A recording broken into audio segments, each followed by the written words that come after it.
Tonight, let your mind drift somewhere far older than the world you know, past the deserts of time, down the Nile where the air is thick with incense and the stone temples glow beneath the rising sun. This is not the history of kings alone, nor only of towering pyramids, but of a people who fill their world with gods, gods of the river, the sky, the earth, and the hidden places beyond death. You'll hear stories of creation and chaos, of falcons and jackals, of thrones claimed and stolen. These myths were not simply tales, they were the breath of Egypt itself, shaping every harvest, every prayer, and every journey into the afterlife. If this kind of slow storytelling helps you find rest, you're welcome to like the video and subscribe, but only if it brings you some peace. And do let me know in the comments where you're listening from and what time it is there. Somehow, it's always soothing to see the quiet company of others scattered across the world settling into the same story. So, adjust your pillows, let the room grow still, and allow yourself to step into a land of sand, stone, and story, the timeless realm of Egyptian mythology. Close your eyes and picture nothing. Not a star, not the moon, not even a polite patch of darkness. Just a vast watery silence. The ancient Egyptians called it Nun, the primeval ocean, the endless expanse of formlessness that existed before the world even thought of existing. It wasn't particularly friendly, nor particularly unfriendly. It was simply there, stretching in every direction, timeless and deep. And from this watery nothingness, the Egyptians believed, creation would bubble up. Now, if you were a practical farmer on the Nile, the idea of an endless ocean was more than a metaphor. Every year, the Nile swelled and spilled across the land.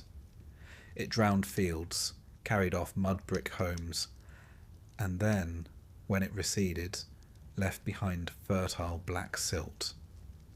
Life and destruction arrived together. So naturally, when the Egyptians imagined the beginning of everything, they thought in terms of floods, waters, and the mystery of what might rise from beneath them.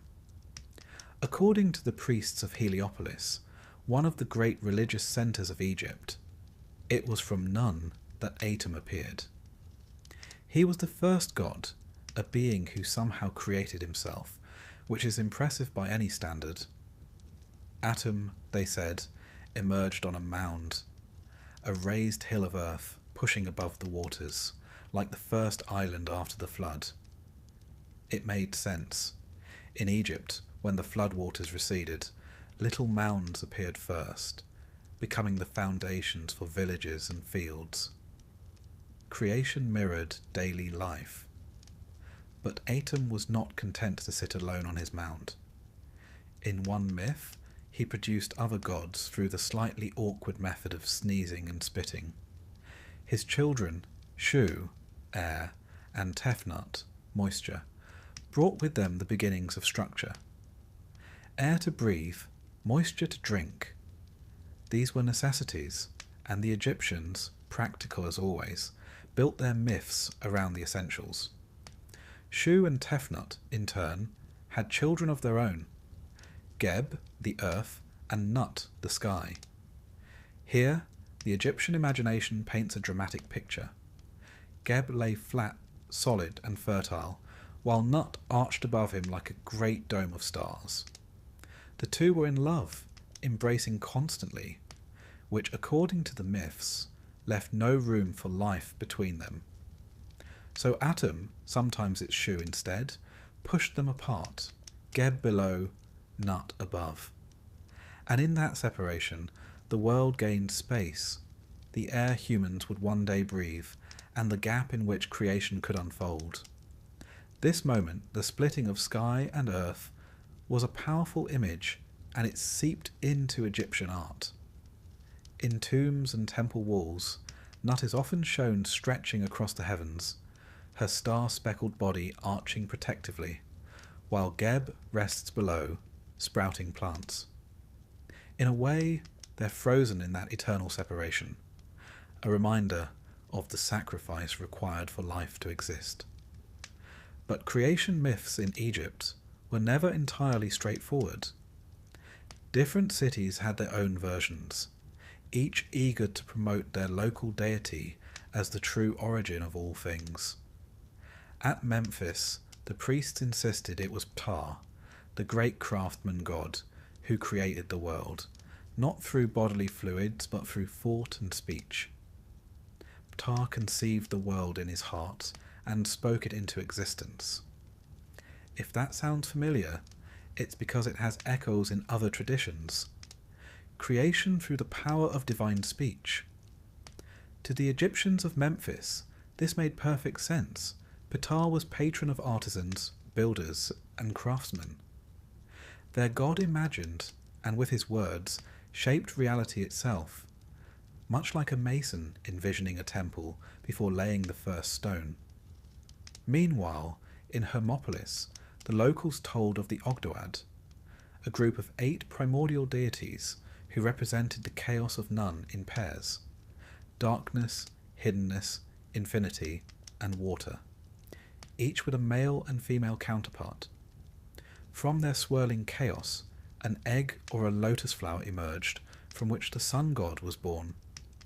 It's a slightly more poetic image: the fragile egg of creation, the opening of a lotus on the waters at dawn. Egypt, after all, was full of lotus blossoms rising fresh each morning from muddy pools. These competing myths weren't necessarily contradictions. To the Egyptians, truth could be layered and multiple. Creation could have happened in different ways, depending on where you lived, which temple you attended, and which god your city promoted. It was less about absolute consistency and more about affirming the divine order in ways that tied neatly into your local traditions. Still, whichever version you follow, the essential point is the same: order emerged from chaos. None was limitless and undefined, but out of it came the gods, who brought shape and meaning. And this wasn't a one-time event. For the Egyptians, creation was ongoing. Every sunrise was a reminder of that first dawn, every flood a reminder of the watery chaos. The universe wasn't a finished project, but a constant act of renewal, a delicate balancing act between the forces of order, Ma'at, and the lurking threat of chaos. Now let's pause for a moment on this idea of Ma'at, because it underpins the entire Egyptian worldview. Ma'at was truth, balance, harmony, and justice, embodied as a goddess with a feather on her head. The act of creation itself was a triumph of Ma'at over disorder. Pharaohs were seen as guardians of Ma'at, maintaining cosmic balance just as the gods had at the dawn of time. Without Ma'at, the floods would not recede, the crops would fail, and chaos would creep back in. You could say the entire state was built on keeping none at bay, not literally, but symbolically. Returning to the myths, once Nut and Geb were separated, their children arrived: Osiris, Isis, Seth, and Nephthys. Here we begin to see the stage being set for the great dramas that would define Egyptian mythology: murder, betrayal, resurrection, and the eternal struggle for kingship. But in chapter 1, we leave them only as divine infants, the seeds of stories yet to come. For now, the focus is on the first moment of existence, the leap from water and silence to form and life. One can imagine an ancient Egyptian priest standing before an audience, explaining this not with dry theology, but with vivid images: the lotus opening, the first mound rising, the gods stretching and separating, the sun gleaming for the first time. And the audience, many of them farmers, traders, or artisans, would nod in understanding, because these were images drawn from their own lives. Creation wasn't an abstract idea. It was a mirror of the Nile's cycle, of daily sunrise, of the fragile balance between survival and disaster. It's worth noting how different this is from, say, the Greek or Norse outlooks on creation, where the Greeks told of violent castrations and titans devouring children, and the Norse spoke of a frost giant hacked to pieces. The Egyptians leaned towards a quieter, more organic birth of the world. Yes, there was separation. Yes, there were struggles. But there's a gentleness too, a rhythm to it. Creation emerges like the Nile's ebb and flow, like crops growing from the soil. You could argue it's a worldview shaped by relative stability. 3,000 years of civilization grounded in a river that more often than not behaved predictably. Of course, things weren't always serene. Even in these earliest myths, the spectre of chaos lurks. None never goes away. The primeval waters always remain beyond the edges of the world, a reminder that order is fragile. The Egyptians feared that without proper rituals, temples and pharaohs keeping balance, the world could dissolve back into that formless ocean. Every dawn, when Ra rose again in the sky, it was a small victory, a repeat performance of that first sunrise out of the void. And so we end our first chapter here, with the world freshly born, the gods stretching sky from earth, the sun gleaming for the very first time, and humanity not yet on the scene. The waters of Nun still ripple quietly in the background, waiting, watching. Creation has begun, but its permanence is never guaranteed. The first gods, once separated into their proper stations, sky above, earth below, and air in between, began to people the cosmos with stories. It was in this delicate space, freshly carved out of chaos, that Egyptian mythology truly set down its roots. The world had form now, and with form came character, rivalry, love, and family quarrels. Because even divine households, it seems, cannot quite escape the dramas that beset ordinary ones. Let's begin with Nut, the sky, and Geb, the earth. Their forced separation was not the end of their story. They still yearned for one another, and from their union, however forcibly interrupted, came 4 children who would define the heart of Egyptian mythology: Osiris, Isis, Seth, and Nephthys. They are, if you like, the first dynasty of Egyptian gods. Osiris, the eldest, was handsome, noble, and just. He became the model of the good king, ruling over Egypt with fairness. His sister wife, Isis, was equally important, clever, devoted, and endlessly resourceful. If Osiris was the ideal pharaoh, Isis was the ideal queen. She embodied loyalty and magical power, and the two together were said to have reigned in a golden age when humanity learned farming, laws, and civilization itself. It's all very idyllic, which, in mythology, usually signals trouble is on the way. Enter Seth, the brother of Osiris and Isis, and the eternal outsider. Seth was associated with chaos, violence, and storms. His animal form, an odd, composite creature with square ears and a curved snout, was unlike any known beast, emphasizing his strangeness. While Osiris built order, Seth relished disruption.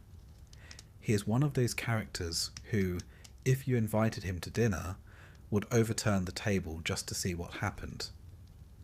And then there was Nephthys, sister of Isis, goddess of the margins and protector of the dead. She often kept to the sidelines, but her role would prove quietly essential. This divine quartet did more than populate myths. They mapped directly onto Egyptian kingship. The pharaoh was the living Horus, heir to Osiris, upholding Ma'at, while his enemies were cast as Seth-like figures of chaos. The succession disputes, the balancing of dynasties, the ceremonies of power, all found resonance in the squabbles of these first gods. Religion and politics, as usual, were inseparable. Now, Osiris's reign was not destined to last. In one of mythology's great turning points, Seth grew jealous of his brother's success. Depending on the version, he tricked Osiris into lying in a coffin, sealed it shut, and threw it into the Nile. In another, he dismembered Osiris, scattering his body parts across the land. Either way, Osiris was killed, a god slain not by fate or accident, but by the envy of family. This story has been retold countless times. The good ruler undone by treachery.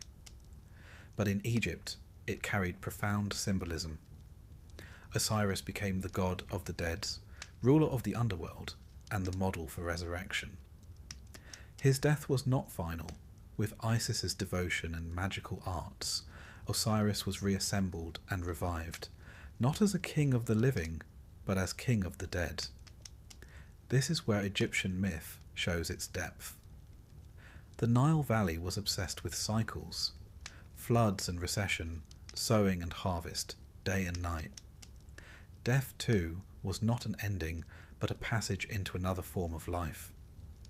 Osiris, therefore, embodied that eternal rhythm. When crops sprouted after the flood, Egyptians saw Osiris rising. When the fields turned brown in drought, Osiris lay slain once more. It was not a tragedy but a pattern, reassuring in its regularity. Isis's role here cannot be overstated. She scoured Egypt to gather Osiris's parts, reassembled him with care, and with her magic conceived their son Horus. Horus would grow to challenge Seth for kingship, but that is a tale for a later chapter. For now, it's worth noting how Isis's devotion shaped Egyptian ideals of womanhood, loyal, clever, and imbued with a quiet but formidable strength.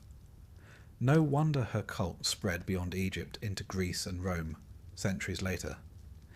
Even sailors in the Mediterranean prayed to Isis, goddess of magic and protection. But let's not hurry too far ahead. The birth of the first gods also marked the beginning of Egyptian cosmology taking root in daily life. The myths were not just campfire stories. They explained why the pharaoh ruled, why rituals mattered, and why temples stood at the heart of every city. For example, Osiris's death and resurrection were ritually reenacted in festivals. Priests planted seeds in soil-filled statues of Osiris, which would sprout into green shoots, a symbol of rebirth. The whole community participated, watching their myth come alive in the fields that fed them. These festivals weren't optional entertainment.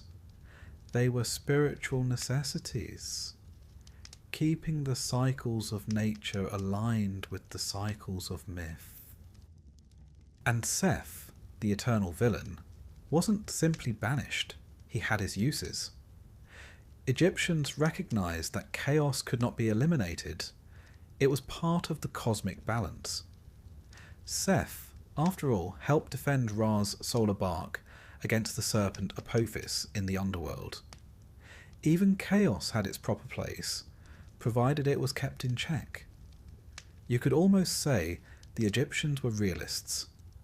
They knew storms and disorder were as natural as sunshine, and rather than denying them, they folded them into their theology. One cannot tell this story without pausing on the pharaohs themselves. To the Egyptians, the king was not merely human. He was Horus in life, Osiris in death, and the bridge between gods and men. When a pharaoh died, rituals ensured he became Osiris, ruler of the dead, while his heir took up the mantle of Horus, continuing the eternal struggle against Seth. It was theology as politics, politics as theology, a seamless web of myth and power. Archaeology gives us glimpses of how seriously this was taken. In tomb inscriptions, pharaohs are addressed as Osiris, their bodies mummified to mirror his, their burial goods meant to ensure a safe passage into the afterlife. In temples, reliefs show the king receiving life from the gods, his authority literally carved in stone. Myth was not metaphor here. It was reality, made manifest in ritual and kingship. Now, while Heliopolis promoted the story of Atum, Shu, and Nut, and Memphis championed Ptah, it was the Osiris cycle that truly captured Egyptian hearts. Why? Because it spoke to the most pressing human concern: death. No matter how wealthy or poor, every Egyptian wanted assurance that life continued beyond the grave. The story of Osiris, who died and yet lived again, offered precisely that. To be justified in death was to become like Osiris. His myth became the foundation of the Egyptian afterlife. It's also striking how Egyptian mythology differs from others here. In Greece, Hades ruled the underworld, but remained rather joyless. In Mesopotamia, the afterlife was a bleak, shadowy place. But in Egypt, death was not merely survival, it was renewal, a continuation of existence under Osiris's benevolent rule. If one had lived in Mayot, truth, justice, balance, then one could share Osiris's resurrection. It was, in a sense, an optimistic theology, promising eternity rather than mere endurance. Let us not forget, though, that these myths evolved across centuries. In earlier periods, Osiris was a relatively minor god of fertility. Only later did he rise to become lord of the dead. Similarly, Isis grew from a supporting character into perhaps the most beloved goddess of all. Mythology is never static. It breathes and shifts, just as the Nile alters its course over millennia. What we call Egyptian mythology is, in truth, a grand accumulation of layers, retellings, and reinterpretations, each era shaping the gods in its own image. And here we come to an important observation. These first gods were not simply distant figures. They were woven into the very geography of Egypt. Abydos, for instance, became the cult centre of Osiris, its tombs believed to house his remains. Philae was sacred to Isis. Temples doubled as political hubs and economic centres, binding people to their myths with architecture as much as with ritual. Even the stars above, Orion and Sirius, were linked to Osiris and Isis, marking the agricultural calendar with their rising. So the birth of these gods was not just a tale of divine family squabbles. It was the birth of a world view, one in which kingship, agriculture, death and resurrection all found meaning through story. Osiris, Isis, Seth, and Nephthys were not distant immortals. They were patterns, archetypes, and explanations for the rhythm of Egyptian life. By the end of this chapter, then, we find ourselves in a cosmos that is no longer silent. The primordial waters have receded, the first mound has risen, and from it has sprung not just sky and earth, but a family of gods whose dramas mirror human struggles. Life and death, loyalty and betrayal, order and chaos, all are present already, reflected in the myths told beside the Nile. And it is here, with Osiris slain and reborn, Isis gathering her strength, and Horus yet to come, that we pause. Egyptian mythology has moved from formless waters into the realm of story, where gods take sides, households quarrel, and the very fate of kings is tied to their struggles.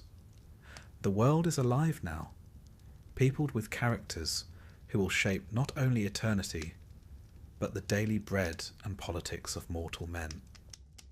The sun rises over Egypt. It always has, and for the Egyptians it always must.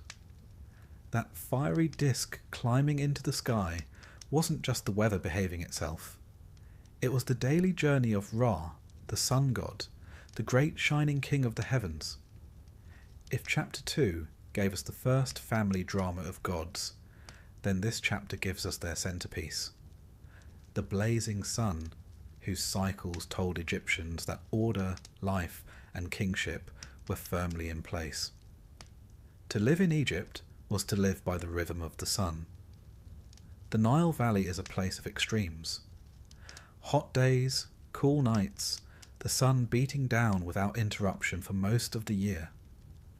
For the Egyptians, Ra was not just a light in the sky, but the very heartbeat of creation, the one who separated day from night, life from the threat of chaos. He was, quite literally, the clock and calendar of their world. Ra's mythology presents him as the first ruler of gods and men. Having emerged at the dawn of creation, he took up the throne of the heavens. He journeyed across the sky each day in his solar bark, a divine boat pulled across the celestial waters. By evening, he disappeared in the west, slipping into the underworld. There, through 12 perilous hours of night, he battled dangers. Above all, the great serpent Apophis, embodiment of chaos, before rising triumphant again at dawn. This cycle was not symbolic to the Egyptians. It was reality itself. Without Ra's victory, dawn would not come. And because Ra was king of the gods, his journey became the model for kingship on earth. The pharaoh was not merely a man with a crown. He was Ra's chosen, his living embodiment. The very word pharaoh, from per-aa, great house, spoke not just of palaces, but of divine order. To sit on the throne was to uphold Ma'at, to ensure that the world mirrored Ra's eternal cycle of victory over chaos. Let's pause for a moment on that word Ma'at. We touched on it earlier, but here it becomes even more central. Ma'at was truth, balance, harmony, justice, the proper ordering of things. Pharaohs weren't expected merely to collect taxes and look good in gold. Their most vital duty was to maintain Ma'at, to keep the world aligned with cosmic truth. If chaos rose, if famine struck, floods failed or enemies invaded, it was a sign Ma'at had faltered and the king was to blame, no pressure. Pharaohs, then, were not just politicians. They were walking, breathing guarantees that Ra's cycle would continue. Coronation ceremonies tied them explicitly to Ra. Reliefs on temple walls show kings offering miniature statues of Ma'at to Ra, as if to say, "Look, great sun, I've kept balance in your world. Please keep shining." It was a relationship of mutual reinforcement. Ra gave legitimacy to the king, and the king in turn upheld Ra's order on earth. Historically, this link between Ra and kingship was strongest in the Old Kingdom circa 2686 to 2181 BCE, the age of the pyramids. The pharaohs of the 4th and 5th dynasties styled themselves as sons of Ra. Temples to the sun sprang up near Memphis, and pyramid complexes were aligned with solar cycles. Inscriptions from this time leave no doubt Ra was not just a distant god in the sky, but the father of the reigning king, the source of his power, and the promise of his afterlife. Now, Ra himself wasn't always alone in the sky. Egyptian mythology is nothing if not flexible, and Ra's identity merged with other deities over time. At Thebes, for example, Ra fused with Amun, the hidden god, to form Amun-Ra, a supreme deity who combined visible power, the sun, with invisible mystery, the hidden essence of creation. This fusion wasn't theological confusion, it was political. As Thebes rose in prominence, its priests needed to elevate their local god. What better way than to merge him with the universal sun? Egyptian religion, in this sense, was pragmatic. Gods could overlap, evolve, and combine as needed, reflecting the shifting tides of political power. But however he was worshipped, Ra, Amun-Ra, Ra-Horakhti, the essence was the same. The daily journey of the sun across the sky was the drama of life itself, and the king was its earthly counterpart. The pharaoh shone in life as Ra, and in death descended to join Osiris, only to rise again like the morning sun. The myths mirrored, and perhaps justified, the extraordinary continuity of Egyptian kingship. Yet Ra's story wasn't without vulnerability. Each night, as he entered the underworld, he faced danger. The serpent Apophis lay in wait, jaws wide, coiled in the waters of chaos. Priests recited spells to aid Ra's victory. Sometimes they performed rituals in which wax models of Apophis were stabbed, hacked apart, or burned. A bit of sympathetic magic to make sure the serpent stayed down. Imagine it. A temple chamber by lamplight, priests chanting while cutting up wax serpents, all to ensure the sun would rise tomorrow. You might call it superstition. The Egyptians would have called it survival. In art, Ra was most often depicted with the head of a falcon, crowned with the solar disk, sometimes encircled by a serpent. The falcon emphasized swiftness and vision, qualities of a ruler, while the disk reminded all of the blazing force of the sun. His bark, the boat of millions of years, was shown sailing across the heavens, crewed by protective gods who fended off monsters. The imagery was not abstract, it was immediate, a visual reassurance that cosmic order was being defended every single day. Now, here's where the subtle humour comes in. You might think, given how central Ra was, that everyone adored him without question. Not entirely. In later myths, humans actually plotted against Ra, tired of his rule. The sun god, insulted, unleashed his fiery eye, in the form of the lion-headed goddess Sekhmet, to punish humanity. The rampage was so brutal that Ra regretted it, and only tricked Sekhmet into stopping by getting her drunk on beer, dyed red to look like blood. So yes, according to Egyptian myth, humanity was once saved by a hangover. But even this myth underscores kingship. Ra's wrath mirrored the pharaoh's power. Benevolent, but not to be crossed. Mercy had to be balanced with authority. Just as Ra withdrew to the heavens, leaving kings to rule on earth, so pharaohs had to balance their divine authority with human reality. In daily life, the worship of Ra was everywhere. Temples aligned to the east greeted the sunrise. Hymns praised his journey. Farmers waking at dawn, priests lighting lamps, sailors guiding boats by the sun's path. All were participating in Ra's cycle. To live in Egypt was to live in his rhythm. When you think about it, Ra's dominance makes sense. In a land where the sun could both bless, ripening crops, and curse, scorching fields, what greater power could there be? Historically, this focus on Ra also led to political experiments. The most famous was Akhenaten, the heretic pharaoh of the 14th century BCE, who abandoned most traditional gods in favour of Aten, the solar disk. Akhenaten declared that Aten alone was supreme, depicted not as a falcon-headed god, but as a blazing disk with rays ending in tiny hands. It was a radical step, often compared to monotheism, and it disrupted centuries of tradition. After his death, Egyptians eagerly returned to their older pantheon, but the episode reminds us just how closely religion and kingship were intertwined with the sun. Even when challenged, the centrality of solar power never really waned. So, by the close of this chapter, we see Egyptian mythology taking on its distinctly royal character. Ra, the sun god, was not just a figure of devotion, but the very symbol of pharaonic power. His journey across the sky mirrored the king's rule over earth.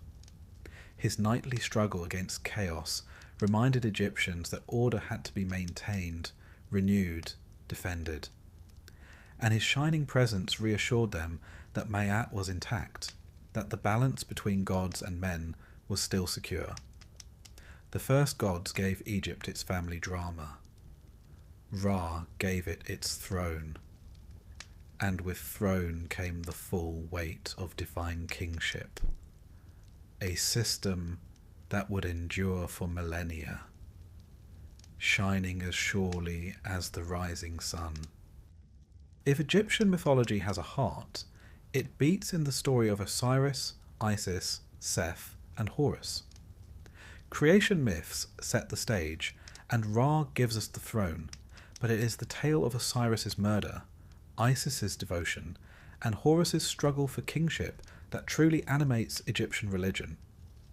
Here we find betrayal, grief, magic, resurrection, and the eternal struggle between order and chaos. If you wanted drama, the Egyptians had it in spades. The story begins with Osiris. As eldest son of Geb and Nut, he inherited the throne of Egypt. Osiris was not merely a ruler, he was civilization embodied.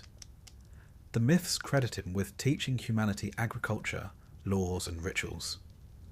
He transformed Egypt from wilderness into ordered society.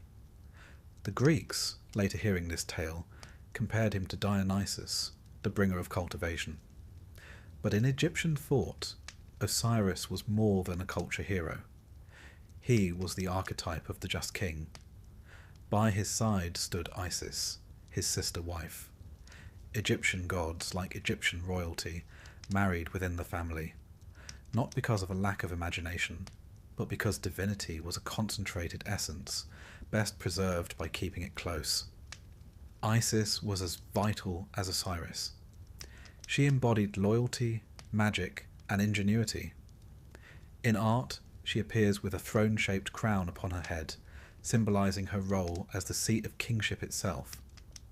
Where Osiris represented rulership, Isis represented the power behind it, the protective, sustaining force that held the throne steady. But not all siblings make supportive partners. Enter Seth. If Osiris was order, Seth was disorder. He was god of the desert, of storms, of violence, of foreign lands.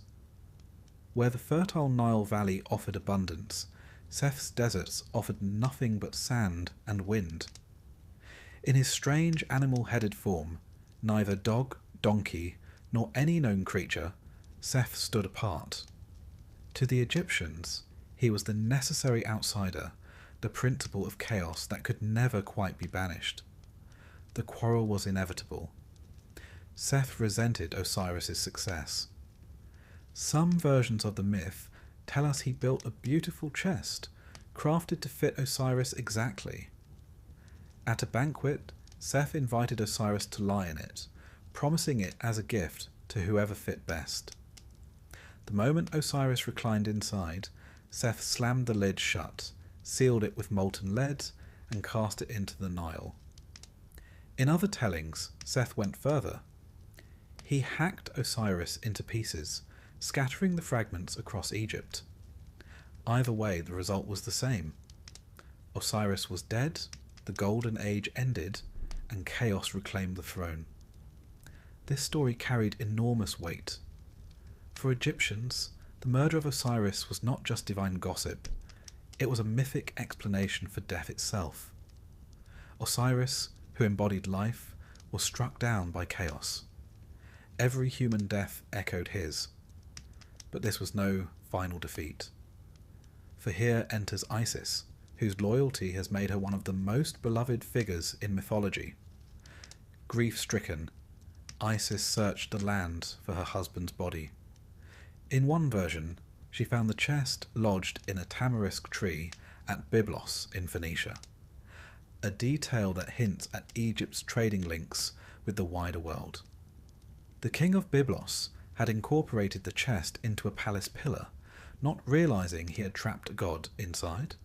Isis, in disguise, charmed the queen, gained access, and retrieved her husband's remains. This mixture of cunning, perseverance, and magical power is Isis's hallmark. She is never passive, she acts. But Seth was not finished. In the versions where Osiris's body was dismembered, Isis had to gather the scattered pieces one by one, assisted by her sister Nephthys. In some accounts, only one part was missing: Osiris's phallus, lost to the Nile and swallowed by a fish. No matter. Isis, with divine ingenuity, fashioned a replacement, reassembled her husband, and breathed life back into him. Through this union, she conceived Horus, the son destined to avenge his father and restore balance. Osiris himself did not return to rule the living. His resurrection was incomplete. He became instead king of the dead, ruler of the underworld. This was no demotion but a transformation. Osiris's throne moved to the afterlife, where he presided as judge of souls. In this way, Egyptians could believe that death was not an ending, but a passage to Osiris's realm, where, if justified, they could live eternally. The myth gave a structure to death as natural and dignified as life. Meanwhile, Horus grew to adulthood under Isis's protection. He was often depicted as a falcon or falcon-headed man, symbolizing vision and kingship. Horus was the avenger, the rightful heir, the embodiment of youthful strength. His struggle against Seth became the central conflict of Egyptian myth, one that mirrored and justified the earthly struggles of pharaohs for the throne. The contendings of Horus and Seth, a set of tales preserved on papyri, recount their disputes. Some versions present a courtroom drama. The gods sit as judges while Horus and Seth argue their cases. Seth, predictably, favours brute strength, while Horus appeals to legitimacy as Osiris's son. The contest drags on for 80 years. Seth suggests absurd challenges: racing boats, transforming into hippopotamuses, even inappropriate sexual advances to humiliate Horus. Isis intervenes with clever tricks, sometimes even embarrassing her own son. The gods, for their part, bicker and change their mind repeatedly. It is all surprisingly comic, suggesting that even the divine court was not immune to bureaucracy and indecision, but the outcome was inevitable. Horus triumphed, becoming king of the living, while Seth was banished to the deserts, embodying the barren lands beyond Egypt's fertile valley. The myth reaffirmed a pattern: order restored, chaos contained. Pharaohs, as living Horus, reenacted this victory in their own reigns. Their enemies were Seth's followers, their wars the eternal struggle between legitimacy and disruption. One can see this reflected in art. On temple walls, the king smites enemies with raised mace, not merely conquering foreigners, but reenacting Horus's triumph over Seth. In rituals, priests told and retold the story, embedding it into the very fabric of kingship. Every coronation, every victory festival, every funeral carried echoes of Osiris, Isis, Seth, and Horus. Historically, the Osiris myth grew in importance over time. In the Old Kingdom, Ra and solar theology dominated. By the Middle and New Kingdoms, Osiris cults were widespread. Ordinary Egyptians, not just kings, identified with Osiris in death. Coffins and tomb inscriptions call the deceased the Osiris name, marking them as participants in his cycle of death and rebirth. Festivals at Abydos, Osiris's sacred city, drew crowds from across Egypt, dramatizing the god's death and resurrection in public pageantry. It was myth as theatre, faith as community ritual. Even outside Egypt, Osiris's story travelled. The Greeks adapted him into Dionysus, the Romans into Serapis, and later mystery cults promised salvation through him. But in Egypt, his story was never abstract philosophy. It was as real as the Nile's flood, as immediate as a funeral procession. Death had meaning because Osiris had walked the path first. And Isis, too, took on a life of her own. By the late period, her cult was international, worshipped from Alexandria to Rome, celebrated as a universal mother goddess. Sailors invoked her on the seas. Women sought her aid in childbirth. Rulers borrowed her imagery to claim legitimacy. She was in many ways the most enduring of all Egyptian deities, her popularity outlasting the empire itself. So, what do we make of this central drama? At its core, it is the eternal human story. Life cut short, love persisting, death overcome, children carrying on the legacy. But for the Egyptians, it was also the political story. The rightful king murdered, chaos rising, order restored through lawful succession. And it was the natural story, crops dying in drought, rising again in flood. All these layers folded into one myth, told and retold for 3,000 years. As we close this chapter, picture the tableau. Osiris, enthroned in the underworld, green-skinned, wrapped in linen, holding crook and flail. Beside him stands Isis, wings spread in protection. At their feet, the young falcon Horus prepares for battle, while Seth, snarling, recedes into the desert. It is a family portrait, yes, but also a cosmic drama, a political manifesto, and a promise of life beyond death. No wonder it became the beating heart of Egyptian mythology. Death, for the Egyptians, was not an end. It was a journey. And like any long journey, you'd want a reliable map, a few protective charms, and ideally someone to tell you the rules of the road. The Egyptians took this idea to heart, quite literally. The afterlife was imagined as a carefully ordered process, a cosmic courtroom drama in which the fate of your very soul hung in the balance.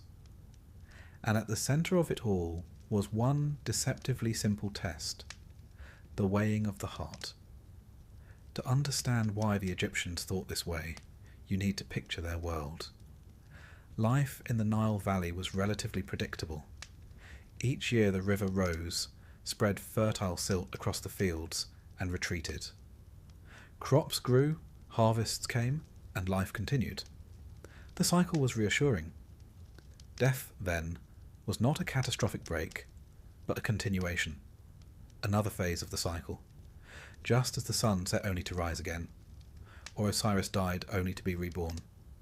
Still, there was a catch. You couldn't just stroll into eternity unchallenged. The Egyptians were firm believers in accountability. To live in balance with Ma'at, truth, justice, harmony, was the key. If you'd lived selfishly, dishonestly, or violently, then eternity was not going to be particularly comfortable. If you'd upheld Ma'at, you had a chance to join the blessed dead, walking forever in fields of plenty. So how did this judgment work? Picture the grand hall of Osiris, lord of the underworld. The walls are vast, inscribed with spells and hymns. Torches flicker, casting long shadows. At the far end sits Osiris himself, green-skinned, wrapped in linen, crook and flail in hand. Beside him are his sisters, Isis and Nephthys, mourning yet watchful. In front stands a great balance scale. On one side, your heart is placed, not the brain, which the Egyptians thought rather useless, but the heart, seat of thought, memory, and morality.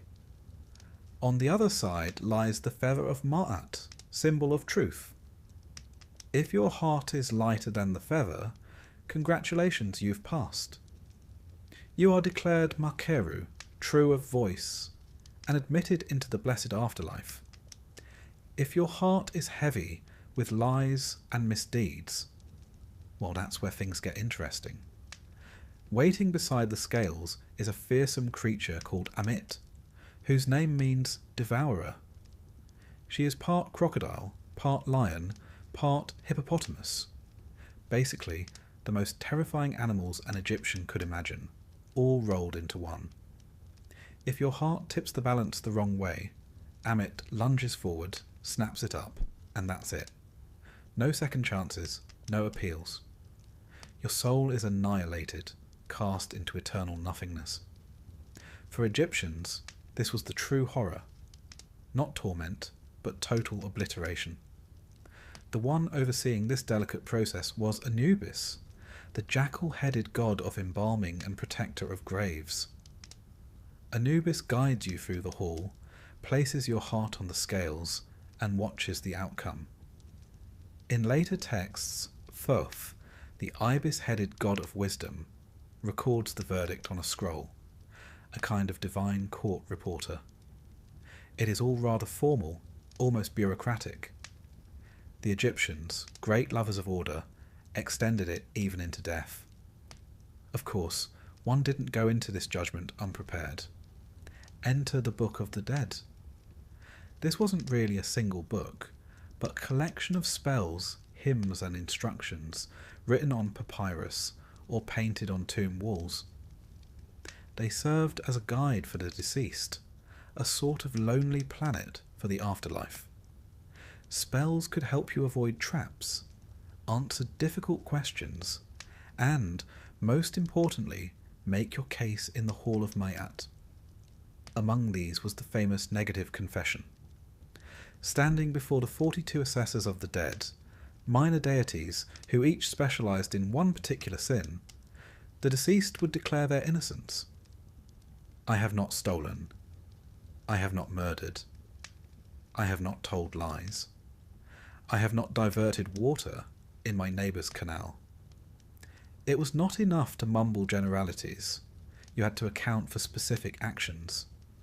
The scene feels strangely familiar, almost like a courtroom oath, only with much higher stakes. But here's where Egyptian subtlety shines. These declarations were not about absolute perfection. Egyptians were practical people. They knew everyone slipped up now and then. What mattered was alignment with Ma'at, that one's life overall upheld balance and truth. Rituals, amulets, and spells could help cover gaps, smoothing over human imperfection. The gods, after all, were not without their flaws. So why should mortals be expected to be spotless? For those who passed judgment, the afterlife was a rather appealing prospect. They entered the field of reeds, a perfected version of Egypt itself. The Nile flowed eternally, crops stood tall without labour, and families were reunited. It was not a paradise of golden streets or harp-playing clouds, but a familiar, comfortable land. Egypt, only better. For a people so tied to their environment, this was the ultimate dream, to live forever in a perfected version of their own homeland. Mummification was central to ensuring one reached this blissful eternity. Preserving the body was essential because the Egyptians believed in multiple aspects of the self. The ka was your life force, the be your personality, often depicted as a bird with a human head. Both needed to reunite with the preserved body to continue existence. Hence the careful embalming, the wrapping of linen, the jars for organs, the tombs stocked with food, furniture, and even board games. Eternity required preparation, and plenty of supplies. From a historical perspective, the emphasis on judgment and the afterlife also reinforced social order. If even kings faced Osiris's scales, then justice applied universally. Tomb texts remind pharaohs as much as peasants, live in May-at or risk obliteration. At the same time, it comforted the living. Death was not an abyss, but a passage to Osiris's realm, provided one had lived rightly. And here comes the humour. Imagine standing in that hall, heart on the scale, gods watching. You've confessed to not stealing, not lying, not cheating. And then some minor deity pipes up. Ah, but did you return that borrowed plough in good condition? The Egyptians pictured judgment in painstaking detail, down to irrigation disputes, because for them, divine order included the most practical aspects of life. Ma'at wasn't lofty philosophy. It was fairness in farming, honesty in trade, kindness in family. Eternity hinged on the daily decency of how you lived. The imagery of the weighing of the heart appears again and again in tomb art. Papyrus scrolls show tiny human figures standing nervously while Anubis adjusts the scales and Thoth scribbles notes. Osiris sits enthroned, calm and majestic, waiting for the verdict. The scene is so iconic that it became a shorthand for Egyptian religion itself. The belief that the soul is weighed, judged, and granted eternity not by favouritism, but by truth. Compared with other ancient cultures, this was remarkably humane. Mesopotamian afterlife beliefs were grim, portraying the dead as dusty shades in a shadowy underworld. The Greeks imagined Hades as a bleak realm with few rewards, but the Egyptians envisioned an eternity of abundance, provided one upheld justice. Theirs was not a pessimistic faith, but an optimistic one. Life eternal in a perfected Nile Valley, under the watchful eye of Osiris. Archaeology confirms how widespread and deeply felt this belief was. From grand pyramids to modest pit burials, evidence of afterlife preparation appears everywhere. Amulets inscribed with spells, small scarab charms representing the heart, even cheap papyri with shortened versions of the Book of the Dead, all show that eternity was not just for kings, but for anyone with enough devotion and perhaps enough savings to prepare. The endurance of this belief cannot be overstated. For over 3,000 years, Egyptians buried their dead with care, invoking Osiris, Anubis, and Ma'at. Even when Greek and Roman influence spread across the land, the heart-weighing scene persisted, a powerful reminder of continuity. In the end, it was one of Egypt's most enduring gifts to world thought, the idea that moral life has eternal consequences, that truth is the standard against which the soul is judged. And so, Chapter 5 closes with a vivid image. The grand hall, the scales poised, the feather of Ma'at gleaming. Anubis steadies the balance, Thoth records the outcome, Ammit waits hungrily, and Osiris watches from his throne. The deceased stands small and uncertain, yet hopeful. Their entire life distilled into a single moment, a single truth. If the heart is light, eternity awaits in the fields of plenty. If not, silence. The stakes could not be higher, nor the symbolism clearer. For the Egyptians, to live well was to prepare for this moment. Death was only the beginning of a far greater journey. When the sun sinks below the western horizon, we might think the day is done. But for the ancient Egyptians, this was when the real danger began. Night was no peaceful curtain. It was a battlefield, and the very survival of creation was at stake. The Egyptians believed that when Ra, the sun god, vanished from the visible sky, he was not idle. He boarded his solar bark, the great boat of millions of years, and sailed into the underworld, the Duat.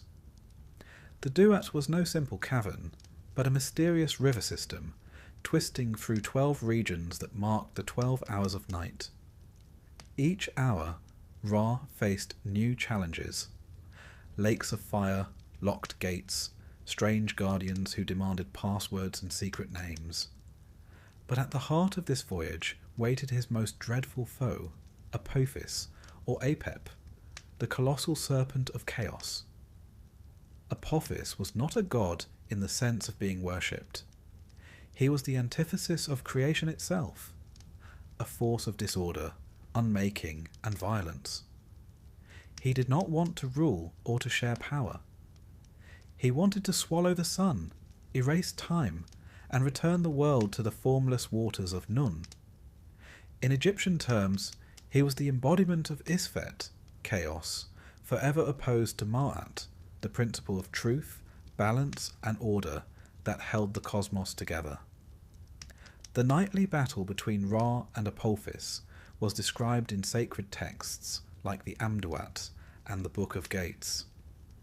These works guided both the sun and the souls of the dead through the night. At the midpoint of darkness, Apophis would rise from the waters, vast and coiled, his jaws stretching wide enough to engulf the bark itself. Sometimes he tried brute force, binding the boat in his coils. Sometimes he drank the river dry, stranding the vessel in stagnant mud. Other times he cast spells, freezing the crew in silence. But Ra did not sail alone. His entourage of gods defended him tirelessly. One of the most surprising allies was Seth, that notorious god of deserts and disorder. In most myths, Seth was the murderer of Osiris, the rival of Horus, the disturber of harmony. Yet here he was indispensable. Standing at the prow of the solar bark, spear in hand, Seth fought with ferocity, piercing Apophis again and again. The Egyptians were not afraid of contradiction. They understood that chaos could sometimes be turned against itself. Who better to fight a serpent of disorder than a god of storms? The rest of the crew also had their roles. Protective deities like Mehen, the coiled serpent of defense, surrounded the boat with his body. Spellcasters neutralized Apophis's magic with counter-incantations. Archers and knife-wielding gods hacked at his flesh. Hour after hour, the struggle raged until the serpent was subdued and Ra's bark could continue eastward. By dawn, the sun emerged victorious, reborn in the sky, and the world was safe for another day.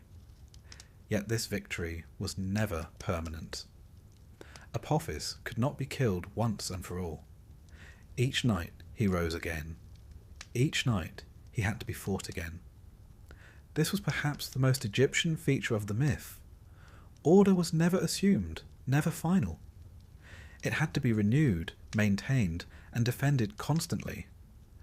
Just as canals had to be dredged and fields replanted each year, so too the cosmos had to be kept in working order. And this is where human beings entered the story. Priests across Egypt took part in the nightly struggle through rituals. In temple chambers, by the light of flickering oil lamps, they recited the books of overthrowing Apep. They made wax models of serpents, spat on them, trampled them, hacked them with knives, and burned them in braziers. Each blow was believed to strike Apophis himself in the Duat, weakening him for Ra's crew. Ordinary people, too, shared in this battle through magic, or Heka. Amulets depicting bound serpents, scarab charms with protective spells, and the ever-popular eye of Horus were weapons in miniature. A mother tying an amulet to her child's neck was, in her own way, helping Ra fend off the great serpent. Ma'at, meanwhile, was not just an idea for gods and kings. It governed every sphere of life. Pharaohs presented themselves as the keepers of Ma'at. In temple reliefs, they are shown offering a tiny statue of the goddess Ma'at to Ra, symbolizing their duty to uphold order on earth just as he upheld it in the heavens. Judges wore Ma'at emblems in court, scribes swore to record fairly, and traders were expected to use honest weights. Even a neighbourly quarrel over water rights was a test of Ma'at. To cheat, lie, or steal was not simply immoral. It was siding with Apophis. Temple architecture embodied the same struggle. Pylons rose like the horizon at dawn, sanctuaries symbolized first light, and festival processions recreated Ra's emergence into day. At the new year, timed with the rising of Sirius and the flood of the Nile, Egyptians celebrated the renewal of creation, another victory of Ma'at over chaos. Interestingly, Egyptians often mocked Apophis. Some texts gleefully describe him swelling with air until pierced and deflating like a wineskin. Others show him blinded by his own reflection. These humorous touches weren't trivial. They were teaching tools. Laughter robs fear of its sting. To joke about Apophis was to affirm that chaos, however terrifying, was doomed to defeat. Archaeology confirms how widespread these ideas were. Amulets of serpents bound and stabbed have been found in tombs. Coffin inscriptions sometimes instructed the deceased to join Ra's crew, chanting spells to ward off Apophis in the afterlife. Eternity, in this vision, was not passive idleness, but active participation in the defense of creation. Even in death, Egyptians imagined themselves as helpers on the solar bark, rowing and chanting until dawn. Historical crises gave the myth even sharper relevance. During droughts or political collapse, inscriptions lament the land falling into Isfet, as if Apophis had momentarily prevailed. In such times, wisdom texts urged people to live truthfully and generously. A fair steward, an honest merchant, a kind neighbour, these were bulwarks against chaos just as surely as the priest's spells. This endless struggle also set Egypt apart from other cultures. In Mesopotamia, the god Marduk slew the chaos dragon Tiamat once and forever. In Greek myth, Zeus overpowered the monster Typhon, securing eternal order. The Egyptians had no such finale. Their serpent returned every night. Victory was rhythmic, not absolute. It mirrored the Nile's cycles of flood and drought, the sun's daily rising and setting. For them, existence was not a final conquest, but an eternal renewal. Picture, then, the scene at midnight. Ra's bark glides through black waters. Torches blaze on deck. At the prow stands Seth, spear raised. Beside him, gods chant spells. Mayhem coils protectively round the hull. From the depths surges Apophis, vast and gleaming, his coils wrapping, jaws wide. Above ground, priests stab wax serpents, farmers tend canals, judges weigh disputes fairly. Each act, cosmic or mundane, is part of the same defence. Harpoons strike, chants rise, the serpent writhes, and the boat pushes forward. At last, the eastern horizon glows pale. Dawn arrives, fragile yet certain. For the Egyptians, this was the truth of life. Order is fragile, chaos persistent, but together they could ensure balance. The sun rose each morning, not because it had to, but because gods and humans alike fought to make it so. Every sunrise was proof that Ma'at still held, that Apophis had failed once again, and that the cycle of life could continue under the golden light of Ra. If there's one thing you quickly learn about Egyptian mythology, it's that it wasn't a neat, tidy system agreed upon by everyone from Alexandria to Aswan. Far from it. Egypt was a long, narrow country, stitched together by the Nile, and along its banks sprouted dozens of towns and cities, each with its own patron deity, its own temple, and its own theological pride. Imagine a nation where every town insists its local football club is the best. Only instead of teams, you have gods. Welcome to Egypt. At first glance, this might sound chaotic, but the Egyptians were remarkably comfortable with a little theological variety.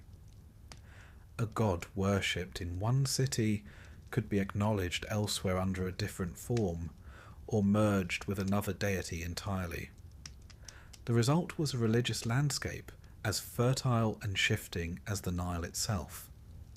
Let's start with Memphis, the ancient capital during much of Egypt's early history. Here, the great creator god was Ptah, patron of craftsmen, builders, and artists. Unlike Atum of Heliopolis, who fashioned the world through bodily fluids, Ptah was said to create through thought and speech. He imagined the world in his heart and spoke it into existence. It's a theology that suited a city of artisans and masons. Memphis was a hub of construction, and its god was the divine architect. Pharaohs, who needed endless temples and tombs built, were only too happy to honour him. Ptah's cult made Memphis not only a political centre, but a spiritual one as well. Travel south to Heliopolis, and you'd find a very different emphasis. This was the city of the Ennead, the great family of 9 gods headed by Atum, then Shu and Tefnut, Geb and Nut, and their children Osiris, Isis, Seth, and Nephthys. Here, theology was cosmic, tracing the very origins of existence. The priests of Heliopolis developed grand creation myths, which gave their city prestige as the intellectual heart of religion. Pharaohs eager for legitimacy often aligned themselves with Heliopolitan theology, linking their reigns to the ancient cycle of creation. Farther south still lay Thebes, which rose to power in the Middle and New Kingdoms. Here the great god was Amun, whose name meant the Hidden One. Amun was mysterious, invisible, and all-encompassing. When Thebes became the capital, Amun merged with Ra to become Amun-Ra, king of the gods. His temple at Karnak grew into one of the largest religious complexes the world has ever seen, expanded by successive pharaohs who wanted to honour him, and, of course, remind everyone that they were his chosen. Thebes' political rise and Amun's divine supremacy went hand in hand. By the New Kingdom, Amun-Ra was worshipped across Egypt as the supreme deity, though locals in other cities continued to champion their favourites. Egyptian religion was never just about the lofty gods of creation. Many cults revolved around animal deities, rooted in the landscape and daily life of the people. In Bubastis, the goddess Bastet was worshipped in the form of a cat or a woman with a feline head. She began as a lion-headed warrior goddess, but evolved into a gentler protector associated with domestic cats. Festivals of Bastet were famously lively, with music, feasting, and processions along the Nile. Her cult reveals how Egyptians blended the cosmic with the everyday. A goddess of war transformed into a household guardian, reflecting the growing affection Egyptians had for their feline companions. In the Fayum, the crocodile god Sobek reigned supreme. He embodied both the fearsome and the protective aspects of the Nile. Sobek could be dangerous, like the crocodiles that lurked in the river, but he was also essential for fertility and water. Temples dedicated to Sobek often kept live crocodiles, pampered with offerings and sometimes even adorned with jewellery. To modern ears, this might sound absurd, but to Egyptians it made perfect sense. Sobek was the Nile's raw power incarnate. If you wanted safe passage and plentiful floods, you showed him respect. At Memphis and later throughout Egypt, the Apis bull was worshipped as a living manifestation of Ptah. A sacred bull, chosen by priests for specific markings, lived in splendour at the temple, believed to be Ptah's earthly form. When it died, the bull was mummified with great ceremony, and a new Apis was selected. The continuity of the cult reinforced the idea that divine power was always present in Egypt, renewed generation after generation. Then there was Hathor, worshipped especially at Dendera, but honoured widely throughout Egypt. Hathor was the goddess of love, music, dance, and motherhood. She was often depicted as a cow, or a woman with cow horns and a solar disk. Her festivals were joyous occasions, filled with song, dancing, and plenty of wine. To the Egyptians, Hathor embodied joy and abundance, a divine mother who welcomed the dead into the afterlife with open arms. This patchwork of cults might sound fragmented, but the Egyptians saw no contradiction in honouring multiple gods. A farmer in the delta might pray to Bastet for protection of his household, offer to Sobek for safe waters, and still recognise Ra, Osiris, and Amun as supreme. Religion was not exclusive but layered. Deities overlapped, merged, and evolved, depending on local needs and political winds. Pharaohs, of course, had to balance all this carefully. To favour one god too strongly risked offending others, and, by extension, the cities and priests who supported them. This was not a purely spiritual concern. Temples were major economic powers, owning land, employing workers, and controlling wealth. A politically astute pharaoh ensured temples across the land were well funded, while also centralizing his authority through a primary deity. In the New Kingdom, this deity was usually Amun-Ra, but local cults still thrived, creating a religious ecosystem both competitive and cooperative. One of the more fascinating aspects of Egyptian religion is how gods merged to reflect shifting political landscapes. Ra fused with Horus to become Ra-Horakhti, a solar falcon god. Amun merged with Ra as Amun-Ra. Even foreign deities could be incorporated. The goddess Isis, originally a member of the Heliopolitan Ennead, grew so popular that by the Greco-Roman era she was worshipped across the Mediterranean, her cult absorbing traits of other mother goddesses. Egyptian religion was never static. It adapted, absorbed, and reinvented itself constantly. Festivals gave these cults life. At Bubastis, Herodotus tells us that thousands travelled by boat to Bastet's festival, singing, dancing, and drinking wine until the town rang with celebration. At Thebes, the Opet festival saw statues of Amun, Mut, and Khonsu, carried from Karnak to Luxor in grand processions, renewing the pharaoh's divine right to rule. These festivals were more than religious spectacles. They were social events, uniting communities, reinforcing political authority, and reminding everyone of the god's central place in Egyptian life. Humour, too, crept in. Egyptians told stories of animal deities quarrelling, or depicted gods with exaggerated traits. Yet behind the playfulness lay respect. The gods could be joked about, but never ignored. They were part of every aspect of existence, from birth to death, from politics to fishing trips. The diversity of local gods also reflected Egypt's geography. The Nile tied the country together, But life in the delta, with its marshes and cats, differed from life in the Fayum, with its crocodiles, or in Upper Egypt, where desert winds howled. Each community looked at its environment and saw divinity mirrored in it. The landscape shaped the pantheon. So what does all this mean for Egyptian mythology as a whole? It tells us that there was never one single, rigid system.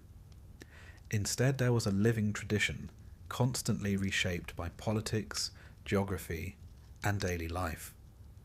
Osiris and Isis might dominate in one region, Amun-Ra in another, Sobek or Bastet elsewhere.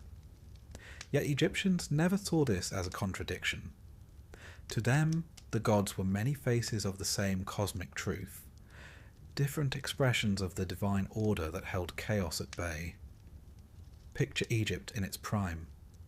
Along the river stand great temples, each devoted to a different god. Priests chant hymns at dawn. Farmers leave offerings at village shrines. Sacred animals are tended with care, and processions wind through crowded streets. At Karnak, Amun-Ra receives royal homage. At Bubastis, cats bask in the sun as worshippers sing to Bastet. At Crocodilopolis, Sobek's sacred reptile lies fat and content, garlanded with flowers. It is a tapestry of devotion, vibrant, varied, and yet unified by a single thread. Mayat, the balance that binds gods and people, river and desert, life and death. For the Egyptians, local gods and regional cults were not parochial oddities. They were the heartbeat of religion. They gave texture to daily life, linked communities to the cosmos, and tied politics to piety. Together they made Egypt's religion not a fixed creed, but a living, evolving faith, one that could endure for 3 millennia and still fascinate us today. If the grand temples and sweeping myths made Egypt look like a land ruled entirely by priests and pharaohs, the truth is more personal. Religion in Egypt wasn't confined to Karnak's hypostyle halls or the vast pyramids at Giza. It spilled into kitchens, workshops, and bedrooms. Every household, from the humblest farmer to the grandest noble, lived under the influence of Heka, magic. Now, when we hear magic, our minds conjure stage tricks or fantasy novels. But for Egyptians, Heka was not entertainment. It was the fundamental energy of creation itself, older even than the gods. The creator had used Heka to form the world. Ra relied on it in his nightly battle against Apophis. Humans too could wield it, carefully in small doses, through spells, rituals, and charms. In Egyptian thought, magic was not superstition. It was a practical tool, as ordinary as baking bread, and often far more essential. Let's begin with the professional class of magicians, the priests. Temple priests were masters of ritual. They recited elaborate hymns, burned incense, and poured libations, not merely as acts of devotion, but as practical ways to maintain Mayat. They wielded scrolls like the Book of Overthrowing Apep or the Book of the Dead, collections of spells that guided both gods and mortals. Priests often doubled as healers, drawing on magical remedies as well as herbal ones. A spell might be chanted while a poultice was applied, combining medicine with incantation. To the Egyptians, the two were not separate. Words themselves carried power. But magic was not the monopoly of temples. Ordinary people practiced it daily. Consider the use of amulets. These small charms, often shaped like scarabs, ankhs, or eyes, were worn on necklaces, tucked into clothing, or buried with the dead. The most popular was the Eye of Horus, symbol of protection and healing. Another was the Digid pillar, representing stability, linked to the backbone of Osiris. These weren't decorative trinkets, they were portable pieces of cosmic order, small assurances that chaos would be kept at bay. Households also turned to magical spells for protection. A mother might recite charms over a child's bed to ward off demons. Doorways were painted with protective symbols, ensuring that only good spirits could pass. Figurines of guardian gods like Bes, a squat, lion-faced deity, or Taweret, the hippo goddess of childbirth, were kept in homes. Bes, with his protruding tongue and shaggy mane, may look comical to us, but to Egyptians he was a fierce defender, scaring away evil with his very ugliness. In a land where infant mortality was high, having Bes carved on your bedpost was no laughing matter. It was survival. The Book of the Dead, despite its ominous modern name, was not morbid, but deeply practical. Families commissioned copies for their loved ones, filling them with spells to help the deceased navigate the perils of the duat. Some spells opened gates, guarded by demons. Others ensured the dead could breathe air, drink water, or avoid decapitation. My favourite is the spell to prevent your heart from testifying against you at the final judgment. It's the spiritual equivalent of asking a friend not to mention embarrassing stories when you meet new people. The Egyptians had a spell for everything, large or small. Even animals were drawn into magical practice. Cats, sacred to Bastet, were often kept to ward off snakes and vermin, but they also embodied divine protection. Crocodiles, dangerous as they were, could also be sacred to Sobek. Mummified animals, cats, ibises, crocodiles, were offered at temples as votive gifts, each representing a prayer wrapped in linen. Archaeologists have found catacombs filled with thousands of these creatures, a testament to how ordinary Egyptians used small acts of devotion to link their daily lives with the divine. Magic also functioned in law and politics. Oaths in court were binding not just socially but cosmically. To lie under oath was to disrupt Ma'at, risking divine punishment. Curse tablets, small inscriptions calling down misfortune, were sometimes buried by enemies. Soldiers carried protective charms into battle. Even pharaohs had magical rituals to reinforce their rule. During coronation, they were endowed with spells that bound them to Ra and Osiris, ensuring their kingship was sanctioned by both sun and underworld. Humour found its way here too. Egyptians loved playful spells. Some loved charms promised to make the desired partner restless until they confessed affection, essentially the magical equivalent of sleepless obsession. There are even records of spells to silence nagging wives or unruly husbands. Whether these were serious or tongue-in-cheek, they show that magic covered every corner of human life, from grand cosmic battles to awkward family dinners.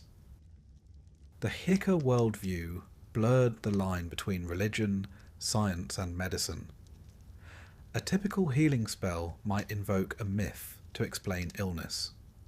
For example, if someone was bitten by a snake, a spell might retell the story of Horus being healed from a similar bite, transferring the divine cure to the patient.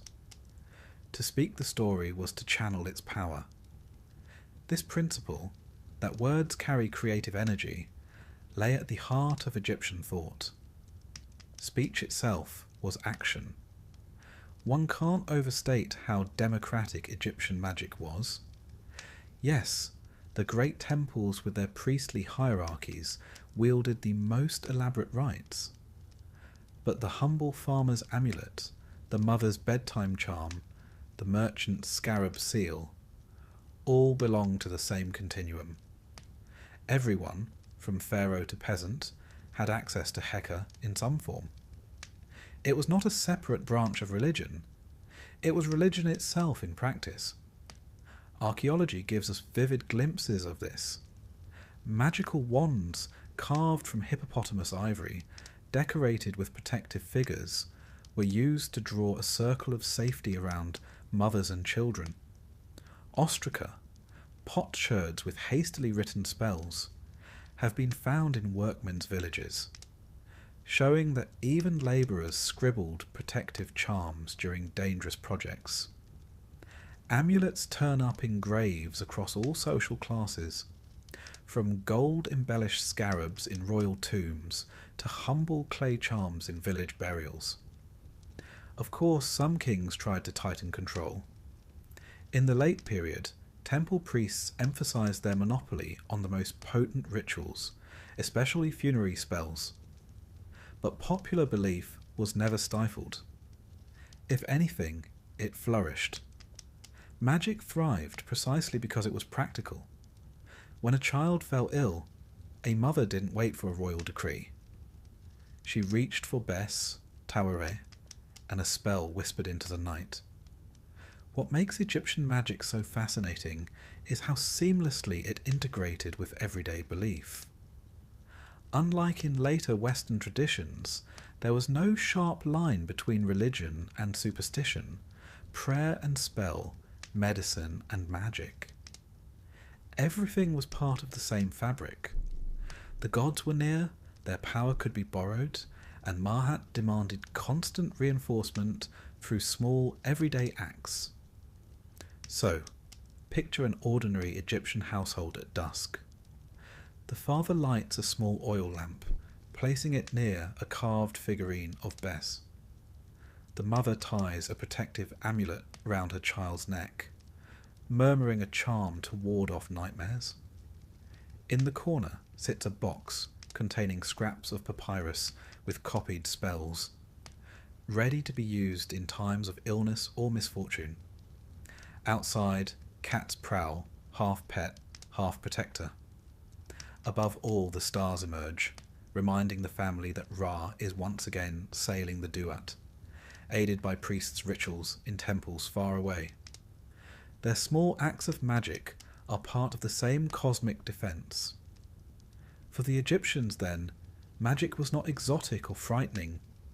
It was ordinary. It was the water in which they swam, the thread that stitched together home and temple, birth and death, joy and fear. Spells, charms, and rituals were ways of negotiating a world always on the edge of chaos, ways of calling the gods close and reminding them to keep order steady. And here lies the key. The Egyptians did not imagine a world that ran smoothly on its own.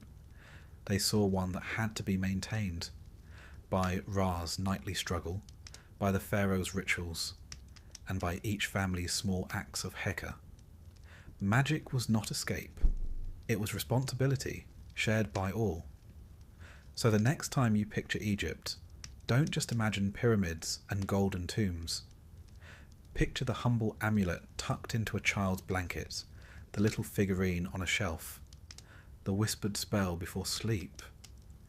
In those small gestures lay the heartbeat of Egyptian religion, magic woven into everyday belief, keeping chaos at bay and keeping Ma'at alive. For more than 2,000 years, Egypt's gods reigned supreme along the Nile. They presided over fields, temples and palaces, and their myths shaped life and death alike. But Egypt never stood entirely alone. Foreigners came, first as traders, then as neighbours, and finally as rulers. And with them came their own gods, customs and myths. The result was not a replacement of Egyptian religion, but a transformation, a layering and blending that kept it alive while changing its face. Egypt's first significant religious exchanges came through Nubia to the south. The Nile linked the two lands, and their cultures influenced each other deeply. Nubian kings adopted Egyptian deities, particularly Amun, who became central in Nubian temples. In return, Nubian forms of Amun influenced how Egyptians themselves pictured the god, often emphasizing his hidden, mysterious qualities. At times, Egyptian pharaohs ruled Nubia. At others, Nubian kings ruled Egypt, as in the 25th dynasty, when rulers from Kush styled themselves as restorers of Egypt's traditions. In truth, it was always a two-way exchange. To the northeast lay the lands of the Levant and Mesopotamia, bustling with trade and warfare. Egyptians encountered gods like Baal, Astarte, and Resheph, and occasionally welcomed them into their own pantheon. In some New Kingdom texts, Astarte, a Canaanite goddess, is depicted as a daughter of Ra. She was given a role in the fight against Apophis, showing that foreign deities could be folded into Egyptian myths when useful. Egyptians were pragmatic theologians. If a new goddess could help fend off chaos, she was welcome aboard. The Hittites, those formidable Anatolian neighbours, also left their mark. After the famous Battle of Kadesh in the 13th century BCE, Egypt and the Hittites signed one of the earliest known peace treaties. Royal marriages followed, and with them came cultural exchange. Hittite gods such as Teshub, a storm deity, found a place in Egypt, at least symbolically.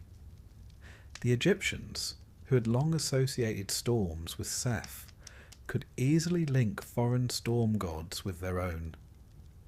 But the most dramatic transformation came in the late period, and especially under the Ptolemaic dynasty, when Greek rulers sat on the Egyptian throne after Alexander the Great's conquest in 332 BCE.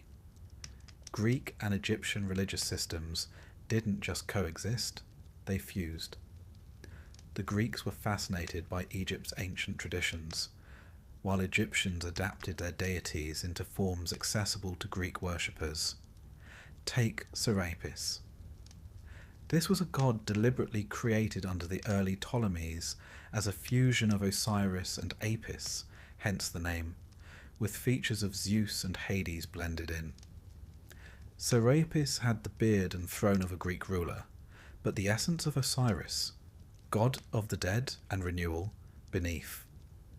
He became the patron deity of Alexandria, embodying both Egyptian depth and Greek accessibility. The cult of Serapis spread widely, reaching as far as Rome. The cult of Isis, too, flourished under foreign influence. Already beloved in Egypt as the devoted wife and mother, Isis now absorbed traits of Greek goddesses like Demeter and Aphrodite. Her worship spread beyond Egypt into Greece, Asia Minor, and eventually Rome. By the 1st century CE, Isis temples stood across the Mediterranean, from Delos to Pompeii. In some places, sailors prayed to her as protector of voyages, while in others she was revered as a universal mother goddess. The Egyptian Queen of Magic had become an international deity. This blending was not just religious but political. For Greek rulers in Egypt, merging traditions helped legitimize their reign. By supporting Egyptian cults while introducing hybrid gods, they appealed to both their Greek and Egyptian subjects. Festivals blended Greek theatrical style with Egyptian processions, producing spectacles that impressed everyone. Alexandria, the cosmopolitan capital, became a melting pot of traditions: Egyptian, Greek, Jewish, and later Roman. And yet, for all the blending, the core Egyptian concepts endured. The centrality of Ma'at, order against chaos, remained. The rituals of Osiris, the weighing of the heart, the solar cycle of Ra, these persisted, even if retold in Greek dress. It's a bit like repainting an old statue. The surface may change, but the form beneath stays recognizable. The Romans, too, could not resist Egyptian religion. They embraced Isis and Serapis enthusiastically. Roman emperors built temples to them, and even in the city of Rome, the cults flourished. In Pompeii, wall paintings showed devotees of Isis, and archaeologists uncovered a temple to her that was lovingly restored after an earthquake in AD 62. Proof of her popularity right up until Vesuvius erupted. Egyptian influence also crept into mystery religions of the Greco-Roman world. These were cults promising personal salvation and a blessed afterlife, ideas that resonated with the Osiris myth. Initiates in Isis's cult swore secrecy, underwent purification rituals, and believed the goddess offered them eternal life. Echoes of Egyptian afterlife beliefs can even be traced in early Christianity, which spread in the very same regions where Isis was adored. Of course, not everyone welcomed this. Roman satirists sometimes mocked the Isis cult as foreign superstition, and emperors occasionally tried to suppress it. But the devotion of her followers proved hard to erase. By the time Christianity rose to dominance in the 4th century CE, Isis had already prepared the ground for a universal mother figure worshipped across borders. One might ask, did Egyptian religion truly survive foreign influence, or was it transformed beyond recognition? The answer is both. The local cults of Sobek and Bastet continued in their regions, but the international success of Isis and Serapis shows how adaptable the faith was. Egyptian religion absorbed foreign elements as readily as the Nile absorbed silt, enriching itself while maintaining its essence. Even in decline, the adaptability of Egyptian myth remained clear. In the Roman period, scribes still copied spells from the Book of the Dead, and priests still tended temples at Philae and Dendera. Greek visitors might interpret Amun as Zeus or Thoth as Hermes, but Egyptians continued their own devotions, often blending the identities without fuss. To them, the gods were vast enough to wear many masks. Humour, as always, found a place. One Greek observer noted, with some amusement, that Egyptians worshipped crocodiles in one town and killed them in the next. But this was less contradiction than context. Religion was local, shaped by the environment. If your livelihood depended on crocodiles not eating you, Sobek deserved respect. If you lived farther downstream, perhaps less so. Egyptians never saw these differences as problems. They saw them as the natural diversity of the divine. By the end of the Ptolemaic and Roman periods, Egypt was thoroughly cosmopolitan. Yet even as foreign rulers and new religions swept in, the heartbeat of Egyptian faith, the cycles of sun and flood, death and rebirth, Ma'at and Isfet, still pulsed beneath it all. The gods had new names and new robes, but the worldview endured. Picture Alexandria in the 1st century BCE. In one district, Greek actors perform tragedies in honour of Dionysus. In another, sailors pour libations to Isis for safe passage. At Philae, priests chant hymns to Osiris as they have for millennia. In the Fayum, farmers leave offerings to Sobek, while in Bubastis, cats prowl through temple courtyards dedicated to Bastet. It is Egypt transformed, yes, but still recognisably Egypt. A land where gods adapt, merge and travel, but never truly vanish. For the Egyptians, foreign influence was not the end of their mythology, but another chapter in its story. The gods were too flexible, too deeply woven into daily life, to be extinguished. They simply learned new languages, adopted new forms, and sailed on. like Ra's bark across the waters of time. The gods of Egypt have not been worshipped for well over 1,000 years. Their temples are ruins, their priests long silent, and their sacred animals little more than bones wrapped in linen. Yet somehow they are still here with us. The jackal-headed Anubis still appears in films and novels. The image of the pyramids, framed by a blazing sun, still evokes timeless power. And Isis, once prayed to by farmers along the Nile, ended her career as one of the most widely worshipped deities of the ancient Mediterranean. Egyptian mythology may no longer command daily rituals, but its legacy has proved astonishingly resilient. To begin, let's consider the most obvious survival: art and symbolism. Egyptian art was designed to be eternal. Gods painted on tomb walls were not simply decoration. They were made to last, to function as anchors for eternity. The style, profile heads, frontal torsos, striding legs, was so distinctive that it became instantly recognizable across history. Even today, a child can doodle a stick figure with a headdress and crook, and we know it's meant to be Egyptian. That's cultural staying power. The symbols of Egyptian mythology, the ankh, the eye of Horus, the scarab, still find their way into jewellery and tattoos, adopted as emblems of life, protection, and renewal. Few ancient cultures can boast such a visible afterlife for their iconography. But the influence goes deeper than symbols. The myths themselves seeped into other cultures long before modern rediscovery. Isis, for instance, became an international goddess during the Greco-Roman period. By the 1st century CE, her temples stretched from Egypt to Britain. She was worshipped as a universal mother, a healer, and a protector of sailors. When Christianity spread, some scholars argue, elements of Isis's imagery lingered in devotion to the Virgin Mary, the mother seated with the child on her lap, protective, compassionate, and exalted. It is not a direct borrowing, but the continuity is striking. Osiris, too, left a long shadow.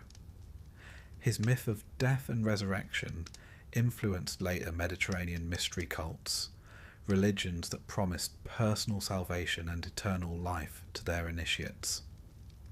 In these cults, the idea of dying and rising with the god became central. Christianity, emerging in the same region, adopted its own narrative of death and resurrection, one with a different theology, but one that still resonated with themes familiar to people steeped in Osiris's story. The notion that death was not the end, but a passage to renewal, was already ancient by the time Christianity took hold. Meanwhile, Hermeticism, a philosophical and religious movement that arose in Hellenistic Egypt, drew on the figure of Thoth, the Egyptian god of wisdom, merged with the Greek Hermes. Hermetic writings blended Egyptian cosmology with Greek philosophy, influencing not just late antiquity, but also the Renaissance, when scholars rediscovered these texts and found inspiration in their mystical vision of the cosmos. The sheer longevity of Egyptian religion also left an impression. For 3 millennia, Egyptians told the same stories, celebrated the same festivals, and prayed to the same gods. To Greeks and Romans, this endurance was awe-inspiring. They called Egypt a land of wisdom and antiquity. Philosophers like Plato and later Plutarch admired Egypt's priests as guardians of ancient knowledge. Whether or not the priests were actually whispering profound truths, the image of Egypt as a source of wisdom became embedded in Western imagination.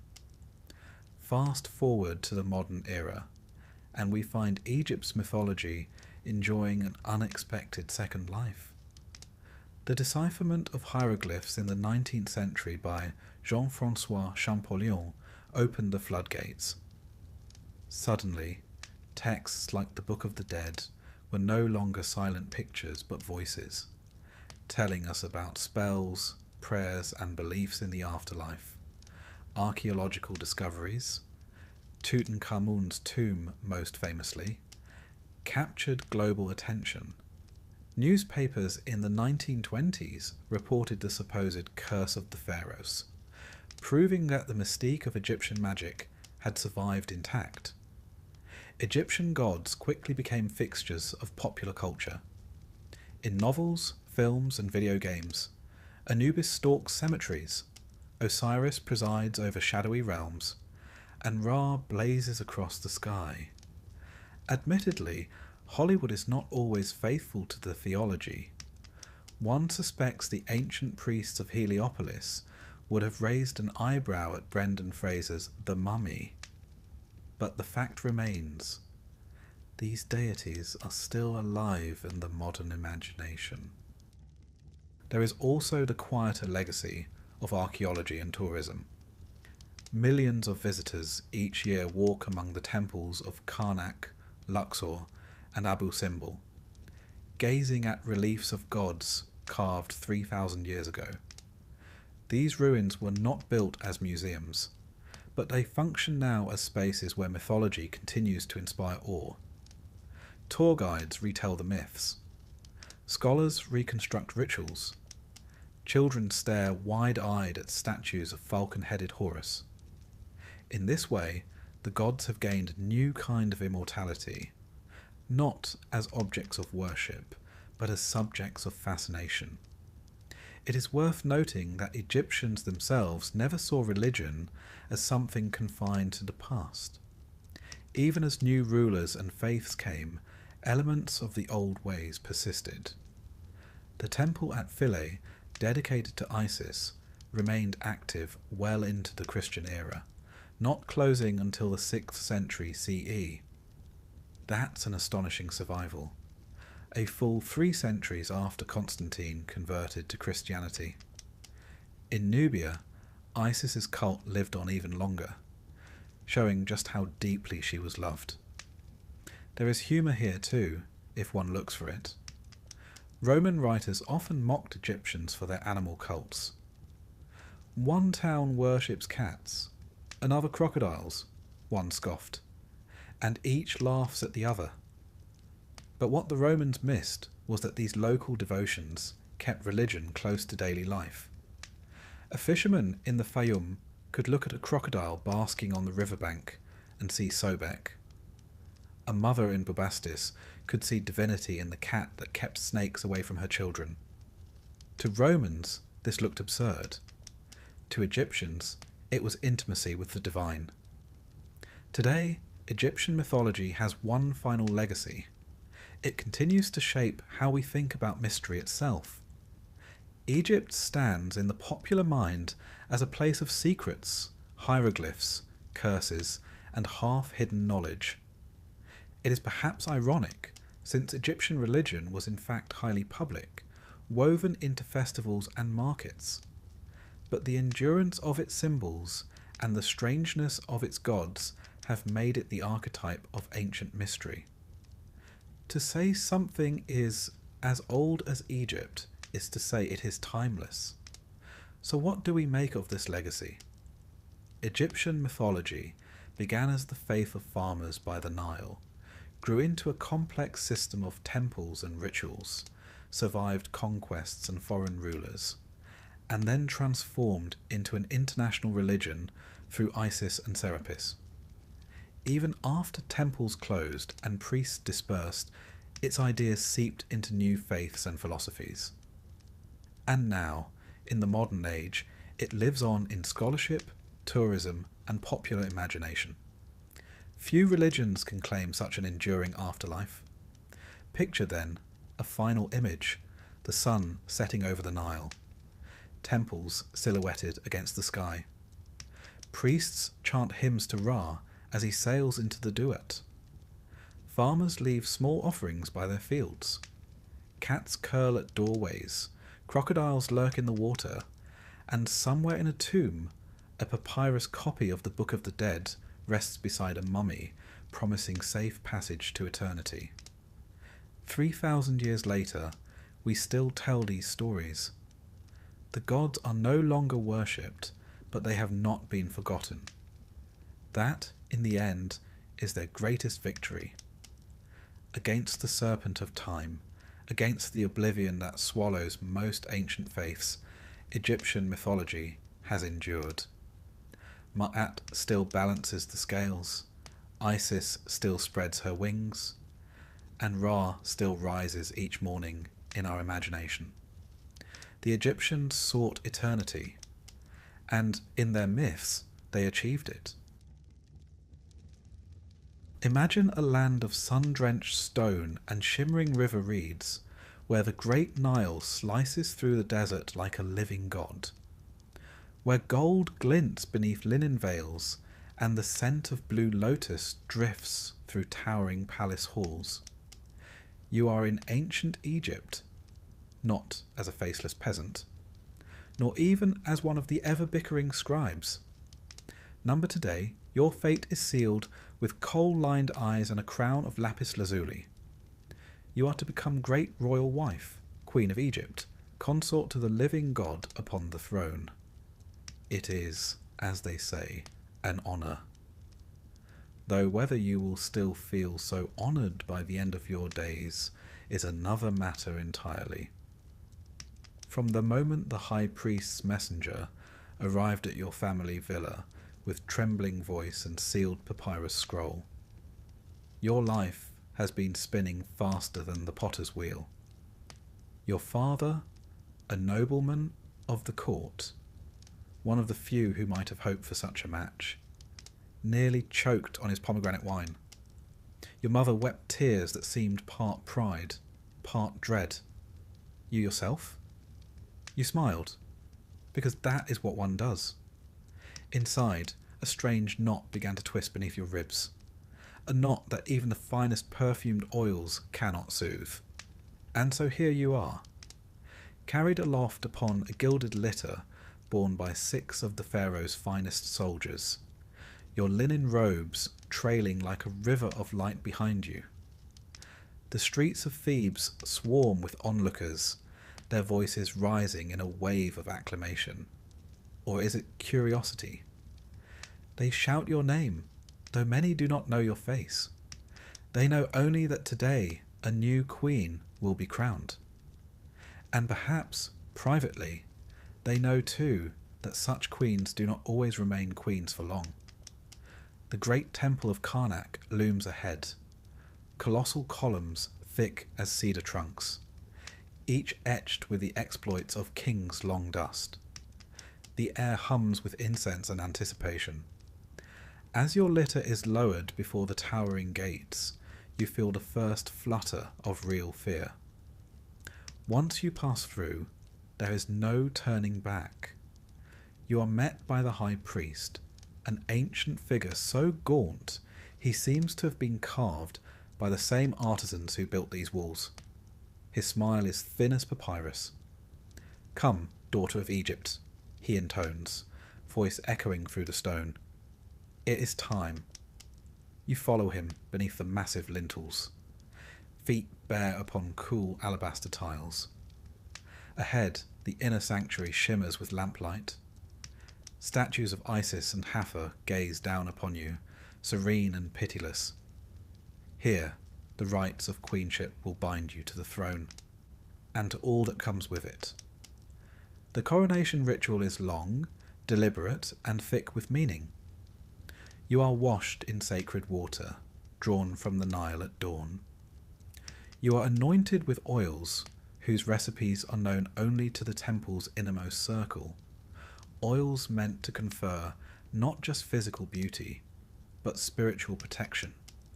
Your eyelids are darkened with kohl to ward off the evil eye. Your lips stained with red ochre, symbol of life. You are clad in robes of finest linen, embroidered with the royal uraeus, the rearing cobra that marks divine authority. It is a serpent that offers no comfort. And then, the moment, the great crown of the queen is brought forth, gleaming with gold and semi-precious stones. The high priest lifts it high above your bowed head, his voice solemn as he declares you great royal wife of the two lands. The crown settles upon your brow with surprising weight. You resist the urge to shift beneath it. At that moment, the doors to the sanctuary swing wide. A trumpet sounds. You emerge once more into the blinding sun, the air thick with cheering and flower petals. But though you smile and wave as trained, already your mind is elsewhere. You know the stories. Every girl at court whispers them beneath embroidered fans. How queens have risen to command armies, to guide kings, even to rule in their own right.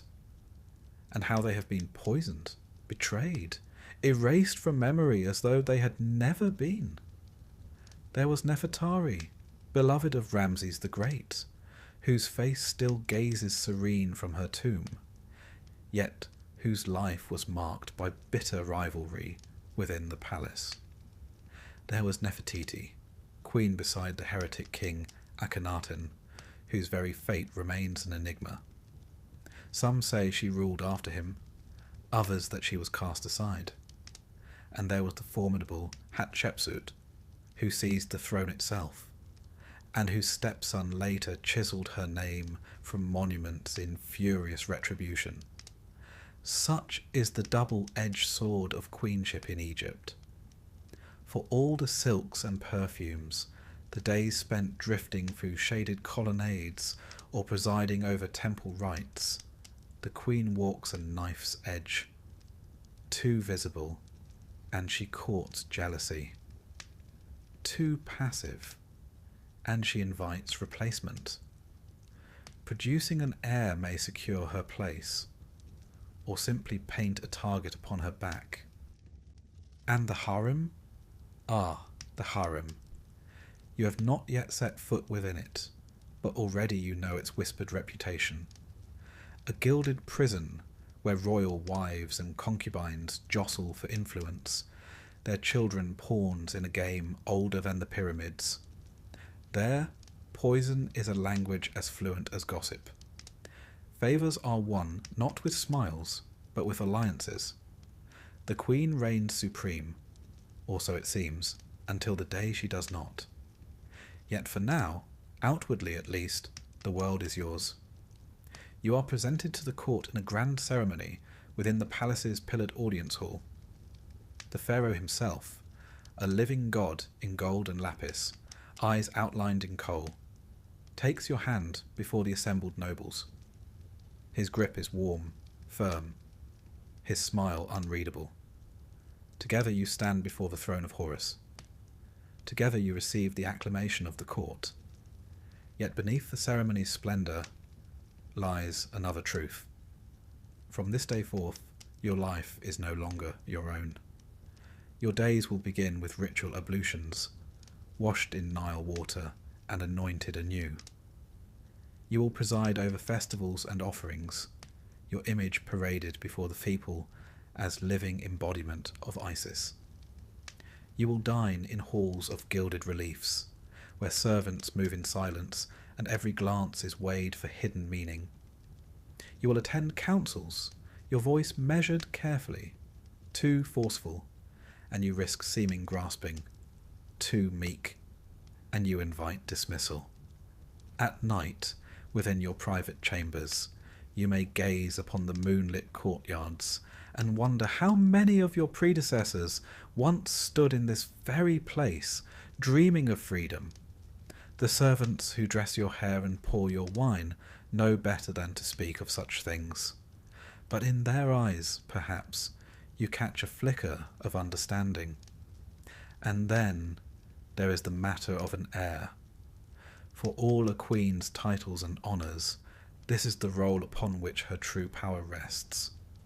A male child secures the dynasty, cements your place beside the king. Yet childbirth is perilous. Many a royal wife has gone to the tomb in pursuit of this duty. Amulets will be placed beneath your mattress, spells whispered over your swelling belly. Physicians will hover, their remedies a curious blend of wisdom and superstition. Should the child be a girl, well, you will try again. And should you bear a boy, rejoicing, yes, and a subtle sharpening of daggers among the court's rival factions. The life of a queen is not a fairy tale of happy endings. It is a tale of survival, of playing the long game beneath a veneer of divine favour. For every Hatshepsut who rose to rule, there were 10 whose names are lost, their sarcophagi empty, their portraits defaced. But there is power too. With patience, wit, and a keen sense of timing, a queen may shape the destiny of Egypt from behind the throne.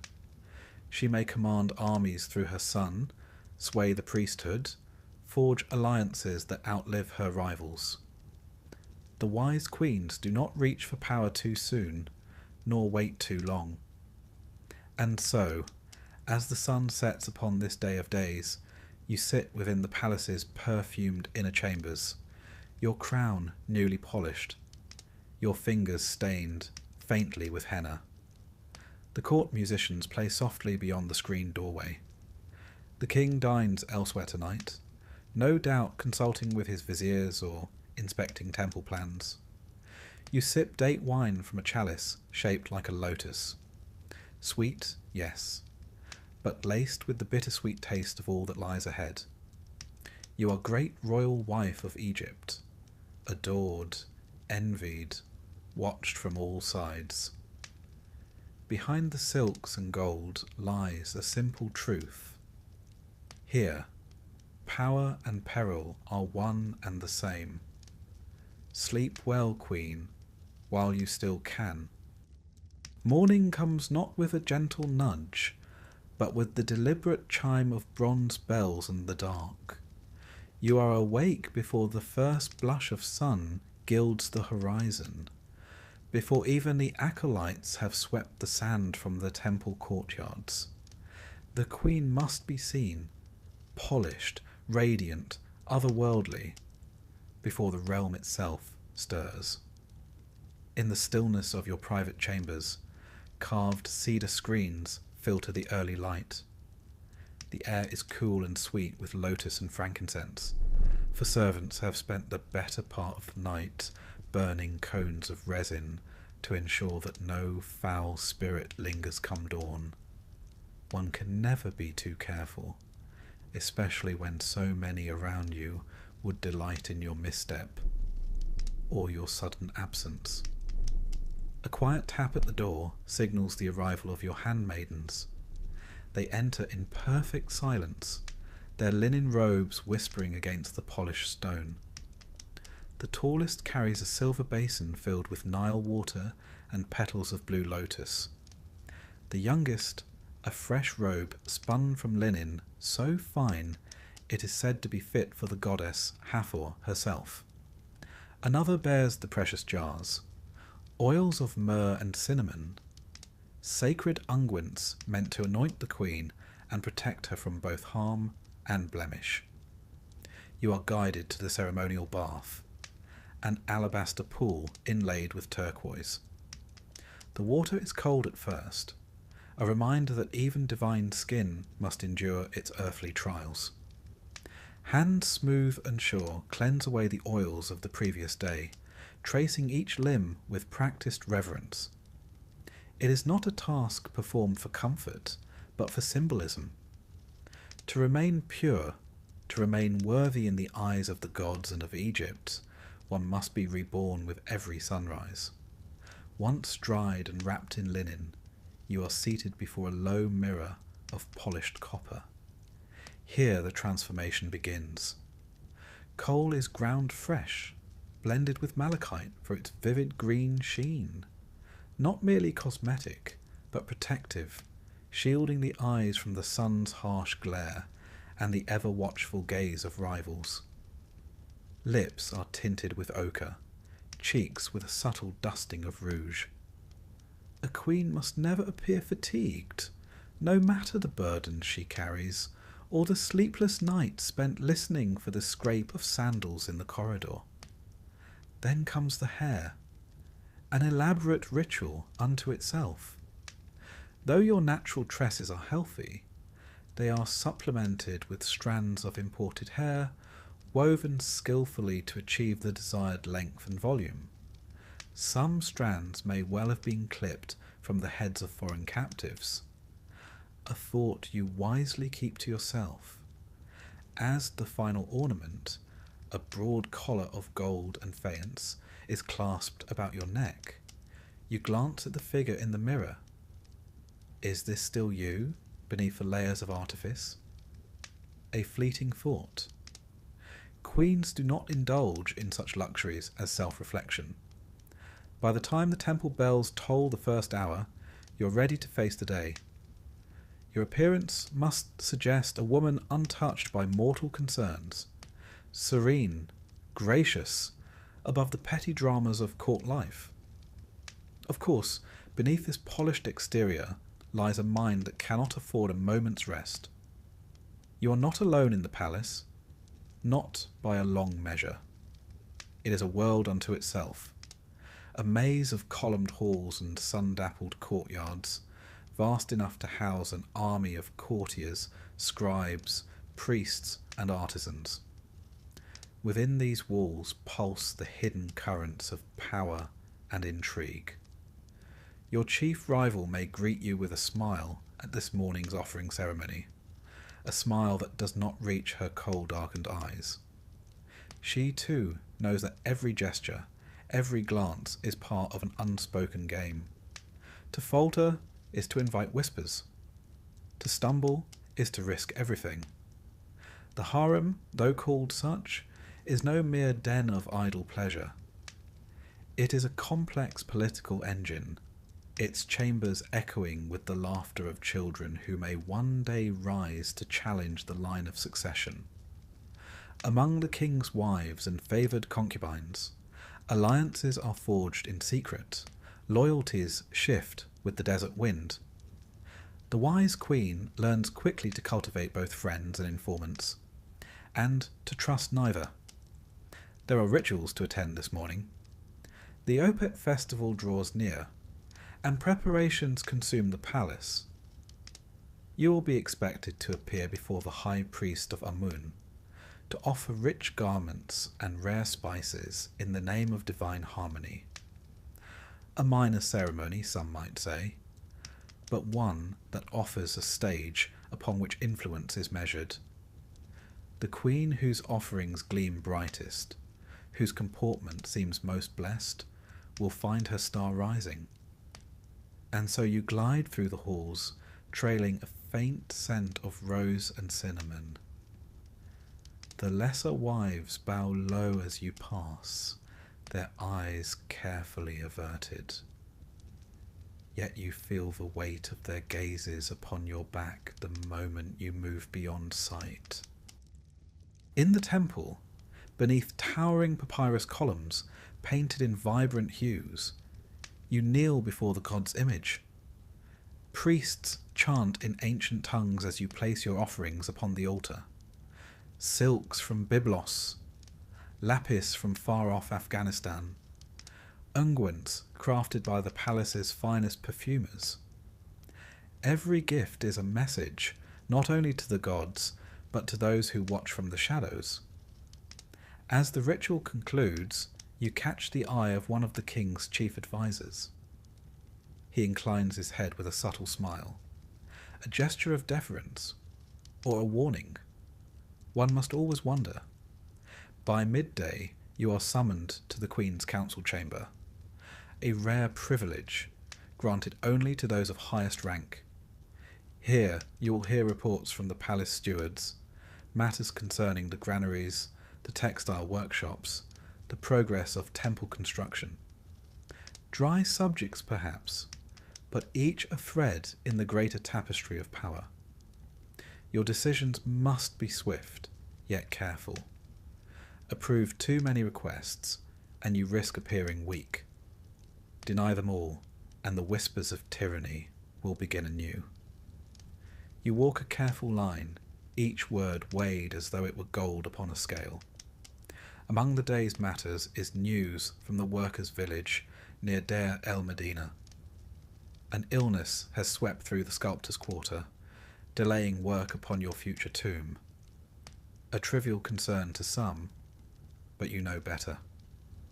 The tomb is more than a resting place. It is your insurance against oblivion. The artisans will receive additional rations and amulets for protection. A wise investment. Afternoon brings a quieter respite, though never one entirely free of duty. You dine in a shaded loggia, a breeze stirring the embroidered silks that veil the arches.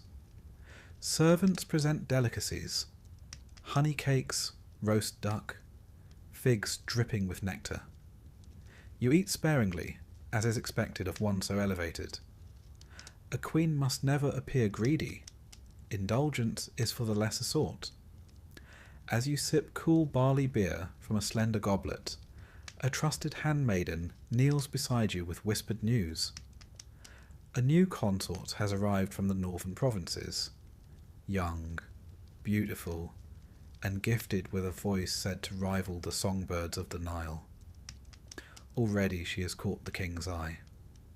You smile, a gesture as polished as the alabaster columns that surround you, and you begin to consider your next move. Later, beneath the shadow of the palace's western wing, you visit the royal nursery. The children greet you with wide eyes and eager laughter.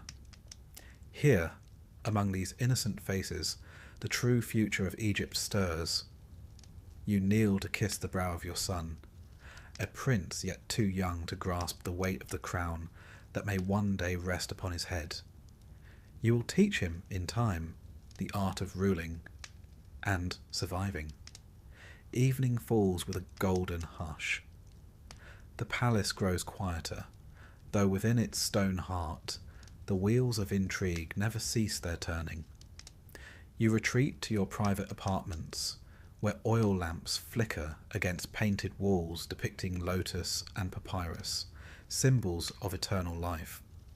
There is yet one final duty, a private audience with the king. You are summoned to the inner chamber, where incense curls in lazy spirals beneath the gilded ceiling.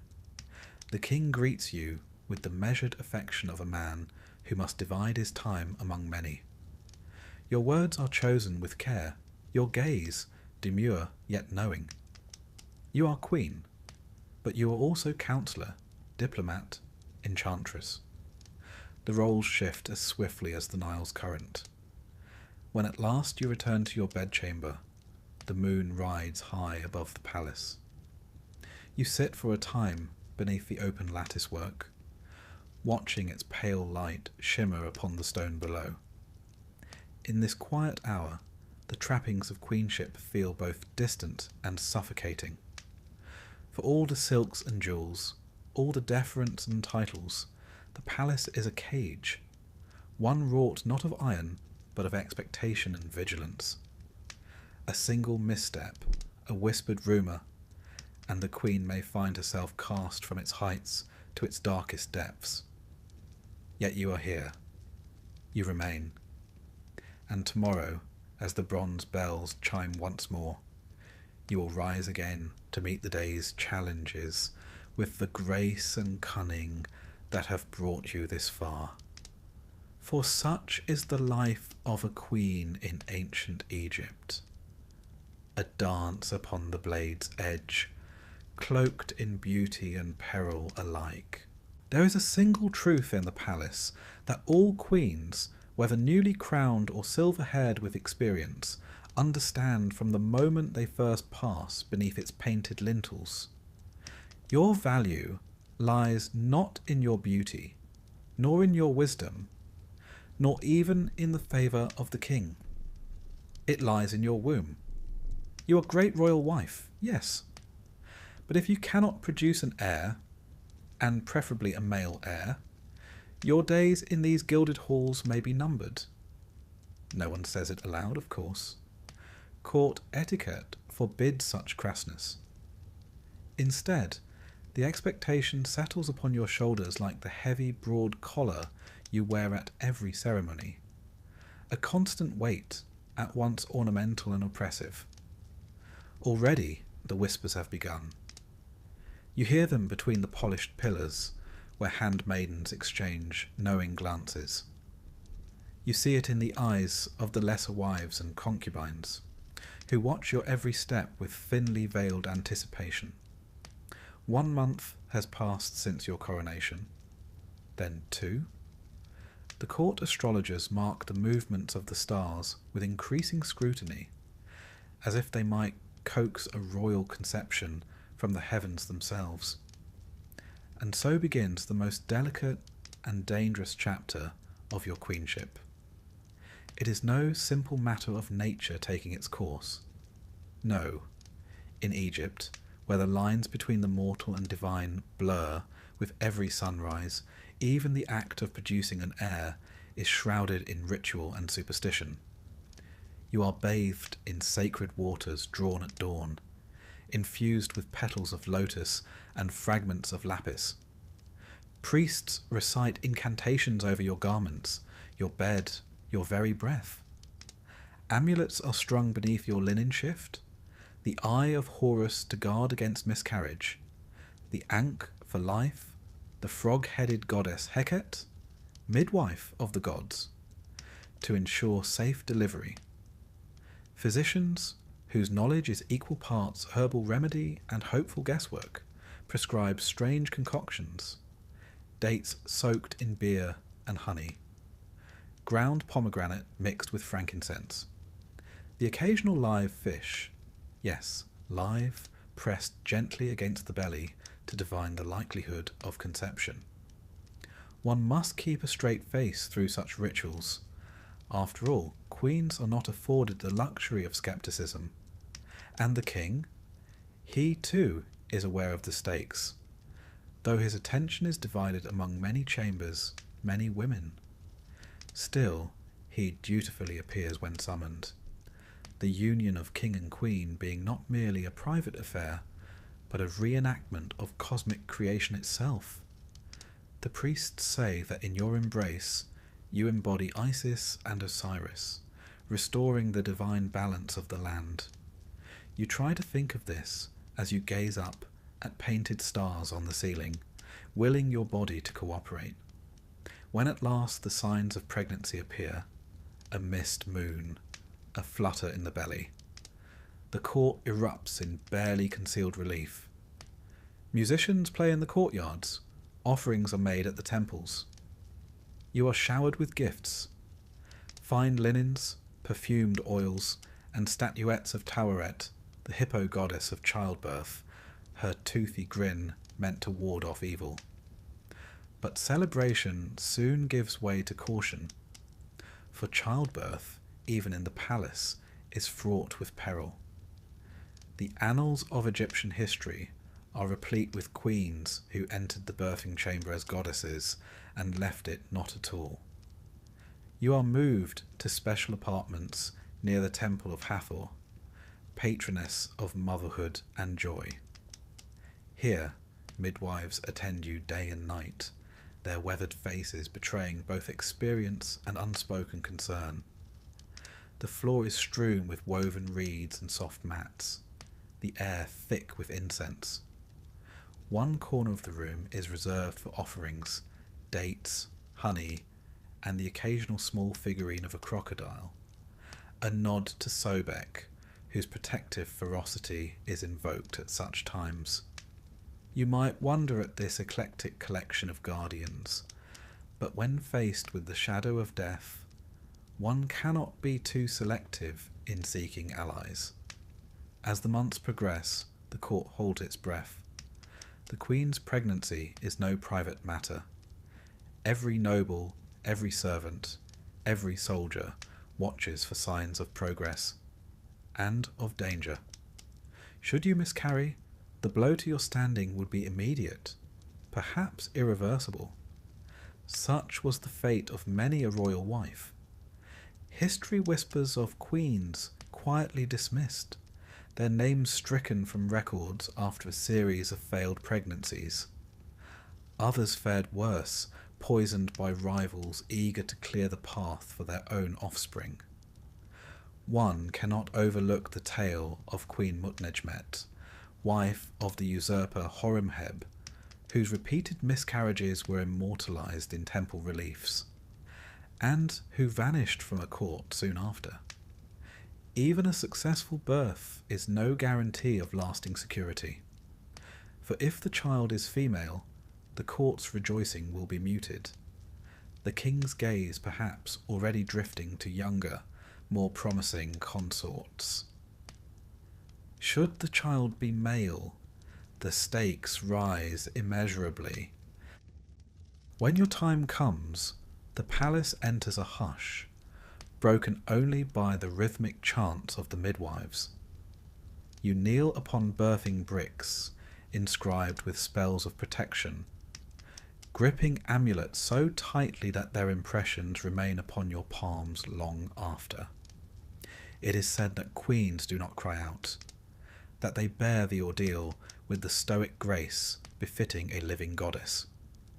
In truth, the stone walls of your chamber have heard many royal screams, though none are recorded in the official annals. At last, a cry pierces the incense-laden air, not yours, but that of a newborn, a boy. The news spreads like wildfire through the palace. Bells ring out from Karnak. Priests light great fires upon the riverbanks. The queen has borne a prince.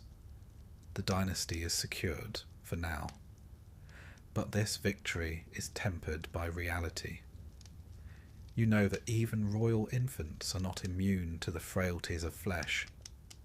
The child is swaddled in the finest linens, placed beneath protective amulets, and watched by wet nurses whose loyalty has been vetted a dozen times over. A single misstep, a single drop of poison slipped into milk, and the triumph of today could become tomorrow's morning. You must be vigilant. Already factions within the palace shift and realign. The mother of the next in line is a powerful force, but also a target.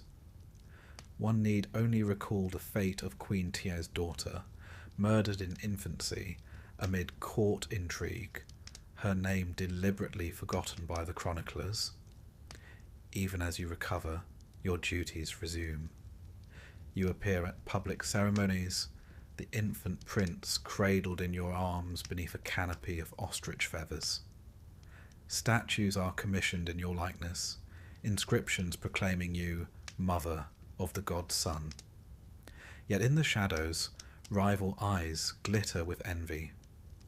For queens in Egypt, there is no true rest. Having secured your position with an heir, you must now defend it with equal fervour. The harem buzzes with fresh schemes. The lesser wives whose sons must now vie for favour redouble their efforts. The old games resume, more dangerous than before. You attend council meetings with the king, your presence a subtle reminder of your new standing.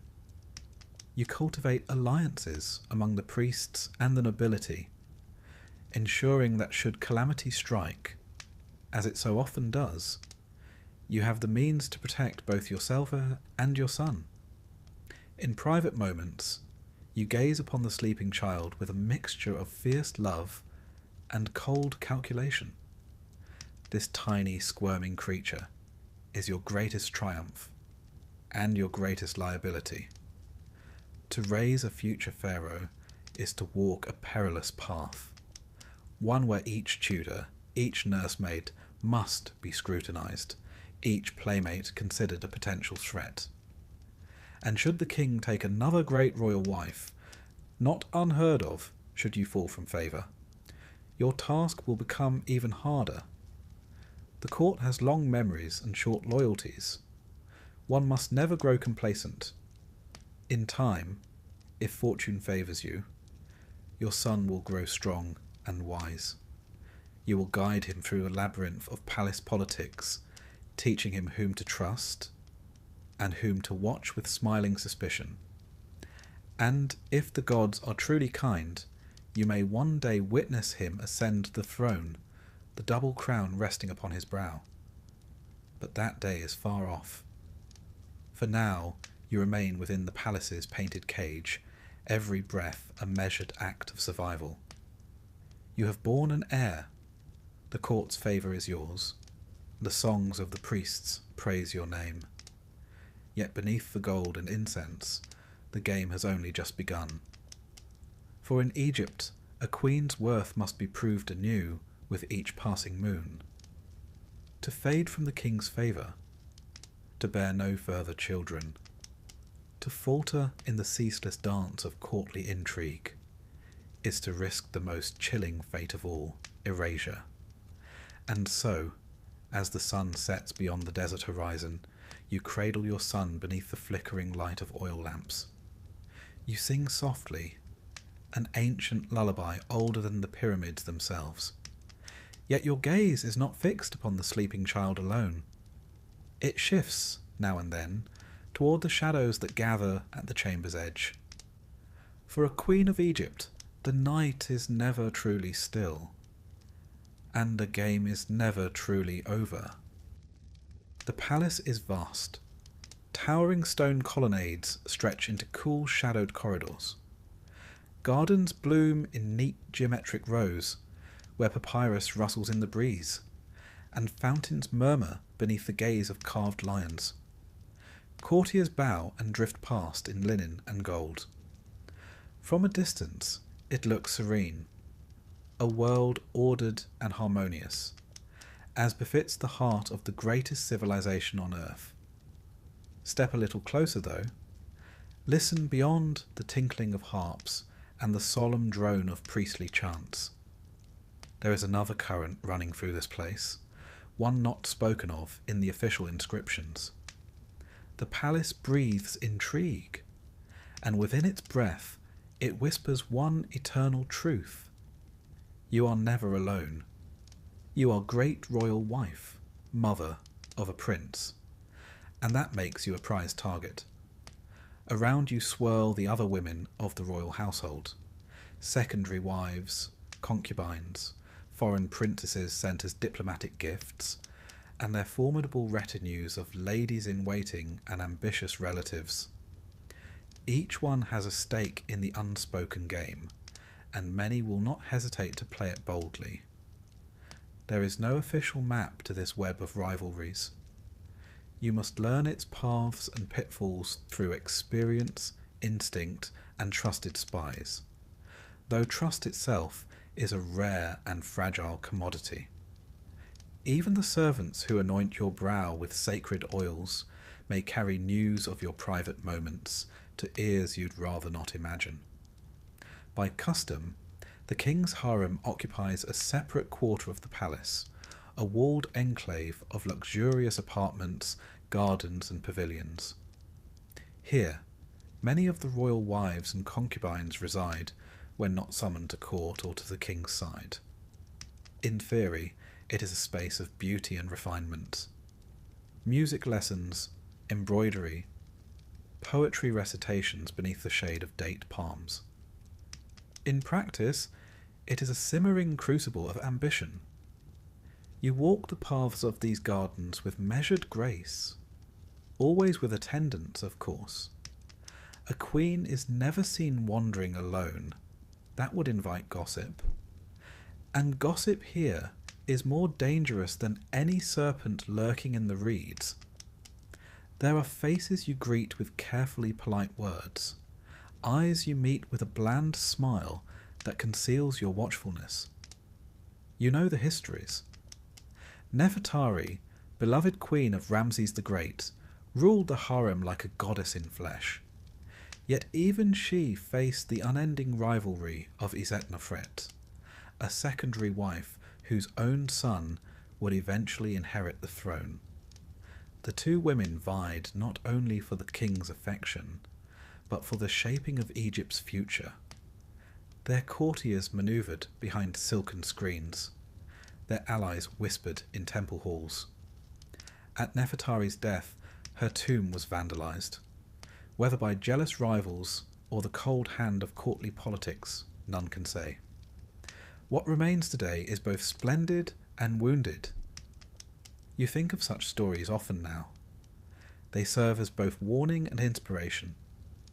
Each new arrival to the palace, each young concubine with eyes like polished obsidian, each foreign princess with her father's promises and her mother's cunning, is a potential threat.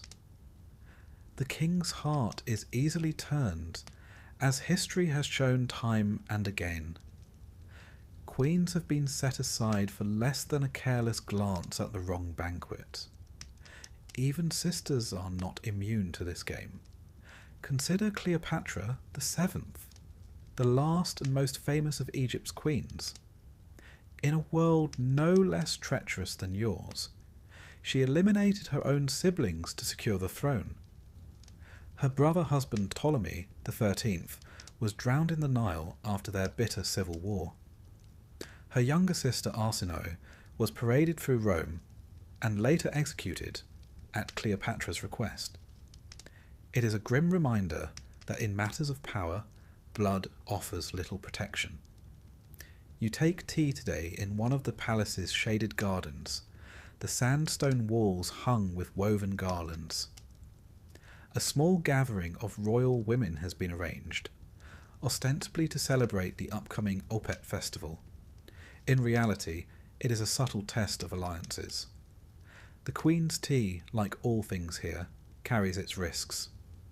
The palace kitchens are well guarded, the chief cupbearer loyal to you, or so he says. Yet poison need not be crude to be effective.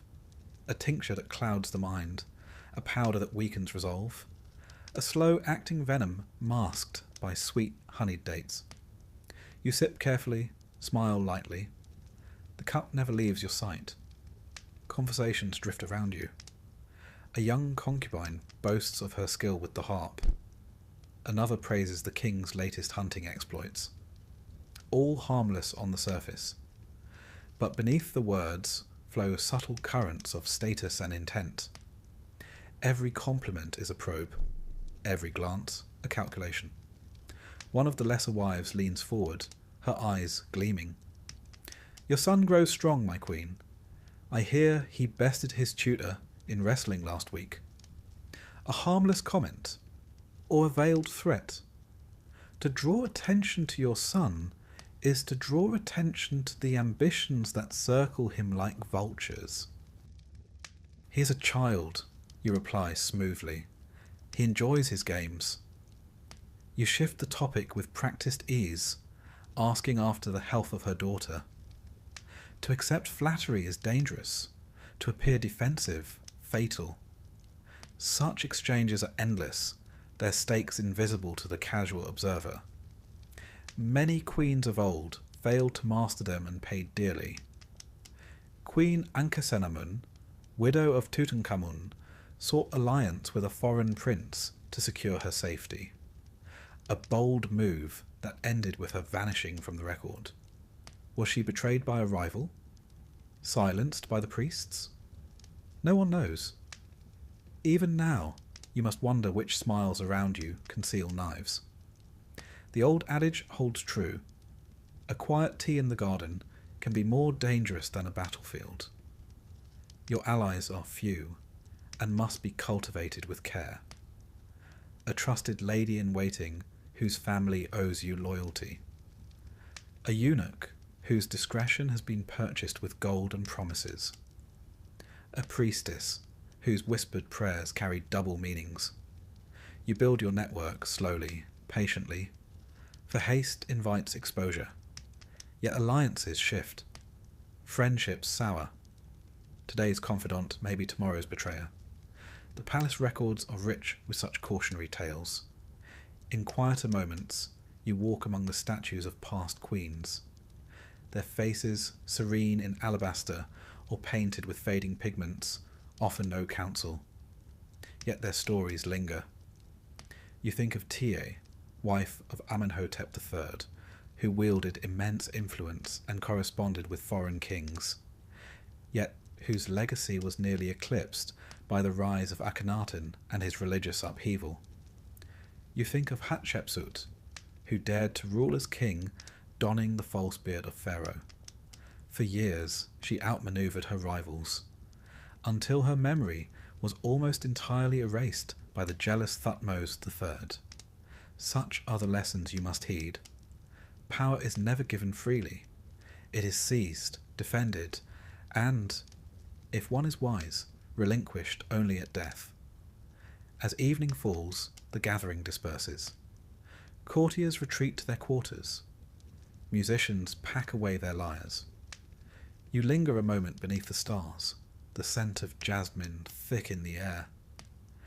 A new note arrives by the hand of a trusted servant, unsigned, of course.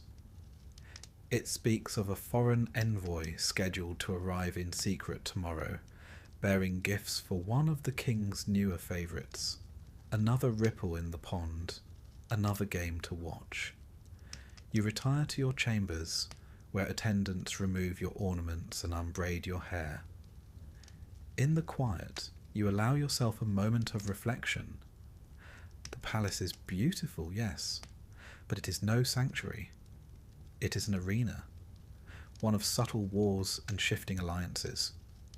Each day is a contest of wit and will, where the stakes are survival and legacy. You share this palace with rivals. And while you walk its painted halls with grace, your heart must remain as sharp as any blade. For in this place of stone and shadow, even a queen must remember. Trust is a luxury, vigilance a necessity. And tomorrow, the game begins anew. You sit beneath the painted ceiling of your private chamber, the walls cool beneath your fingertips. A gentle breeze stirs the linen draperies, carrying the scent of crushed myrrh and blooming acacia. In your lap lies a scroll, a genealogy of your illustrious house, inked by the finest scribes in the land. You unroll it slowly, eyes tracing the names. Father, mother, grandfather, grandmother, uncles, aunts, cousins, many of whom have, in one form or another, become entangled in the great tapestry of your dynasty's lineage. It is a fine thing, they tell you, to have royal blood. The purer, the better. And here in Egypt, purity takes precedence over all else, certainly over more pedestrian concerns of propriety or genetic diversity. You will marry within your family.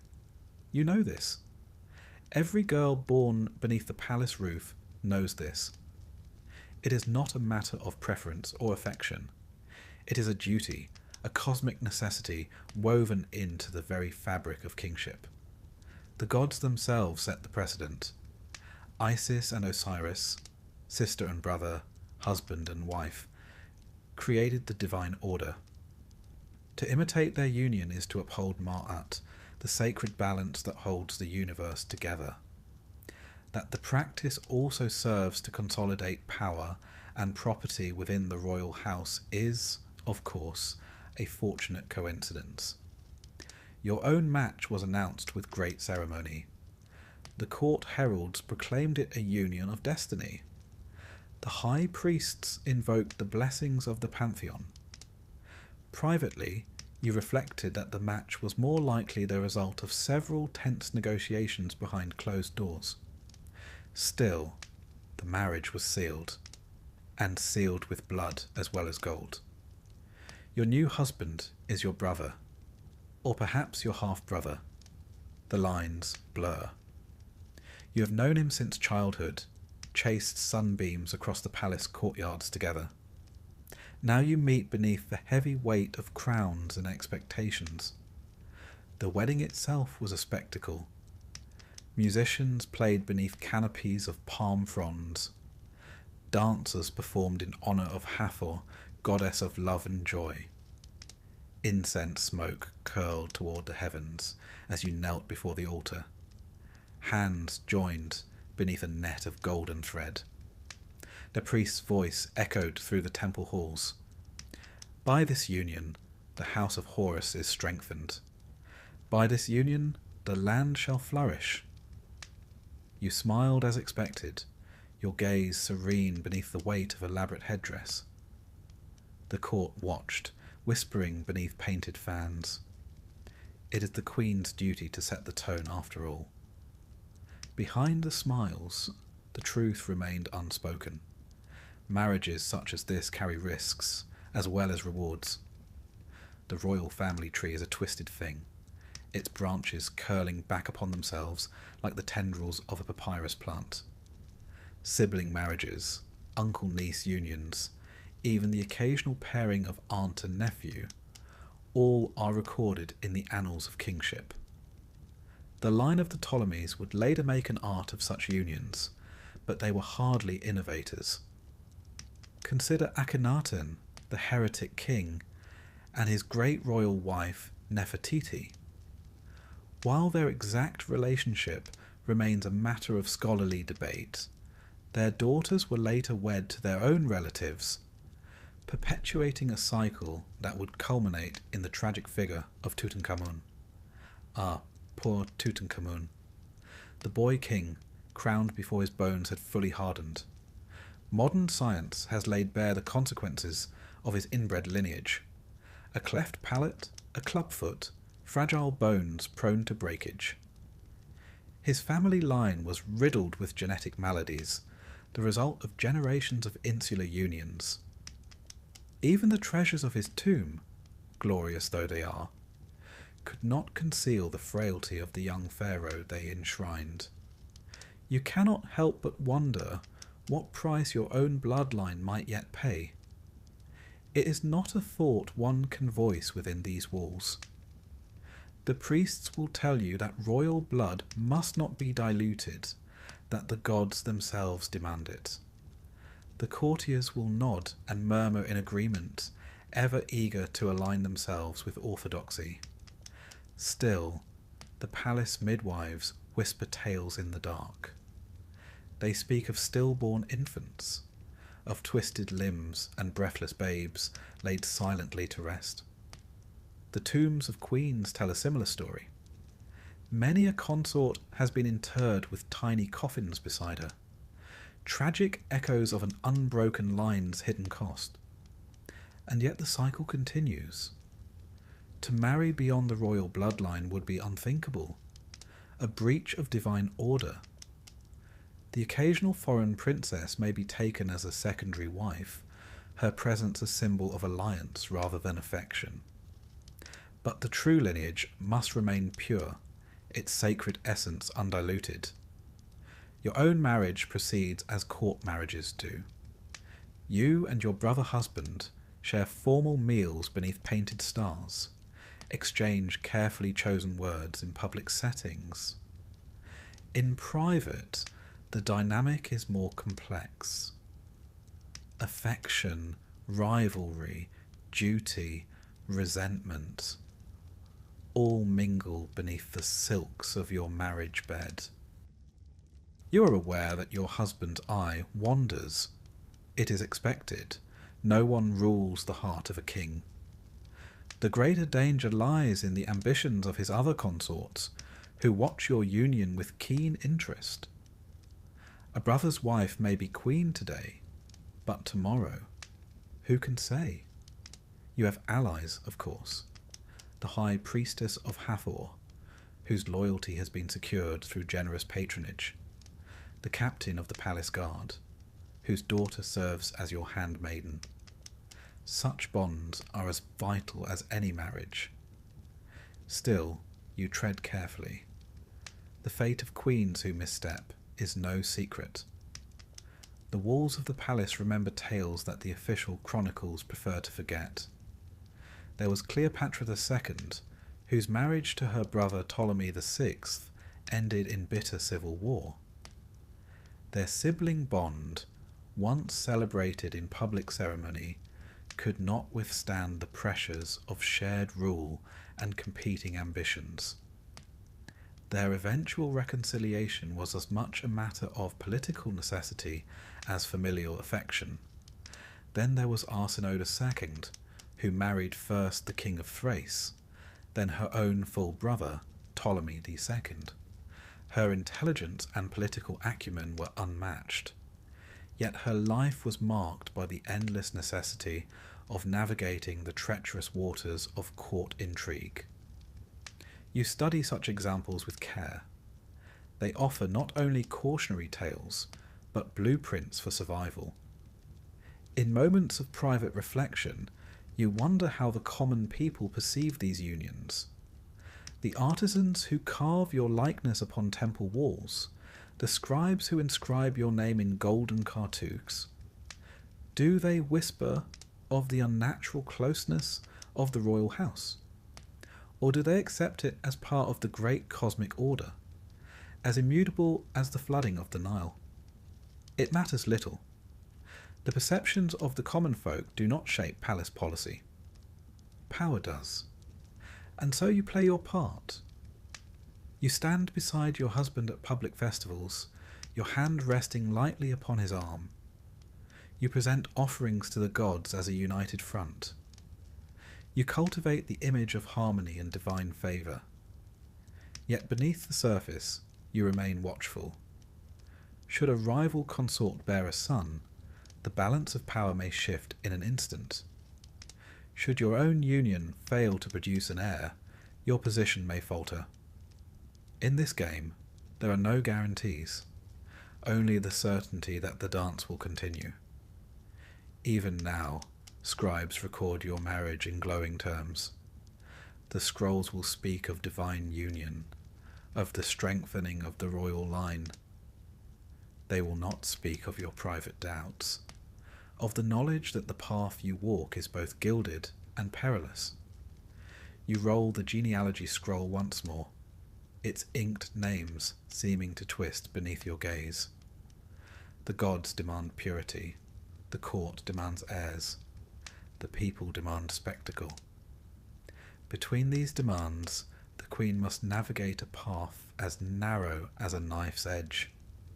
You rise from your seat, the cool stone beneath your bare feet grounding you for the tasks ahead. Another day of ceremonies awaits, another round of alliances and calculated smiles. And so you steel yourself. For in Egypt, to marry your brother, your uncle, or worse, is not an aberration. It is a duty, one you will fulfill with all the grace and cunning the role demands. The dance continues, and you, Queen of Egypt, must dance it well. You wake to a dawn as gold as any that has graced the Nile in its long, winding history.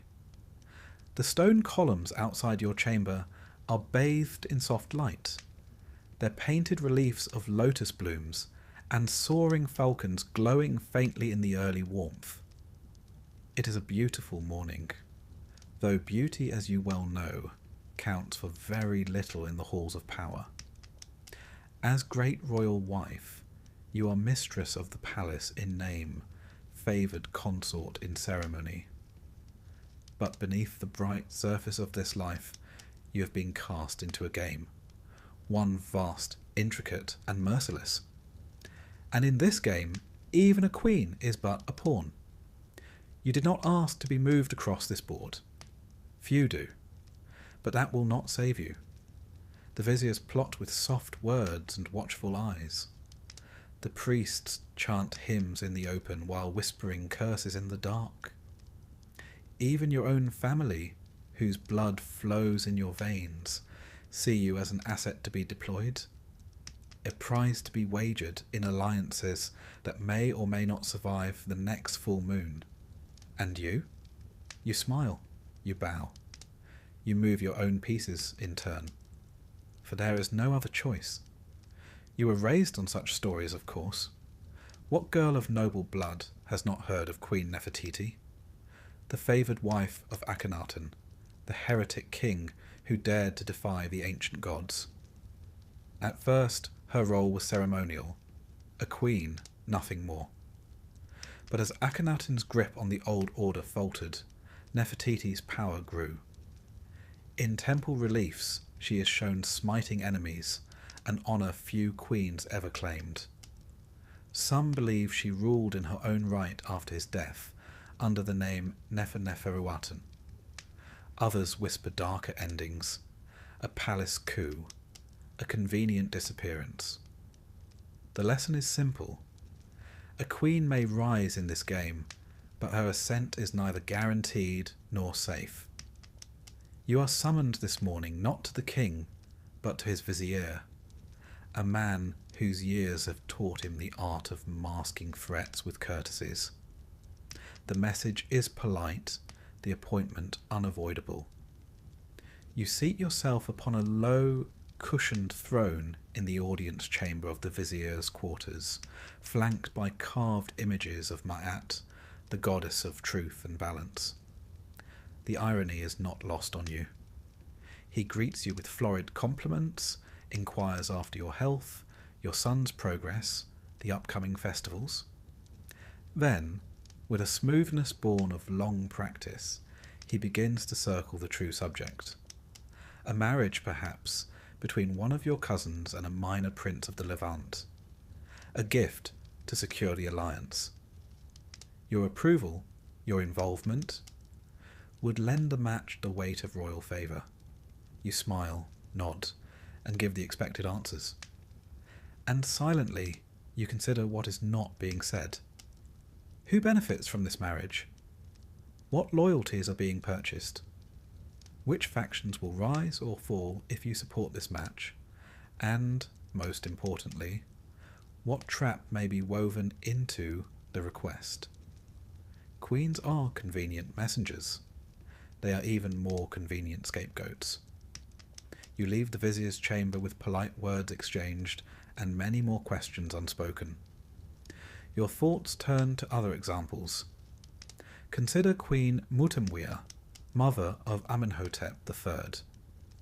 Little is known of her, but much can be inferred. Her marriage was likely a political manoeuvre. A foreign princess, perhaps, her presence at court negotiated by embassies and scrolls sealed with wax and wary smiles. When her son rose to the throne, she gained new influence, but only so long as she remained useful. Such is the way of things.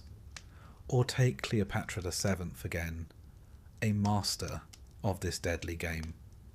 From her earliest years she was trained in the arts of diplomacy and manipulation. When her father Ptolemy XII fled Egypt, it was young Cleopatra who held the palace together. Later, she would align herself with Rome's most powerful men, first Julius Caesar, then Mark Antony, forging alliances that shook empires. Yet even she couldn't outrun the forces arrayed against her. Rome's legions and Octavian's ambitions were a tide too great to turn. Their stories are instructive. They remind you that no alliance is permanent, no favour eternal. You return to your chambers where trusted advisers await. Messages have arrived. One from your brother, now governing a northern province. Another from a foreign envoy seeking audience. Each parchment carries its own implications, its own risks. You must answer carefully, for every word may be read by eyes other than those for whom it is intended. And while these matters unfold, others gather in darker corners of the palace. The priests of Amun watch the king's heretical tendencies with growing concern. Some whisper of ancient prophecies, of rightful bloodlines, and the necessity of sacrifice to restore cosmic order. You are no stranger to such murmurs, nor to the veiled threats they carry. You're not untouched by the machinations of your own kin, either. Your uncle writes often, urging you to press certain causes before the king. A priesthood appointment here, a land grant there. Each request is framed as a favour to the realm, but you know well that favours must be repaid, and debts are dangerous things. You play this game as best you can. You host banquets, where the placement of each guest is a calculated signal. You sponsor temple rites, weaving ties with the priesthood, even as you guard against their ambitions. You present yourself at court as the model of royal virtue, while cultivating discreet channels of information beyond the official scribes. It is exhausting, this life, but it is the life you have. Sometimes, in the quiet of night, you walk the palace gardens beneath the stars. You pass the statues of forgotten queens, their features worn smooth by time. Some were pawns who never moved beyond their first square. Others became queens in truth, players of rare skill who bent the game to their will. You wonder which path will be yours. In these moments you recall the foreign princesses who entered this game with fewer advantages. The Mitanni bride sent to Amenhotep III, the Hittite princesses dispatched to Rameses II. They came with dowries and diplomatic hope, but little else. Many faded into obscurity, their tombs unmarked, their names preserved only in dusty inventories of marriage gifts. And yet a few seized their chance. The Kassite princess who became a queen of Babylon, the Mitanni bride whose letters reveal a keen grasp of court politics. You have more power than they did, but also more enemies. Each day brings new maneuvers. A minor official seeks an audience. A priest hints at omens concerning the king's health. A noblewoman's sudden illness sparks rumours. Was it a natural ailment or the work of unseen hands? Even the king himself is not immune to manipulation. His advisers counsel restraint in foreign policy. Or is it fear? His favoured courtiers press for greater privileges or greater control. You walk a narrow line, seeking to guide without appearing to command. You think again of Nefertiti. At her zenith, she shaped Egypt's destiny alongside Akhenaten. And then, as swiftly as she rose, she vanished. Her disappearance remains one of history's great mysteries. Was it death, exile, assassination? No one knows. The stone faces of Amarna offer no answers. But you have learned this much. In this game, the wise queen prepares for all possibilities. And so, you strengthen your network. You place trusted agents among the palace staff. You cultivate ties with the merchants who supply the court. For information flows where silver passes. You ensure that should the tide turn against you, you will not face it alone. The game continues. It always does. You have seen queens fall for a single miscalculation, a misplaced word, a forgotten alliance. You will not join them. As the sun sets beyond the palace walls, casting long shadows across the painted courtyards, you prepare for tomorrow. Another audience. Another round of calculated smiles and veiled promises. Another step along this treacherous path. You are a pawn, perhaps, but pawns can become queens. And queens, as the old proverb says, can shape the fate of kings. You rise from your seat, the cool stone beneath your feet grounding you once more. The board is set, the pieces move, and you, Queen of Egypt, are ready to play. The sun has not yet cleared the horizon when you are summoned. Already the palace hums with activity. Servants flitting through the colonnades, courtiers rehearsing their lines for the day's ceremonies, priests preparing sacred oils and incense. You rise from your bed of carved ebony and linen, your sleep light as ever. The title of Great Royal Wife brings with it many privileges. Restful nights are not among them. A handmaiden kneels at your side. The High Priest of Amun requests your presence at the temple of Karnak, my queen. Of course he does. The festival of Opet is upon you once more. a grand spectacle intended to renew the divine power of the pharaoh, and, by extension, the land itself. As great royal wife, you are no mere observer. You are a living embodiment of the goddess Hathor, consort of the sun god Re, and patroness of love, beauty, and fertility. You must play your part with grace. The kingdom, and your standing within it, depends upon it. The transformation begins at once. You are bathed in sacred waters, anointed with unguents of myrrh and cinnamon, dressed in flowing linen, dyed the deep blue of the night sky. A heavy collar of gold and faience encircles your throat, its cool weight both comforting and constraining. Upon your brow, the ceremonial headdress of Hathor gleams, a solar disk nestled between the horns of a cow, symbol of nurturing and divine femininity. You catch your reflection in the polished bronze mirror. The face that gazes back is serene, inscrutable. A goddess, or so they must believe. Outside the temple, the crowds gather in anticipation. The air is thick with incense and expectation. Musicians pluck at lyres, the notes drifting upward like the prayers of the faithful.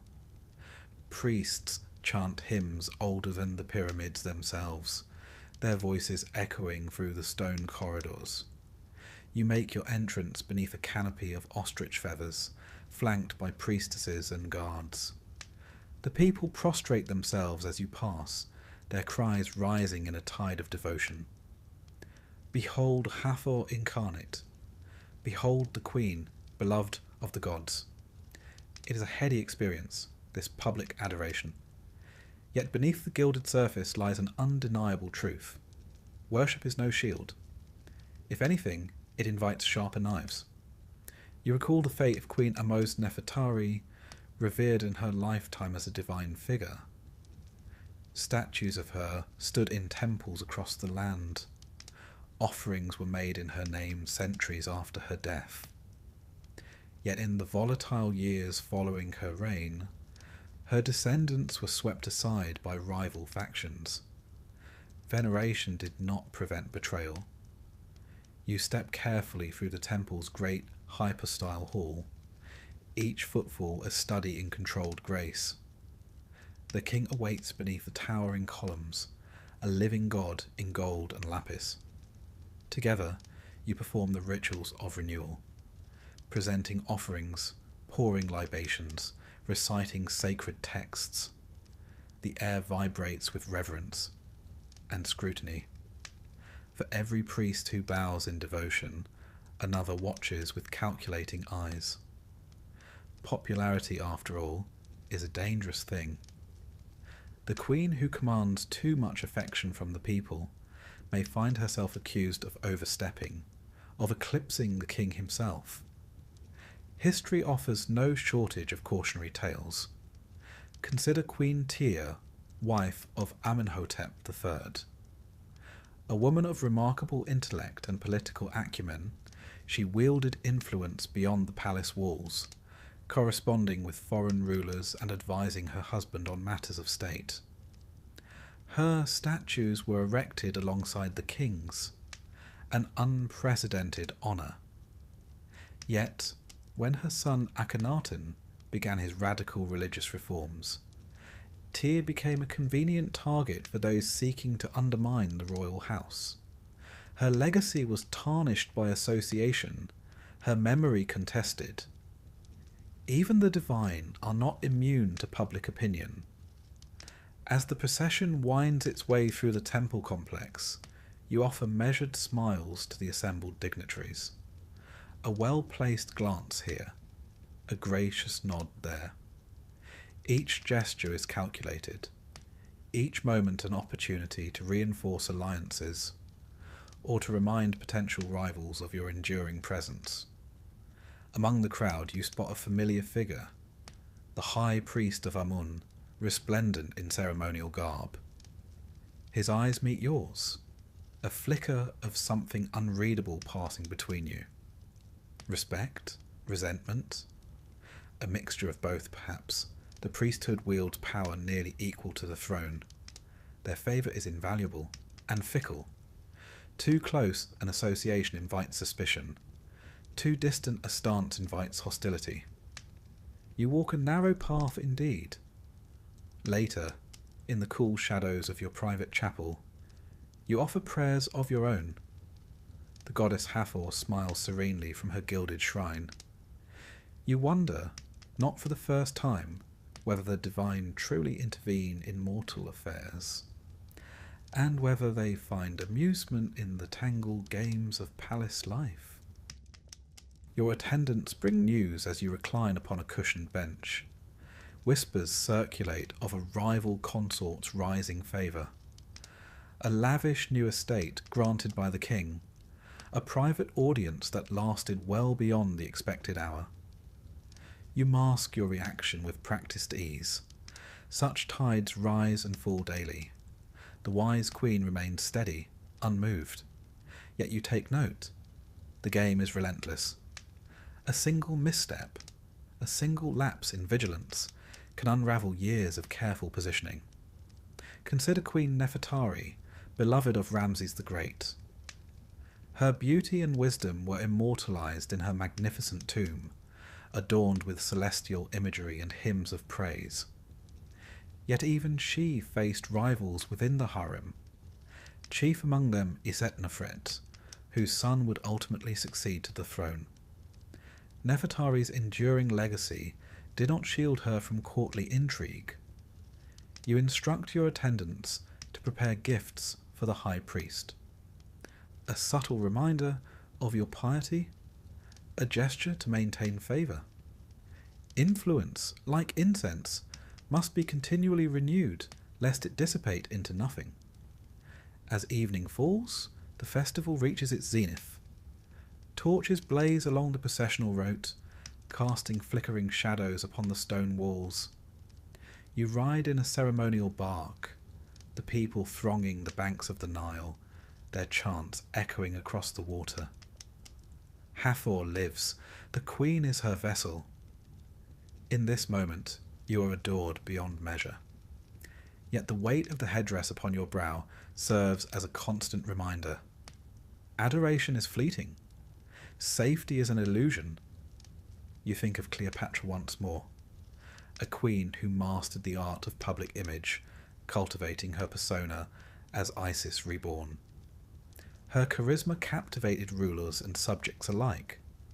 Yet in the end, neither divine association nor popular acclaim could shield her from Rome's inexorable advance.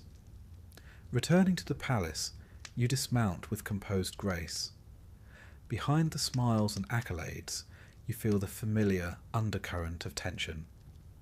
The queen who draws too much light upon herself risks casting others into shadow, and shadows breed resentment. In your private chambers, you remove the heavy regalia piece by piece, the solar disk, the golden collar, the layers of perfumed linen. Beneath it all, you remain yourself, flesh and blood, a woman navigating a treacherous world beneath a veneer of divinity.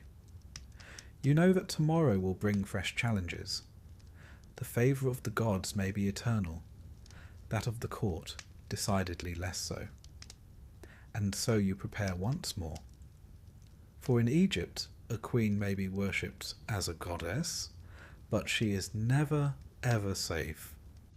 You do not sleep deeply anymore. Not truly. The palace is too full of whispers for that. The night air brings them through cracks in stone and silk. A servant's careless word here, a scribe's furtive glance there. In this life, the trick is not to silence such whispers. It is to hear them first. And so you wake, well before dawn, to the rustle of your most trusted handmaiden slipping through the door. A message is pressed into your palm. A scrap of linen, no more. One glance is enough, and there is movement among the concubines. One in particular has grown bold, too bold. She boasts of the king's growing affection, of late-night audiences and gifts wrapped in lapis and ivory. And worse, she has begun to gather allies. You smile faintly, though there is no mirth in it. You had expected as much. In the great game of the Egyptian court, survival is not merely a matter of charm or divine favour. It is a matter of vigilance, and of striking first when the balance tilts. History remembers the queens who played this game well. It remembers, too, those who failed. You rise from your couch, moving with deliberate ease. Outside, the moon lingers pale against a violet sky. Your attendants prepare you for the day, unaware that this morning's tasks go far beyond temple rites or polite audiences. As they drape you in fine linen and coil your hair with strands of gold, your mind is elsewhere, assessing your pieces, testing the strength of each. You think of Nefertiti, whose statues once stood beside her husband's as an equal ruler. Some say she orchestrated her own rise through careful alliances with the priesthood and military. Others whispered darker tales, that rivals were silenced with poisoned honeycakes, that dissenters vanished into the sands beyond Amarna's walls. The truth? It hardly matters. The result was the same. For a time, she held the power of kings in her own hands. You step into the corridor, your sandals whispering against polished stone. Waiting in the shadows is one of your most discreet agents, a eunuch who oversees the palace kitchens and has ears in every corner. He bows low and murmurs quietly, "Yes, the concubine has sent word to a priest of Ptah. There is talk of offerings, and of a prophecy concerning her unborn child. A dangerous gambit. The priests can make or break a royal faction. If they proclaim a child blessed by the gods, the king's affections may harden into something more lasting." You thank him with a nod and a coin pressed discreetly into his palm. The coin is a formality. Loyalty must be nurtured constantly. The day unfolds with its usual pageantry. You attend court, listening with practiced patience as minor nobles present petitions.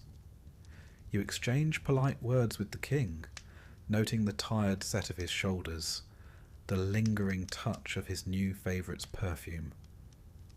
And all the while, your mind turns over the board. Queens who survived this game did not wait for fate to play their hand. They shaped events with quiet force, with whispers in the right ears, with smiles that concealed daggers. You think of Arsinoe II, who married her brother Ptolemy II and ruled as co-sovereign. She crushed her political enemies with ruthless efficiency, exiling rivals and rewriting temple inscriptions to solidify her divine status. Few mourned those who vanished in her wake. Fewer still dared oppose her afterward. Your own strategy must be more subtle. Direct action invites too many eyes. But there are other ways. Later that afternoon, beneath the pretext of overseeing preparations for an upcoming festival, you summon the High Priestess of Hathor, a woman whose loyalties have been carefully cultivated with gifts of rare perfumes and generous endowments to her temple. Over cups of date wine, you speak lightly of omens and portents. You suggest, with the gentlest of phrases, that the concubine's rising influence may be unsettling the cosmic balance, that rumours of her child's supposed divine favour risk angering the gods. The priestess nods slowly. Her temple's rituals, after all, depend upon the queen's continued generosity. A quiet word from her can blunt the concubine's ambitions without bloodshed. This is the first move. You must also address the concubine's allies. A list has been prepared. Minor officials, household staff, ambitious courtiers drawn to the scent of rising power. Some will be warned. Others will be removed. Reassigned to distant posts, their influence quietly eroded. You remember Cleopatra VII's mastery of this art. She charmed Roman generals and Egyptian priests alike, weaving a web of alliances that kept her on the throne despite overwhelming odds. Yet she knew when charm must give way to force. Her half-sister Arsinoe learned this lesson too late, paraded through Rome in chains before meeting an untimely end. Such ruthlessness is not your first choice, but you will not hesitate to employ it. That evening, you attend a private banquet. The king is present, flanked by courtiers and advisors. The concubine is there as well, radiant in lapis and gold. Her laughter rings a touch too loudly through the hall. You meet her gaze with a smile that is both gracious and cold. You speak little, allowing the silence to speak for you. And as the evening wears on, you note with satisfaction the subtle shift in the room. Glances exchanged, conversations paused as the high priestess's warnings begin to ripple through the court. Later, beneath the moonlit colonnades, you confer with your steward. Certain shipments of fine oils and silks meant for the concubine's apartments will be delayed indefinitely. A message will be sent to the captain of the palace guard, requesting increased patrols in certain quarters. Visibility, after all, discourages reckless ambition. And so the game unfolds. You plot, you spy, you strike first, with words, with influence, with the careful orchestration of perception. You recall Queen Hatshepsut, who rose from regent to pharaoh in her own right. Her path was not secured through brute force alone. She built alliances with the priesthood, commissioned grand temples, and controlled the narrative of her reign through art and inscription. It was only after her death that her enemies dared deface her monuments. Too little, too late. You aim for the same legacy. But unlike Hatshepsut, you cannot yet command armies or don the false beard of kingship. Your weapons are subtler, and no less effective. Days pass, the concubine's influence wanes, her boasts growing quieter. The priests no longer speak of divine favour. Her allies drift away, sensing the shifting winds. You do not celebrate openly? Such victories are fragile. One must remain vigilant, always. Yet in the quiet of your chambers, as your attendants prepare you for another day of ritual and performance, you allow yourself a rare moment of satisfaction. You have played this round well, but the game is never over. Beyond the palace walls, foreign embassies arrive bearing gifts and hidden agendas. Within, new rivals await their moment. The king's affections remain as mercurial as the Nile's flood. You will plot again. You will spy again. And when the time comes, as it surely will, you will strike first once more. For in Egypt, a queen who waits for fortune to favour her is a queen who does not long survive.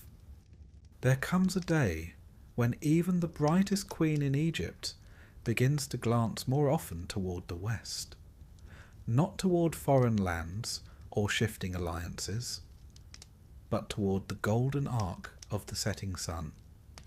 For all the crowns and garlands, for all the priests' honeyed words about divinity and eternal favour, one truth remains unyielding. You are mortal. And in Egypt, where death is not an end, but a beginning fraught with peril, a wise queen prepares well for her final journey, or risks being erased in both life and afterlife. You are older now. The courtiers still bow low. The priests still chant your titles with reverence. But beneath the oil lamps and gilded beams of the palace, You see it in their eyes. A quiet measuring. Your hair, once black as coal, is now touched with silver, though the finest perfumers can soften its gleam. Your face is still fair beneath its careful layers of ochre and scented oils. But you know time's hand better than they do. You have survived long beyond many rivals. The concubine who once schemed to raise her son above yours now lies forgotten beneath a modest tomb.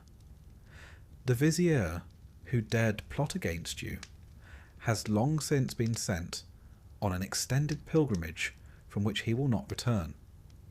You have played the game with skill and iron patience, but even the sharpest blade dulls. Even the most careful player must at last prepare to leave the board. And so you begin. It is not a morbid task. In Egypt, preparation for the afterlife is a queen's sacred duty, as crucial as any offering to the gods. The Book of the Dead speaks plainly. The unprepared soul faces oblivion, or worse. You begin with your tomb. It is already underway, of course. No queen of standing would dare leave such matters until too late. For years now, artisans from Deir el Medina, the finest painters and masons in the land, have toiled to create your eternal house. Its chambers spiral deep into the limestone cliff of the West Bank, beneath the Valley of the Queens. There, beneath layers of earth and stone, your body will rest, awaiting the long journey through the Duat, the realm of the dead. You visit the site now more often. Clad in plain linen robes, your face veiled, you descend into the half-lit corridors while your retinue waits above. The air smells of fresh-cut stone and beeswax. The walls bloom with new pigment. Fields of reeds, boats of the sun god Ra, the winged goddess Maat stretching her arms in welcome. Your artisans bow low, their eyes bright with reverence, and perhaps some fear. A queen's gaze lingers long on their work, and one poorly rendered glyph might invite ruin. You study the scenes carefully. They must not only please the living court, but persuade the gods themselves. You think of Hatshepsut's mortuary temple at Deir el-Bahari, its grand colonnades proclaiming her divine birth and rightful rule. Such a monument is a weapon against forgetting, for even in death your rivals will not rest. They will seek to tarnish your name, to strike it from stone and memory. And so you plan each inscription with precision.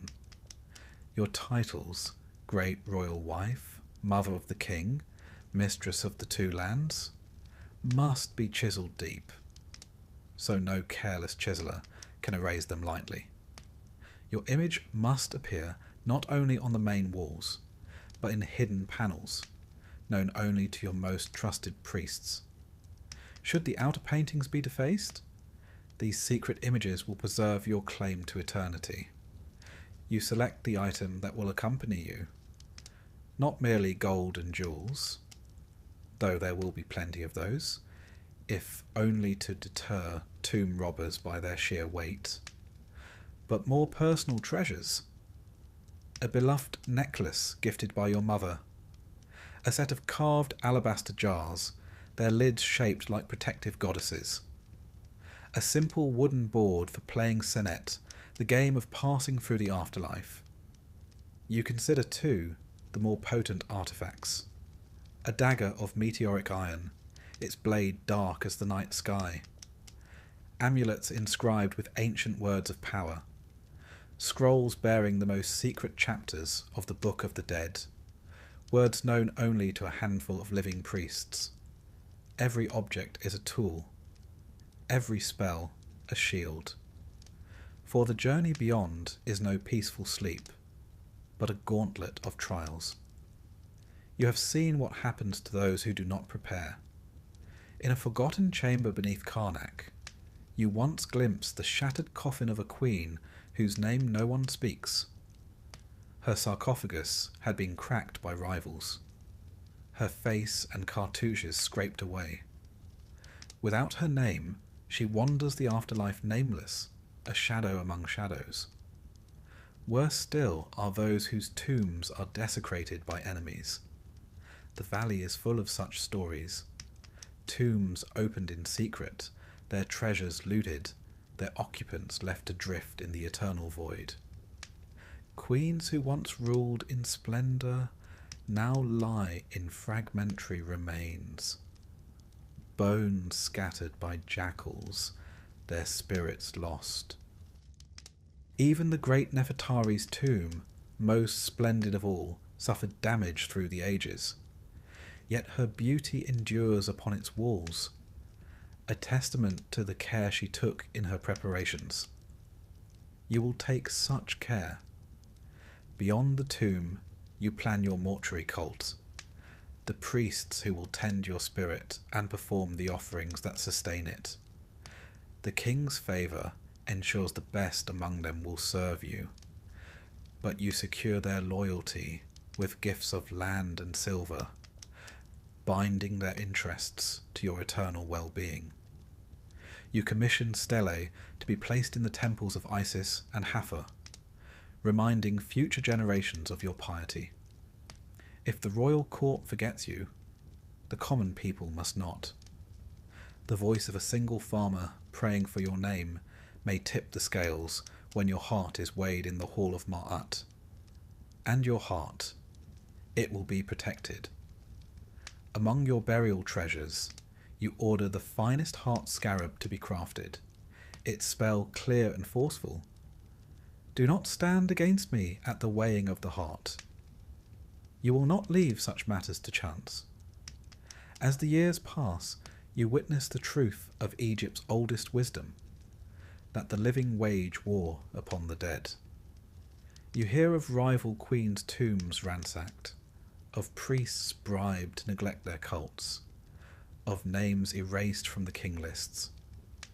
You take steps to guard against this. Trusted scribes prepared duplicate copies of your inscriptions to be hidden in remote sanctuaries. Loyal family members are instructed on the secret locations of your personal cache. Should the official tomb fall to time or treachery, your essence will endure.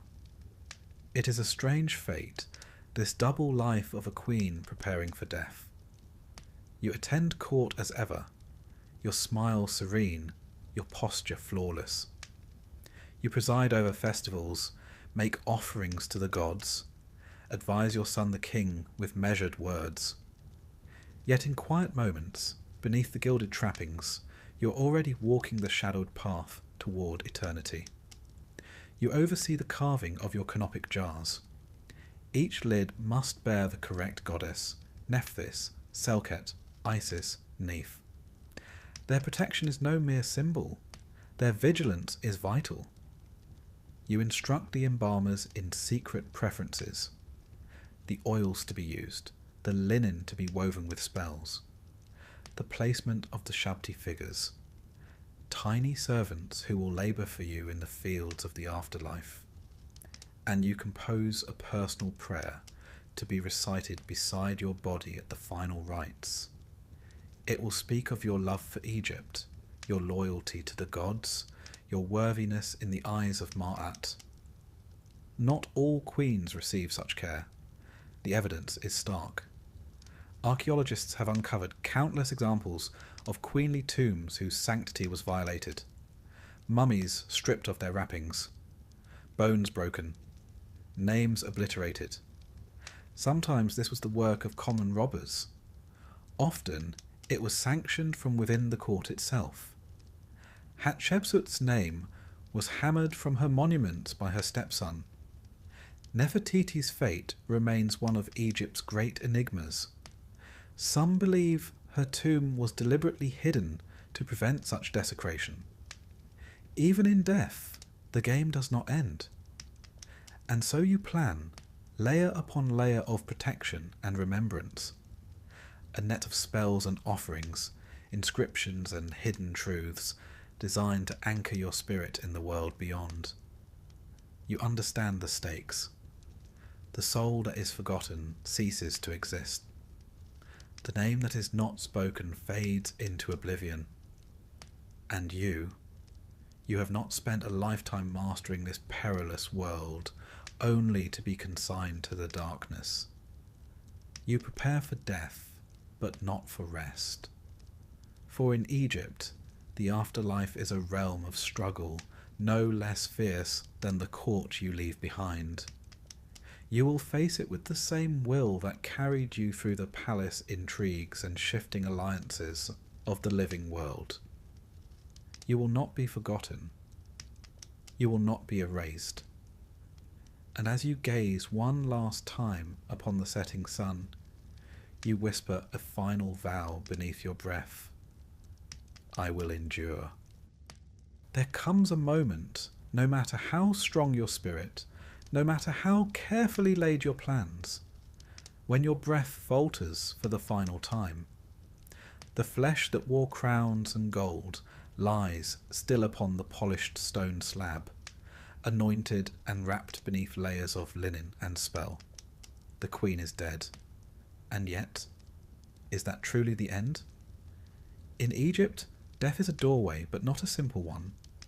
Beyond it lies a winding path through darkness and starlight, 1,000 dangers and 1,000 hopes. Whether you cross into the fields of reeds, a land of perfect harvests and unbroken joy, or fade into the black, lost among the restless dead, depends upon more than piety or preparation. It depends upon memory, upon whether your name, your image, your story endure. You knew this. You prepared for it. You wove your legacy into every surface that could bear it. Stone, gold, papyrus, even the whispered songs of temple choirs. But as you now drift toward the western horizon, the final game begins. One played not by you, but by those who remain. Your tomb is sealed with solemn ceremony.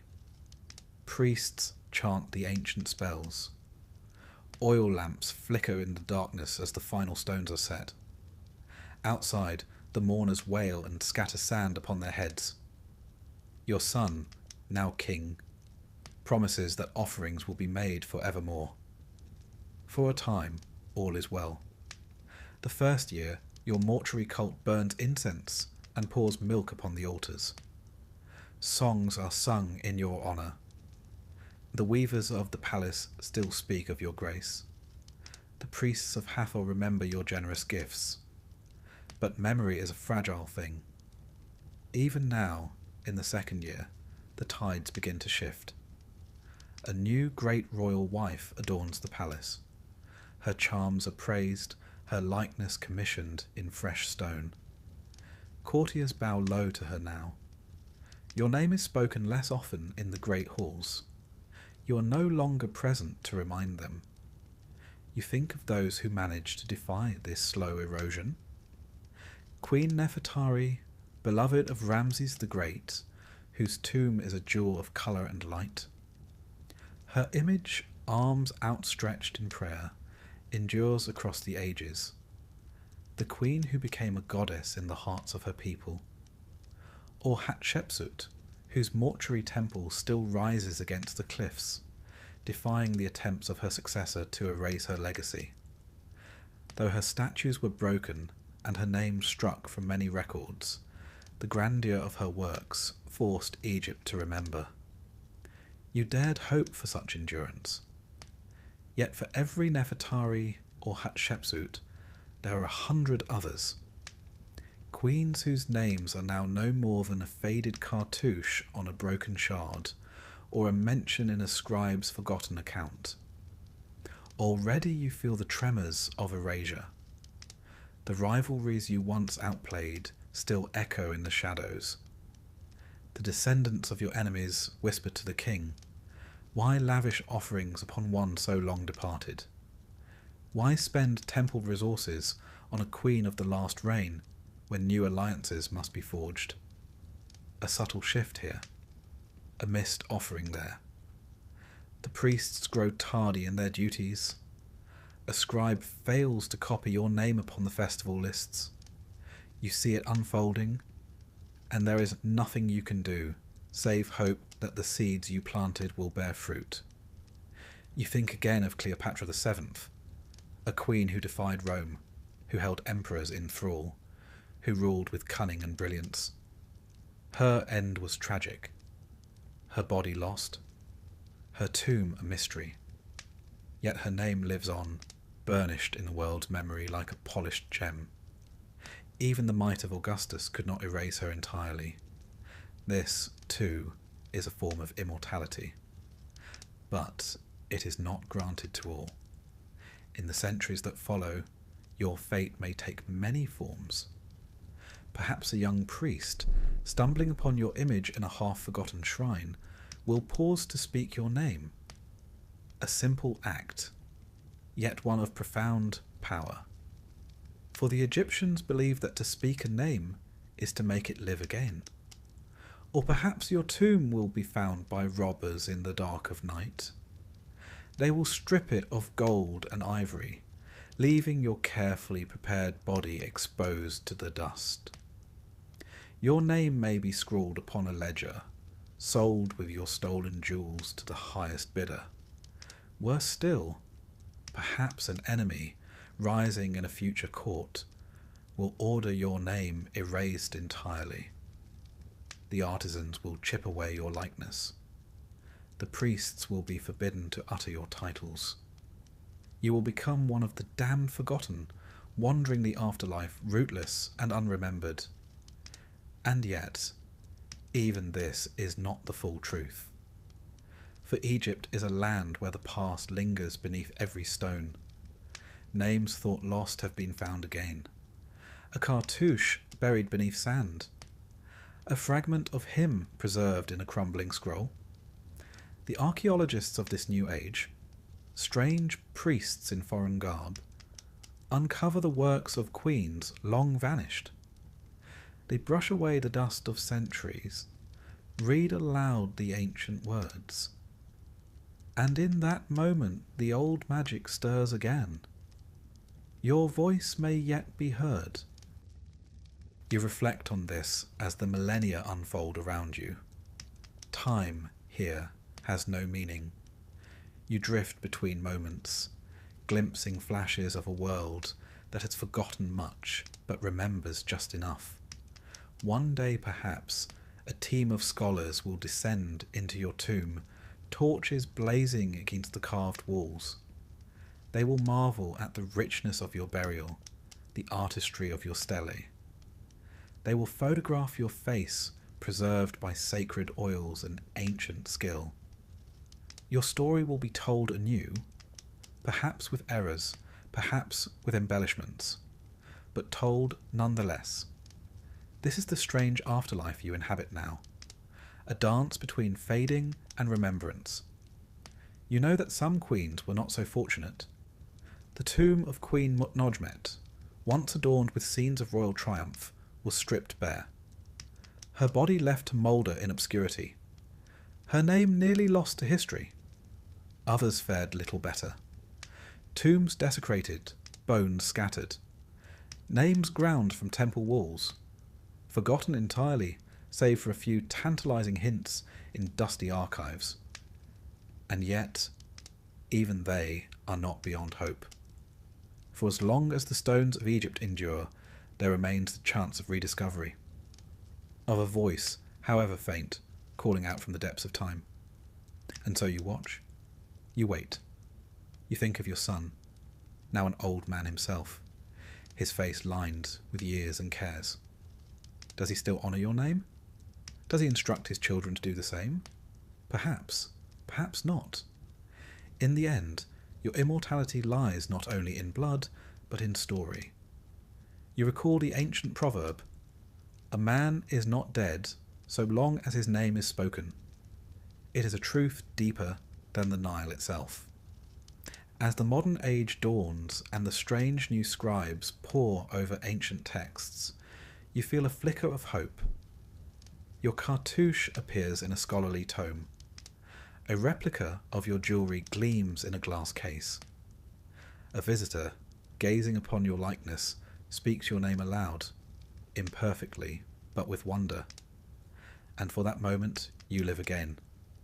You understand now what the priests could never fully grasp. Immortality is not merely a matter of offerings or perfectly recited spells. It is memory, it is story. Queens who transcended time, Nefertiti, Cleopatra, Hatshepsut, grasped this instinctively. They shaped their legacies with words and images powerful enough to echo across the ages. Others vanished without a trace. You prepared well. You fought long. Whether you will endure as one of the remembered or fade among the forgotten, that now rests in hands beyond your reach. But as long as Egypt endures, as long as curious minds seek the whispers of the past, there is hope. And so, in this twilight realm between the living and the dead, you wait. Not for rest, but for remembrance. For you are a queen of Egypt. You will not be forgotten lightly. And should your name be spoken once more beneath the vaults of the stars, you will smile and walk again among the reeds of the eternal fields. Let us begin with a stone. Not just any stone, of course, but one that stands over 7 feet tall and looks rather like a blackened thumb. If that thumb had 282 laws etched into its surface and had spent the last few thousand years in the Louvre.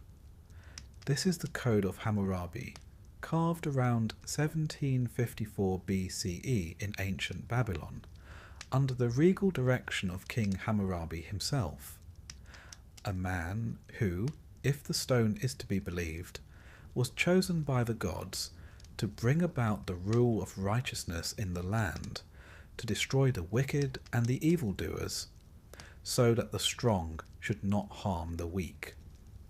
Which sounds terribly noble, until you begin reading what justice actually looked like under his rule. Because for Hammurabi, righteousness meant, among other things, that if a builder's house collapsed and killed the owner's son, then the builder's son would be put to death in return. No refunds, just sons. This is a legal tradition known as lex talionis, or the law of retaliation, often summed up by that famous phrase, an eye for an eye, a tooth for a tooth. In Hammurabi's Babylon, this wasn't a metaphor. If you knocked out someone's tooth, the state would knock out yours. If you gouged out someone's eye, you could expect your own eye to be carefully removed, presumably by someone with very steady hands and a good understanding of symmetry. Of course, not everyone's eyes were created equal. If a nobleman gouged out the eye of another nobleman, the law required his eye be taken in return. Fair's fair. But if he gouged out the eye of a commoner, someone from the lower class, then a fine would do, a few shekels of silver, and the problem was considered solved. And if a nobleman harmed a slave, well, that was the slave owner's financial problem, not a legal one. Babylonian justice, you see, was tiered. Righteousness was a sliding scale, and your place on that scale depended on your birth. This wasn't considered cruel or unjust. On the contrary, it was orderly, predictable. And in a world of floods, famine, and suspicious goat entrails, predictability was comfort. But let us return to the stele. Imagine yourself standing in the hot sun of Mesopotamia, staring up at this stone monument. At the top, you'd see a carving of King Hammurabi himself, receiving the law from Shamash, the god of justice and the sun. Shamash is seated, holding a rod and a ring, divine symbols of authority, while Hammurabi stands obediently, like a schoolboy being handed a very long assignment. Below this scene, the laws begin. Not alphabetically, not by topic, but in a sequence that suggests either deep wisdom or mild disorganisation. Law 1 concerns false accusations of sorcery. Law 2 jumps straight into perjury. By Law 6, we're into theft. And by Law 21, we're already discussing burglars being put to death and buried at the breach point in the wall. It reads like a stern father's notebook. Part legal code, part grim to-do list.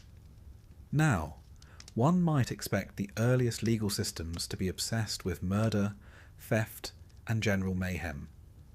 And while Hammurabi's code certainly covers those topics, and covers them with particular enthusiasm for dismemberment, it also dedicates surprising space to irrigation. Yes, water channels, canals, ditches. Law 53, for example, states that if someone is too lazy to keep their dam in good repair and it breaks, flooding their neighbours' fields, then they must repay the grain lost. Fair enough. But if they can't repay the grain, they'll be sold, not sued, sold. Law 55 adds that if someone accidentally floods the fields while trying to irrigate, they must compensate the neighbours.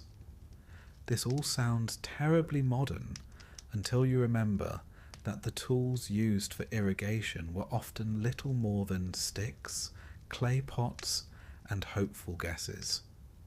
In other words, Babylonian farmers were expected to control water with the precision of civil engineers, or risk being reduced to property. There's also a law about renting oxen, and one about improperly labelling beer, and quite a few on adultery, mostly involving drowning. Which brings us neatly to the topic of wives. In Hammurabi's Babylon, marriage was a legally binding contract.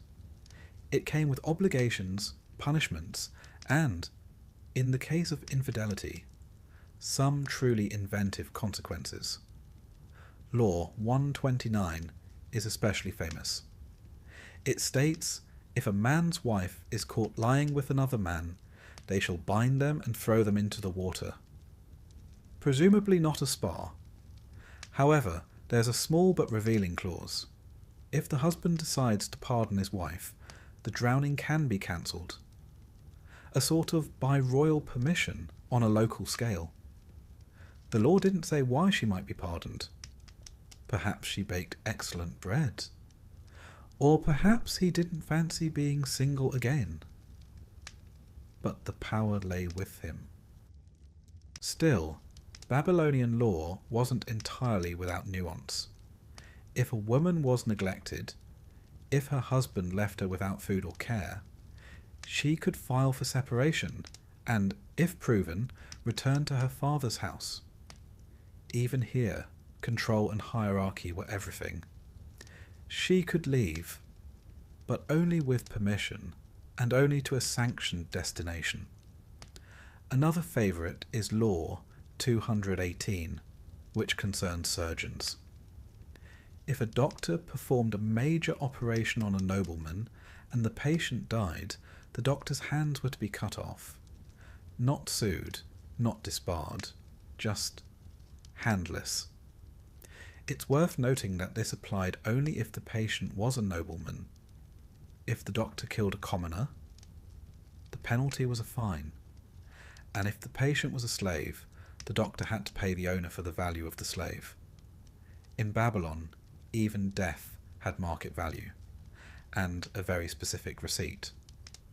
There are also a few laws that feel oddly domestic, even faintly bureaucratic.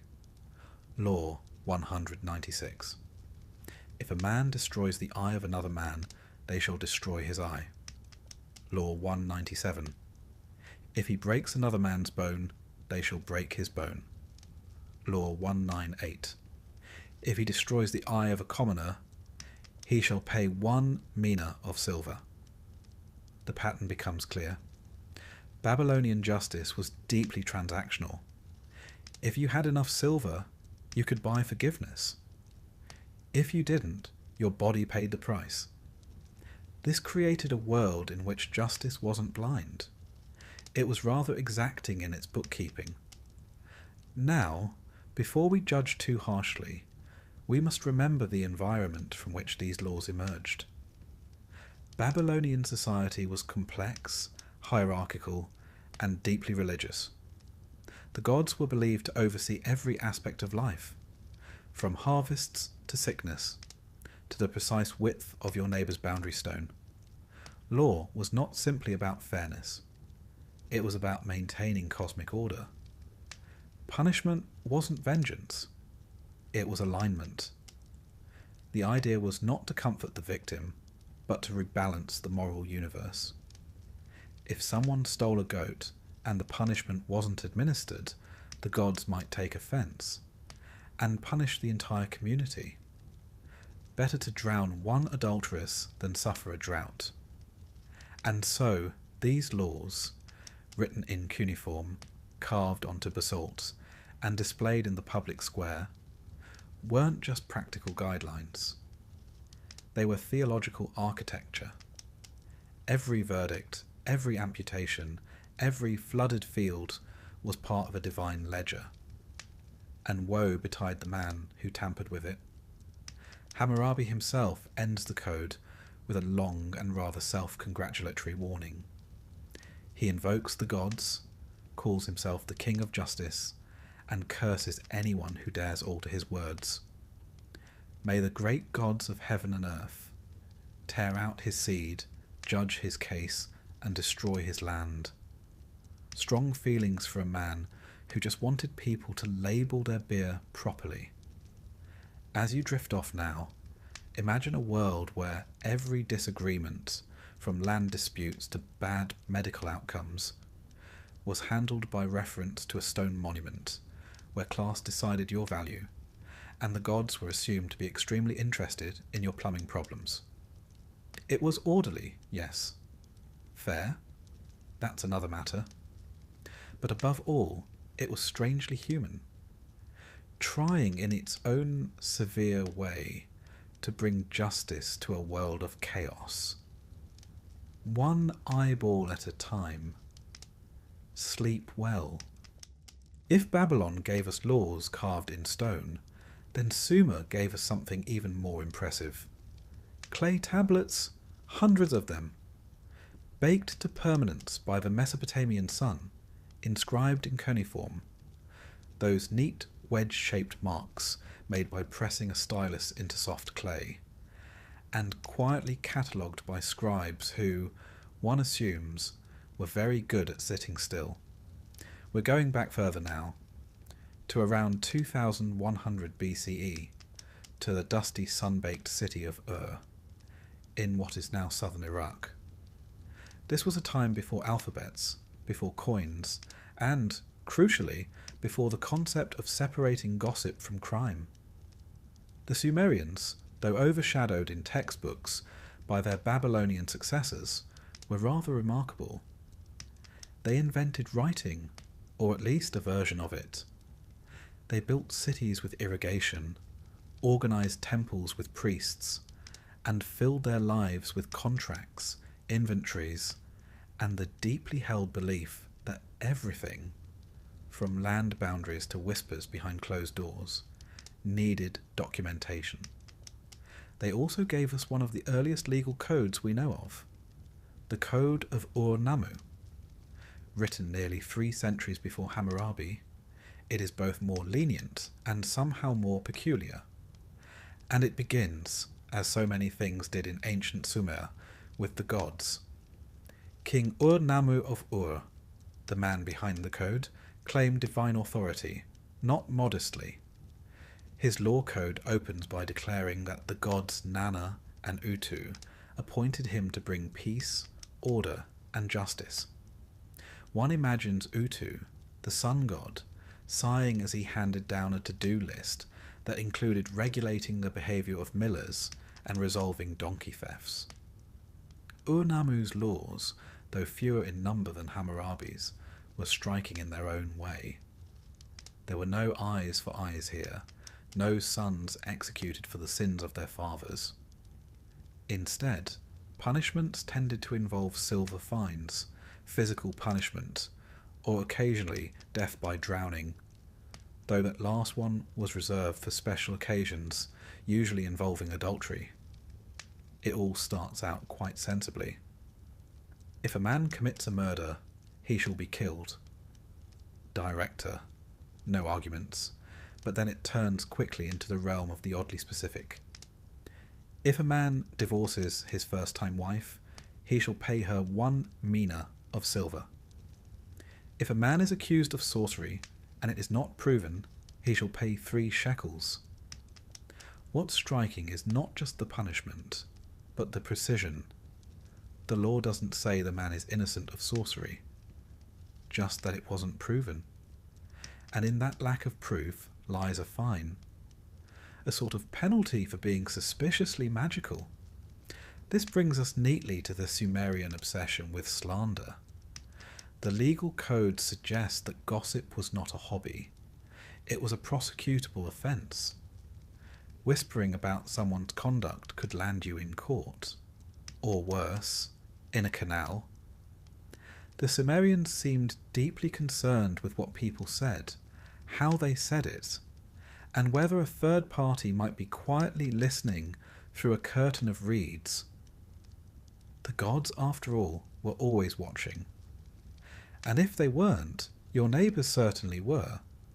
In fact, one surviving fragment of a Sumerian legal text describes a woman accusing another of having killed her husband. The accused is forced to undergo a trial by ordeal, a divinely supervised dunking. If she drowns, well, divine judgment. If she floats, she's innocent. Some scholars have debated the logistics. Did they tie weights to the accused? Was there a ritual involved? Did the gods prefer a gentle toss or a ceremonious shove? The tablets are silent, but the logic is clear. The river was the courtroom. The gods were the jury. The outcome? Wet. But not all laws were so dramatic. Many were eerily bureaucratic, like entries from a very ancient insurance manual. If a man lets his ox stray, and it gores another man, the owner shall pay compensation. Oxen were rather the SUVs of Sumer. Heavy, slow to turn, and occasionally deadly. And so they were regulated. Their behaviour, their owners' responsibilities, even their breeding. Ox-related incidents were no laughing matter. Other laws covered false weights, tampering with boundary stones, and the proper payment for wet nurses. A profession taken so seriously that there were legal contracts for how long a child should be breastfed, and how much milk was owed daily. One gets the impression that Sumerian lawyers were extremely good at paperwork, and that justice was measured not just in fairness, but in volume. How much milk, how many shekels, how deep the canal. Now let's pause for a moment and imagine a courtroom in Ur. There is no jury, no powdered wigs. The judge is a high-ranking official, perhaps even the king's representative, sitting on a stone bench in the temple courtyard. Scribes lean nearby with wax tablets and styluses. The accused stands barefoot, nervous, possibly clutching an offering. The crime, allegedly cursing the neighbour's sheep. The punishment? Depending on the outcome, perhaps 10 shekels. Perhaps drowning. Perhaps a firm warning and a recommendation to be less dramatic in the future. It's hard to say. One surviving case tells us of a woman falsely accused of adultery. She swears her innocence. Her accuser insists otherwise. There are no witnesses, so the temple priest recommends a trial by water. Again. Water, in Shimmer, was not just for bathing. It was divine. It connected the world of the living with the realm of the gods. To submit someone to water was to invite judgment from beyond. It's hard to imagine the accused finding this particularly comforting. Even contracts of adoption were strictly regulated. If you adopted a son and he displeased you, you couldn't simply unadopt him. You needed a valid reason. Just as in a land dispute, you might need witnesses, written agreements, and a clay tablet or two to prove your side. Which brings us to an important point. The Sumerians loved writing things down. They wrote down court cases. They wrote down contracts, receipts, prayers, hymns, astronomical data, and, when time allowed, complaints about copper shipments. Yes, we have those. Their legal culture was not just about punishment. It was about record keeping. The written word, they believed, was more reliable than memory, especially when memory might be swayed by bribes, wine, or the persuasive powers of one's mother-in-law. So they recorded everything. And in doing so, they gave us one of the earliest pictures of a civilization trying, not always successfully, to regulate itself. Another point of interest is the uneven severity of punishments. Murder, death, adultery, death or drowning, theft, fines, unless it involved temple property, in which case also death, breaking a dam or floodgate, reparations and possible servitude. But lying about someone, even without proof, could carry just as harsh a penalty. This wasn't about protecting truth so much as protecting social cohesion. The Sumerians lived in close quarters, in dense urban clusters. Gossip could erode trust, and trust was vital when your neighbour's goat had access to your barley. If the gods wanted justice, the Sumerians wanted quiet. Nowhere is this clearer than in their language. They didn't use a word for law as we know it. Instead, they had terms for verdicts, decrees, and judgments, usually connected to temple activity. Law wasn't a separate institution.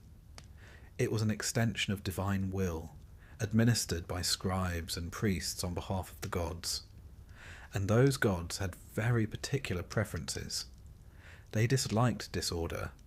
They hated arrogance. And they were surprisingly attentive to how many jars of grain one paid for. As for prisons, there weren't many. Most punishments were immediate. You were fined, flogged, mutilated, or drowned. Very efficient.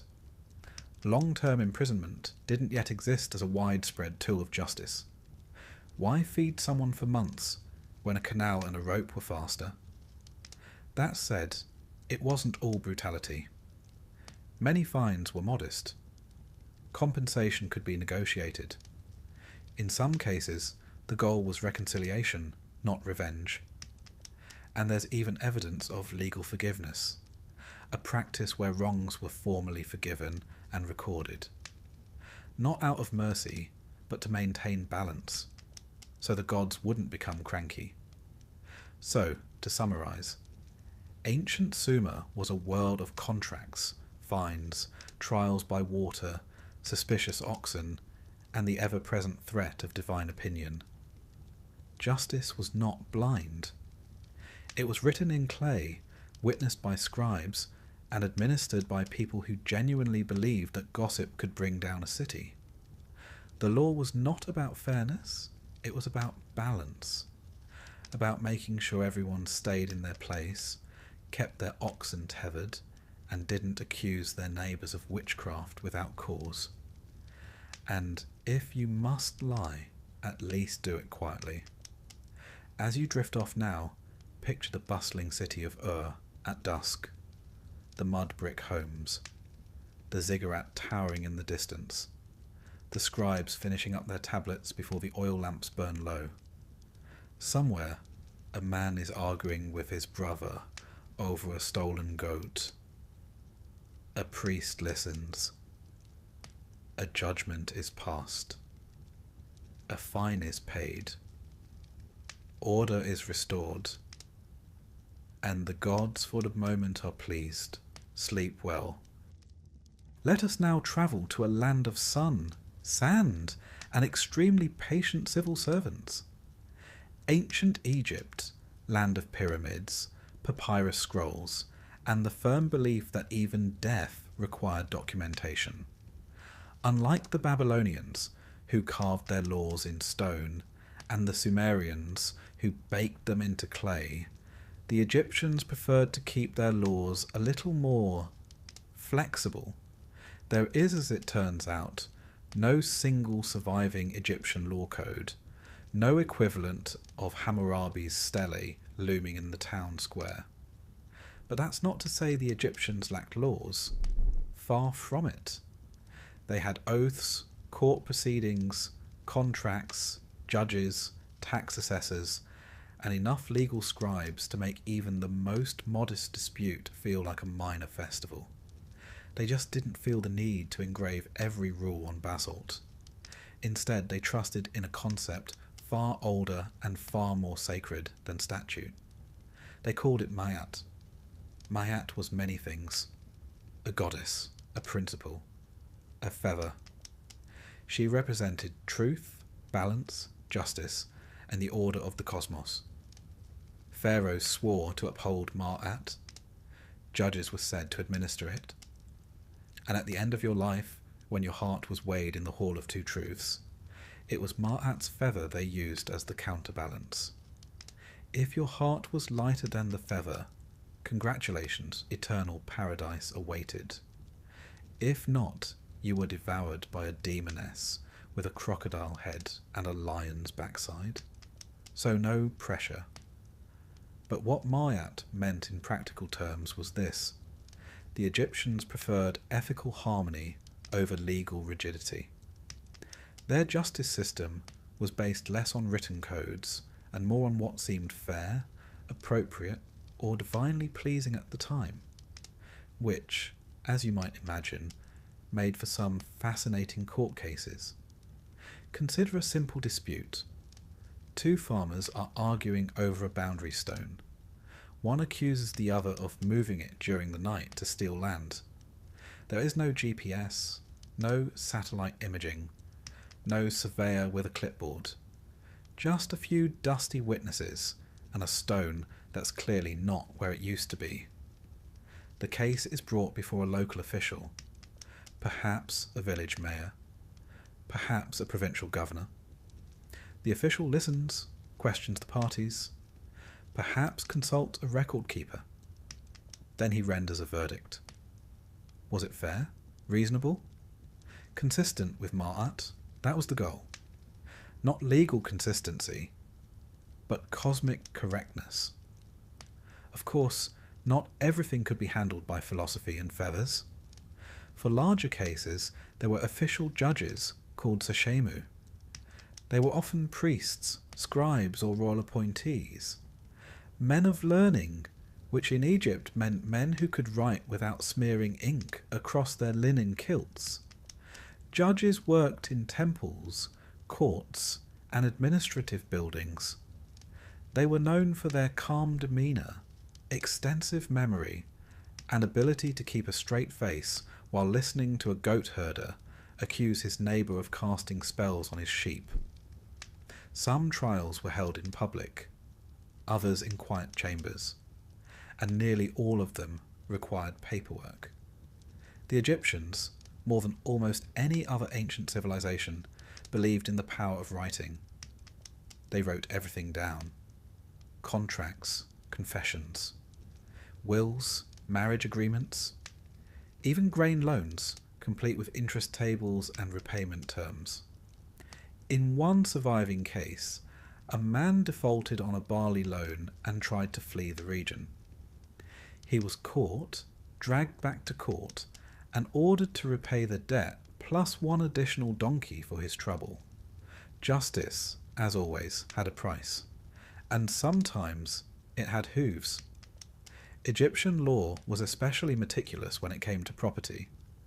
Land could be inherited, bought, leased, and gifted. Boundaries were marked, catalogued, and updated with painful regularity by scribes known as inspectors of fields. men whose job involved walking through hot sand with measuring cords and extremely precise expressions. Property ownership was not reserved for men either. Women in Egypt could own land, file lawsuits, and manage their own estates. They could divorce, sue for alimony, and pass property to their children, rights that wouldn't be guaranteed in Europe for another 3,000 years. However, don't let this give you the impression of utopia. This was still a society with strata, obligations, and expectations, and gods helped the person who upset the balance. Take, for example, the case of false testimony. Lying under oath was not just a legal offence, it was a cosmic insult, a disruption of Ma'at. Penalties ranged from fines and flogging to more creative punishments. In one recorded case, a man who falsely accused another of theft was sentenced to receive 100 blows with a stick and to have his nose cut off. Now, we can assume that this punishment was not metaphorical. Ancient Egyptian law, while poetic, was rarely symbolic when it came to noses. In other cases, liars were exiled, enslaved, or publicly shamed. And in one remarkable record from the New Kingdom, a man is punished not just for lying, but for causing another man to lie. It appears that enabling dishonesty was also a crime. Then there were the oath ceremonies. In serious legal matters, parties would be required to swear truthfulness in the name of a deity, usually Ra or Osiris. The ritual was solemn. Candles, incense, possibly a priest nearby, frowning gently. Breaking such an oath wasn't just perjury, it was blasphemy. In a society where the afterlife depended on the purity of your soul, lying in court could condemn you in both worlds, the here and the hereafter. Imagine testifying about a stolen cartwheel and realizing that one fib could result in your heart being fed to a crocodile demon 40 years later. It rather encourages honesty. Legal punishments varied widely depending on the offence. Minor crimes, such as drunken brawls, slander, or minor theft, might result in whipping, often 50 to 100 lashes, administered with a rod made of tamarisk or palm. Not quite a feather. Major crimes, like murder, temple theft, or rebellion, could lead to execution, dismemberment, or, for particularly audacious offenders, burning alive. One famous decree, issued by Pharaoh Ramses III, involved a conspiracy by members of his own harem. When it was discovered that they had plotted his murder using magic and poisoned figs, the accused were subjected to ritual trials, forced suicides, and in some cases, public mutilation. Even in paradise, one must be wary of poisoned fruit. Now let us turn briefly to inheritance law, that quiet battlefield where families came to quarrel in the name of tradition. Egyptian wills were binding legal documents. Parents could divide their property among children, favour one heir over another, or, in a particularly popular twist, disinherit them entirely. In one surviving letter, a father writes to his son, "Because you have vexed me, I have given your house to your brother." A legal and emotional blow, delivered via scribe. Children could contest wills, but the process required witnesses, bribes, and, ideally, the good graces of a sympathetic priest. There is also evidence of parents threatening to invoke Ma'at against their children, a kind of divine guilt-tripping. One of the most curious legal artifacts from ancient Egypt is something known as the negative confession.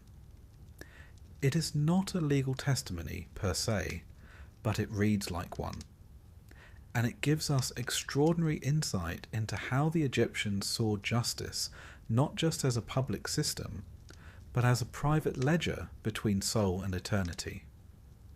When the dead appeared before Osiris in the afterlife, they would recite 42 declarations, one for each judge of the underworld. I have not stolen. I have not committed murder. I have not told lies. I have not eavesdropped. I have not shut my ears to truth. The list goes on.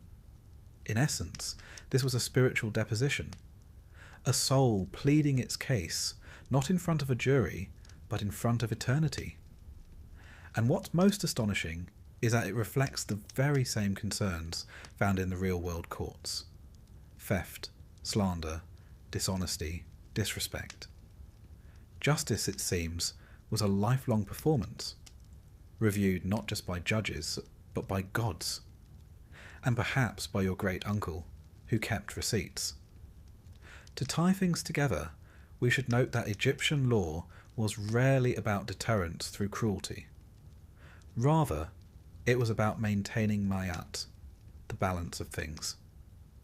Disputes were to be resolved quietly. Contracts were to be honoured, and justice, whenever possible, was meant to be restorative. And if that failed, well, at least it was written down. As you settle now, imagine a gentle breeze over the Nile, a courtroom with reed mats, oil lamps flickering, and the soft scratching of a scribe's pen. A farmer pleads his case. The official nods, adjusts his linen robe, and passes judgment. In the distance, the statue of Ma'at watches silently, a feather atop her head, a scale in her hand. Everything must be in balance, even the law. Sleep well. The ox was, quite literally, allowed to snack on the job. Yet in contrast, the legal penalties for moral or theological crimes were severe. Adultery, death. Blasphemy, death. Worshipping other gods, death. Sorcery, death. Cursing one's parents, also death. The law could be shockingly absolute, but always it claimed to serve the same purpose, to maintain holiness within the community. It wasn't all fire and brimstone. There were moments of surprising legal gentleness. Consider the cities of refuge, 6 designated towns where someone guilty of manslaughter, not murder, could flee. If they'd killed accidentally, say a flying axe head during a wood-cutting mishap, they could stay in the city under protection until the high priest died. Only then could they return home. The symbolism here is quietly poetic. The death of the high priest reset the ledger. A communal pardon. You might not get off scot-free, but you weren't condemned either. And then naturally there were laws that seem oddly specific.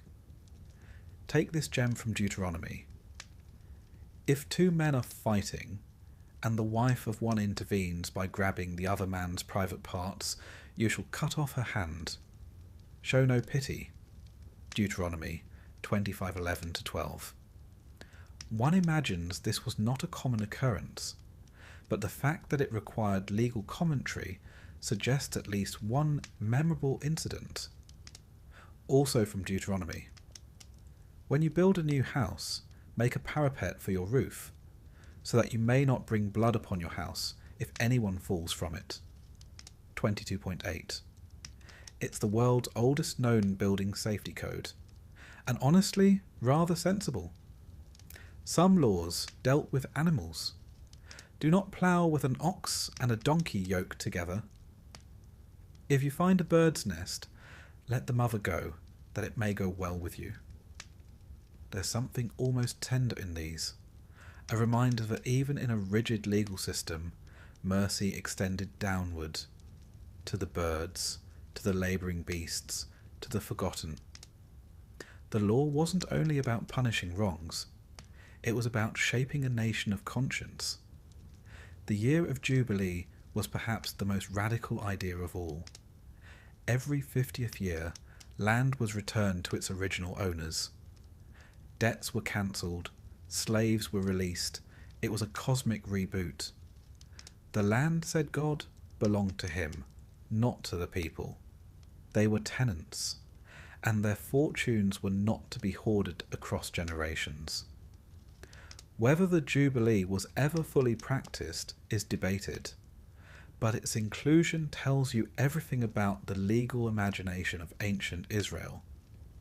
There were also rules for warfare, holidays, architecture, debt collection, and even neighbourly disputes.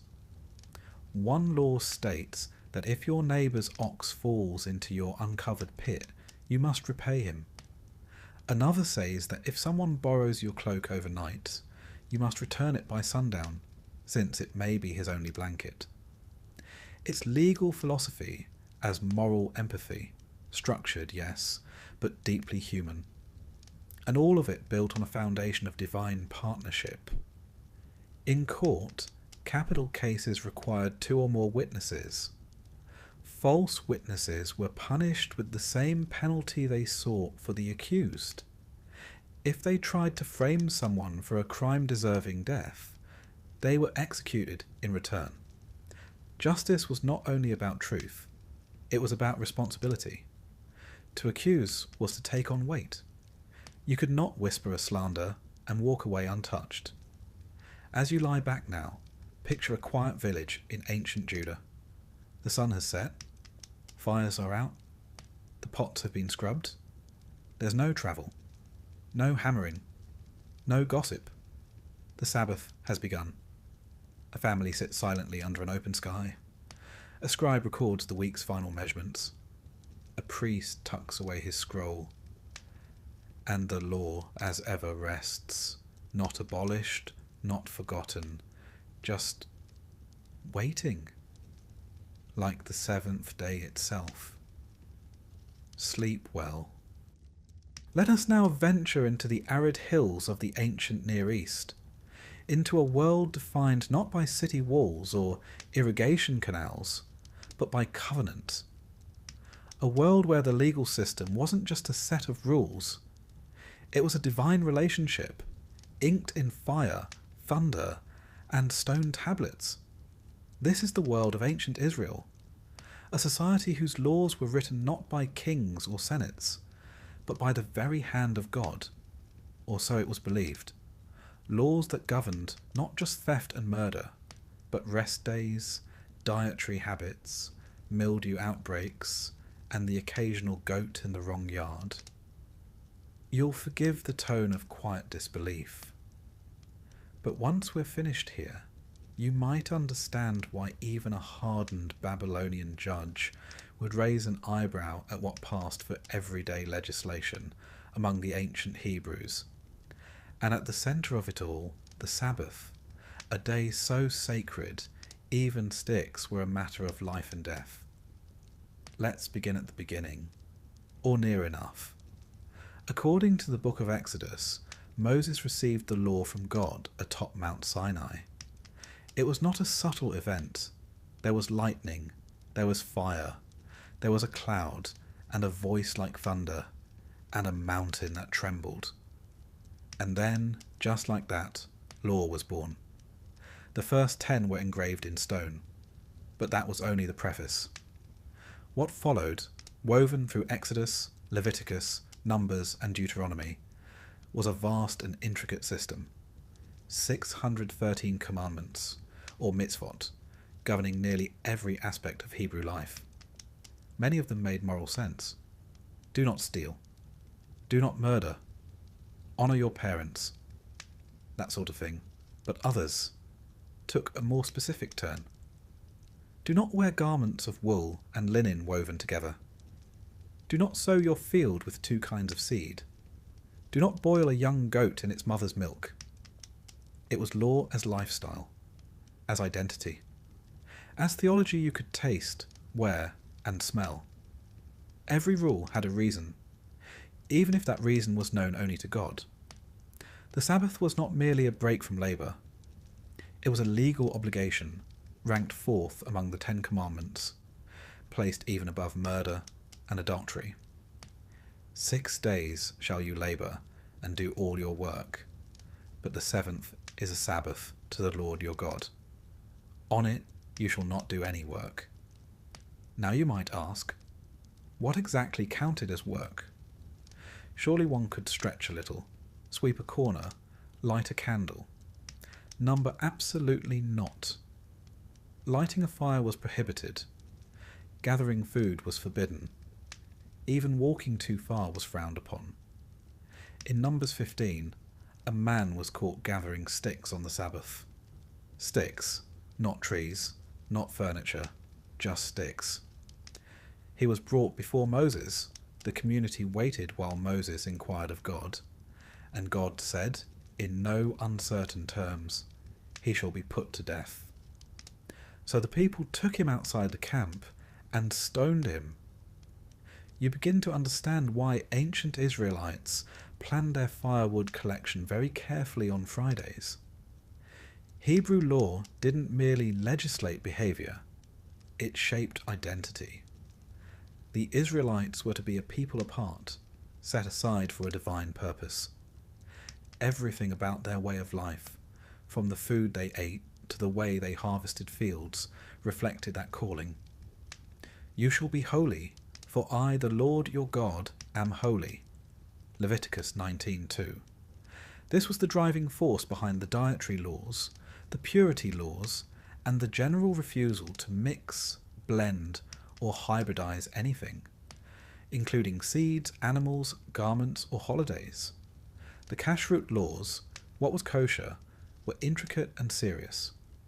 No pork, no shellfish, no mixing meat and dairy, no eating animals that hadn't been slaughtered properly, no consuming blood. It wasn't just about health or hygiene, it was about obedience, about internalizing the law through routine. You weren't just following a rule, you were aligning yourself with divine order 3 times a day. Then there were the purity laws, and these, frankly, deserve their own scroll. Becoming unclean was not a sin, but it did render you temporarily unfit for participation in the community or temple rituals. Causes included touching a corpse, giving birth, having certain skin diseases, or even just having sex. The solution? Bathing, waiting, and often sacrifices. Priests were trained to inspect skin conditions in detail. Leviticus provides a suspiciously thorough set of diagnostic guidelines. If the hair in the sore has turned white, if the raw flesh appears in it, if it spreads over the body. One can imagine the priest peering at someone's arm, murmuring, "That looks suspiciously scaly," and immediately declaring them unclean for 7 days. It wasn't personal. It was theological dermatology. Justice in Hebrew law could be both compassionate and utterly uncompromising. There were provisions to protect the poor. Fields were not to be harvested to the edges. Forgotten sheaves were to be left for the orphan and the stranger. Debts were forgiven every 7th year. Slaves were freed on a schedule. Even livestock got a break. Do not muzzle the ox when it treads the grain. Deuteronomy 25:4. If you've ever felt nervous about jury duty, take comfort. At least your fate doesn't rest on the behaviour of a chicken. In ancient Greece and Rome, justice was both a public performance and a divine negotiation. You didn't just consult witnesses, you consulted omens. The gods, after all, had opinions too, about lawsuits, about treaties, and occasionally about poultry. The Greeks gave us the concept of democracy, and with it, the courtroom drama. Not quite the gavel and robes variety, but something more theatrical. Hundreds of jurors, a lot of shouting, and very little concern for calm deliberation.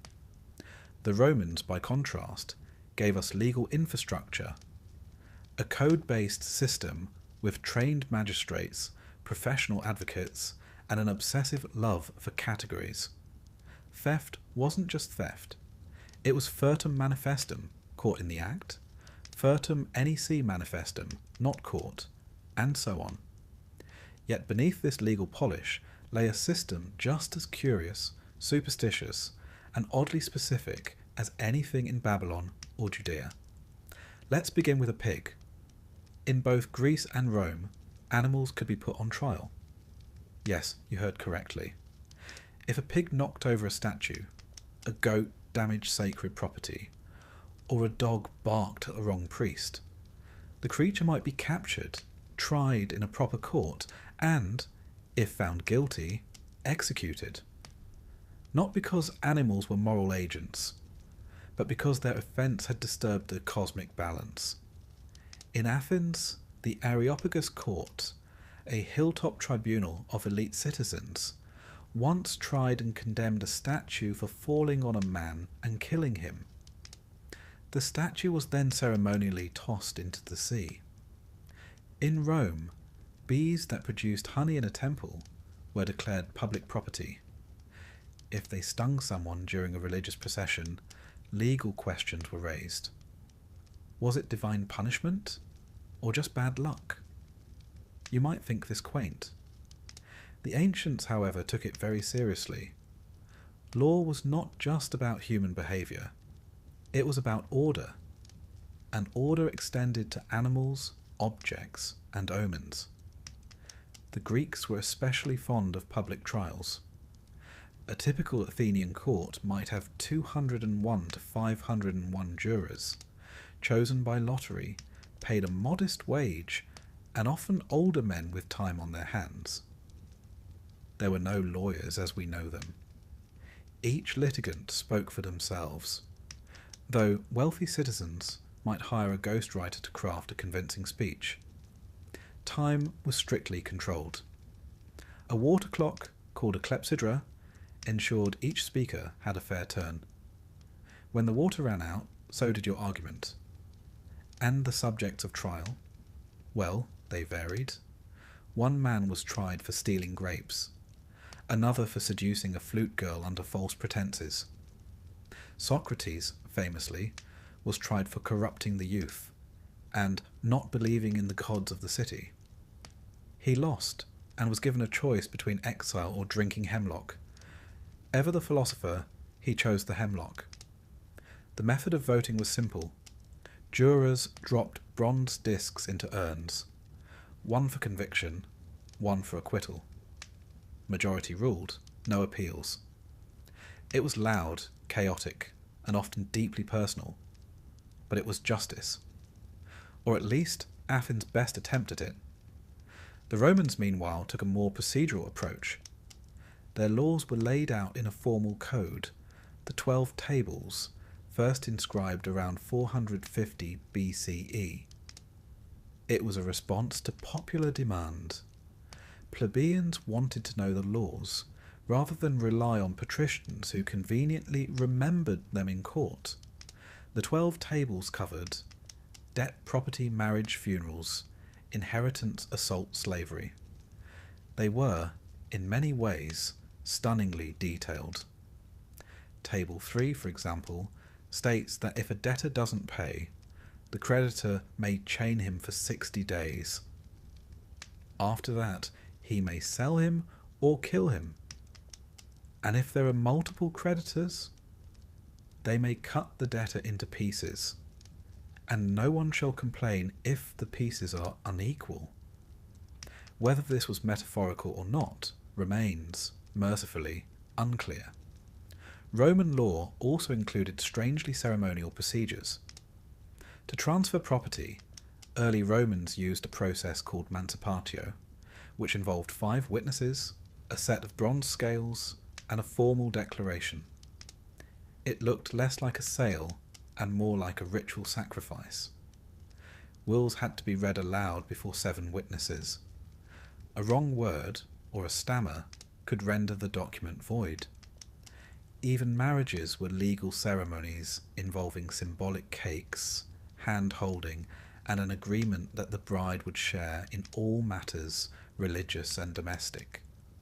There were laws for everything, including, quite literally, how to sneeze in public. Romans had a unique interest in omens, especially in politics. Before major decisions, especially declarations of war or the founding of new colonies, augurs were consulted. These were religious officials trained in the ancient art of bird watching, not for leisure, for omens. They would release sacred chickens and observe which way they flew, how they ate, and whether they clucked with approval. If the chickens refused to eat, the gods were displeased. If they ate too eagerly, the gods were suspiciously enthusiastic. Once, before a naval battle, the chickens refused to peck. The general, irritated, tossed them overboard, saying, "If they won't eat, let them drink." He lost the battle, and possibly his job. Law and religion, you see, were not separate. They were braided together like a rope you wouldn't dare untie. Let's return to Athens for a moment. The Greeks had a legal charge known as hubris, not pride in the modern sense, but arrogant behaviour intended to humiliate someone. If a wealthy man insulted a poorer citizen in public, he could be prosecuted. In one surviving case, a man was fined for slapping another citizen at a dinner party and making rude jokes afterward. The idea wasn't just to punish violence, it was to prevent social decay. A society couldn't function if the powerful mocked the weak, so they made cruelty a crime. It was, in some ways, surprisingly modern. In others, less so. There was also the Athenian punishment known as ostracism. Once a year, citizens could vote to exile someone they believed was becoming too powerful or dangerous to the democracy. If the person received enough votes, written on pieces of pottery called ostraca, they were banished for 10 years. No trial, no appeal. It wasn't meant as punishment. It was more like preventative maintenance. Imagine being exiled for being a little too popular. Roman law, for all its structure, could be profoundly unequal. A patrician who killed a slave might pay a fine. A slave who struck a master could be crucified. A noble woman caught in adultery might be quietly divorced. A common woman? Likely stoned, or worse. And yet, there were moments of bizarre logic. Take, for instance, the law on theft by night. If you caught a thief breaking into your house at night, you could kill him without consequence. But if it was daytime, and there was enough light to identify him, you had to call for help before taking action. The law seems to imply that murder is fine, as long as you can't see the thief's face. In both cultures, torture was legal, but usually only applied to slaves. In Rome, a slave's testimony was considered valid only if extracted under torture. Otherwise, it was assumed they might lie to protect their master. This created a strange system in which truth had to be beaten out of someone before it counted. There were also legal penalties for sorcery, necromancy, and cursing your neighbour with wax figurines, a surprisingly common offence. Inscriptions have been found listing the names of rival charioteers, buried in graves with curses attached. The ancient equivalent of sabotaging someone's fantasy football team. And then there's the matter of funerals. In both Greece and Rome, the law regulated how loud, long, and luxurious a funeral could be. Excessive wailing, fined. Too many flute players, also fined. Romans in particular had laws about how many mourners you could hire. Yes, professional mourners were a thing, and yes, they were regulated. The goal was to prevent social competition from becoming theatrical grief. A humble baker shouldn't feel ashamed that his funeral didn't include 12 sobbing women and a chariot. Legal education was also taken seriously. In Rome, aspiring advocates studied under jurists, men like Gaius, Ulpian, and Cicero, learning not just laws, but rhetoric, gesture, and courtroom performance. Cicero once wrote that a good legal speech should include an introduction to win sympathy, a narration of facts, a statement of the case, refutation of the opponent's argument, a conclusion that stirs emotion, in other words, law as theatre, the courtroom as stage.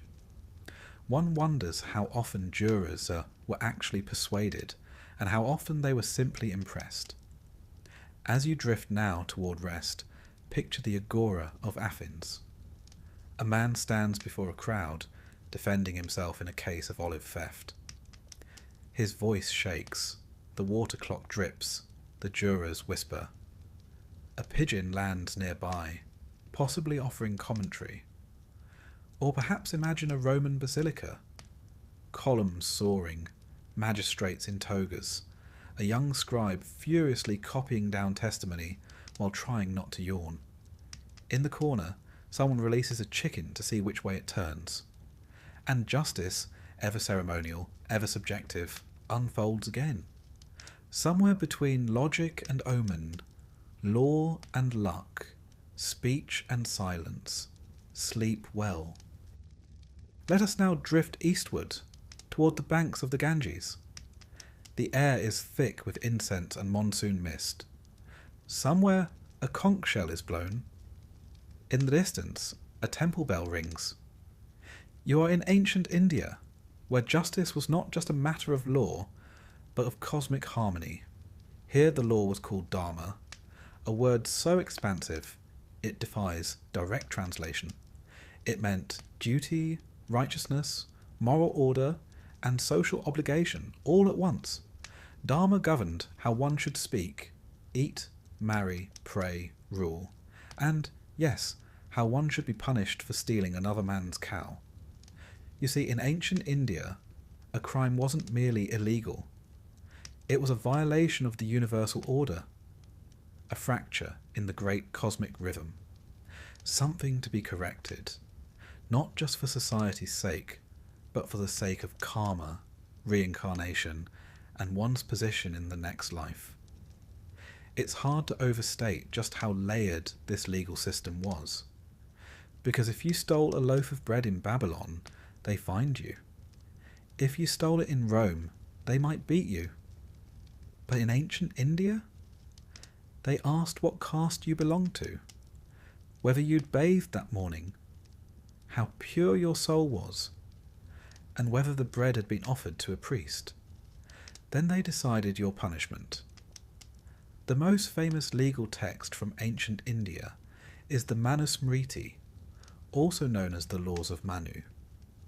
Believed to have been compiled somewhere between 200 BCE and 200 CE, it wasn't technically a legal code. It was more like a theological instruction manual for society, a guide for how humans ought to behave if they hope to avoid spiritual disaster. Manu, the mythical first man and lawgiver, opens his treatise with due flair. This is the law that was spoken by the self-existent creator to Manu, and by Manu to the sages, which is frankly a rather strong introduction. It also tells you everything about how this law was seen, not as human opinion, but as divine instruction. And what follows is, by turns, beautiful, bewildering, and utterly rigid. Central to the system was Varna, the caste order. There were 4 official castes: Brahmins, priests and scholars, Kshatriyas, warriors and rulers, Vaishyas, merchants and landowners, Shudras, servants and labourers. And beneath these, the untouchables, those outside the caste system entirely. Later known as Dalits, these individuals performed tasks considered spiritually polluting: tanning leather, handling corpses, cleaning latrines. Now, here's the critical point. Your caste determined your legal status, not your innocence, not the nature of your crime, just your caste. If a Brahmin and a Shudra committed the same offence, their punishments were, how shall we put it, very different. If a Brahmin stole, he might pay a fine and recite some hymns. If a Shudra stole, he could be branded, mutilated, or enslaved. If a Brahmin murdered someone, perhaps a pilgrimage, some penance, maybe fasting for a month. If a Shudra merely insulted a Brahmin, he could have his tongue cut out. This wasn't seen as inequality, it was order. Each caste had its dharma, its role, and punishment was about preserving that hierarchy. To challenge it was to challenge the cosmic design, and the cosmos, as we've seen, doesn't appreciate being questioned. There were even fines indexed to caste. Manusmriti 8.267 lays it out plainly. The king shall inflict punishment according to the caste of the offender. In other words, there was no such thing as equal under the law. A Brahmin's body, according to Manu, was sacred. To harm it was to defile the vessel of knowledge. To harm a Shudras? Well, less so. One might argue it was a legal system designed by priests for priests. But the logic, if one can call it that, was cosmic accountability. You were born into your role because of your karma. The law didn't aim to elevate you. It aimed to help you perform your role better, so that perhaps you'd do better in the next life.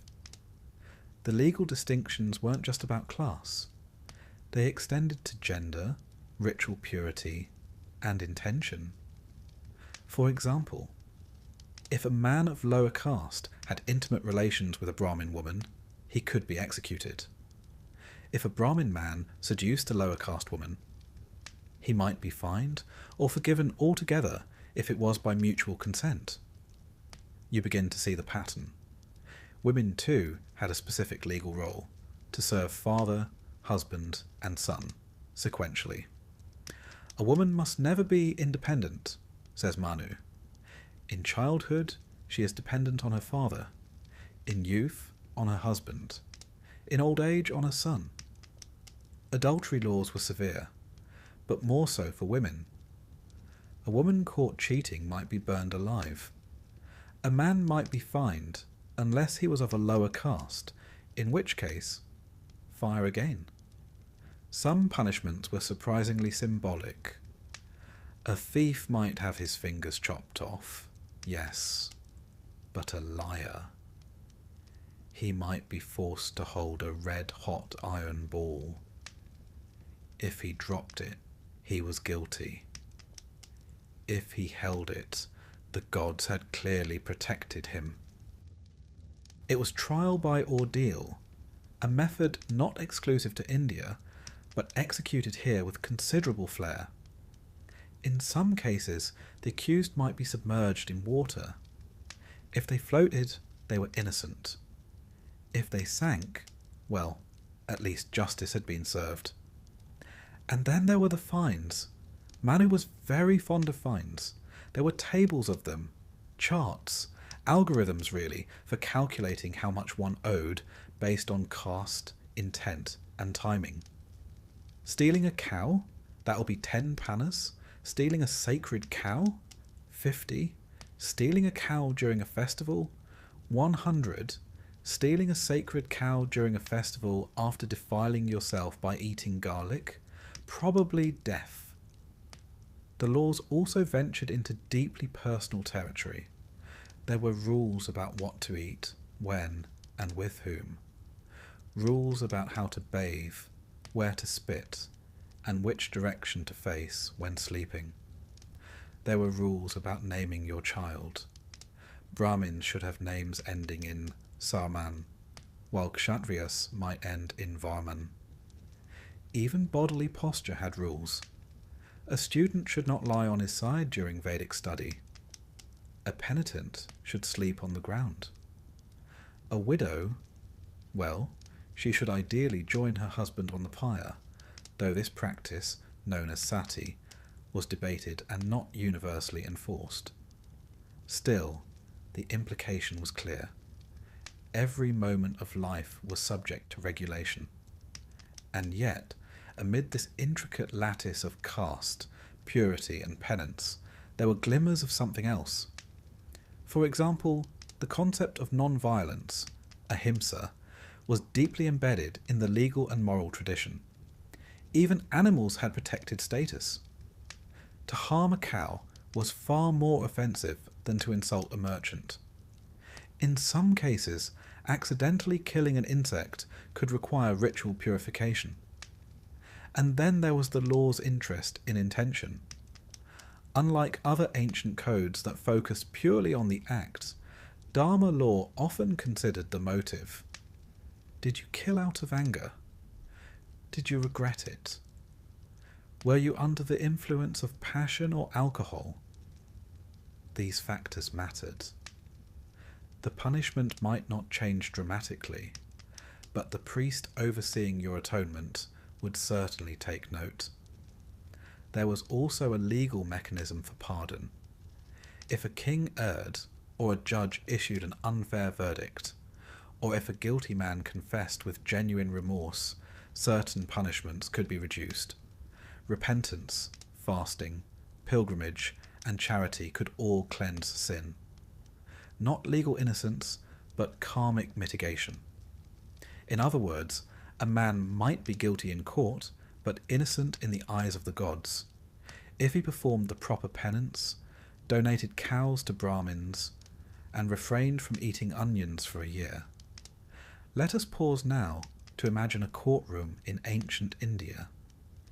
It's not a courtroom as you know it.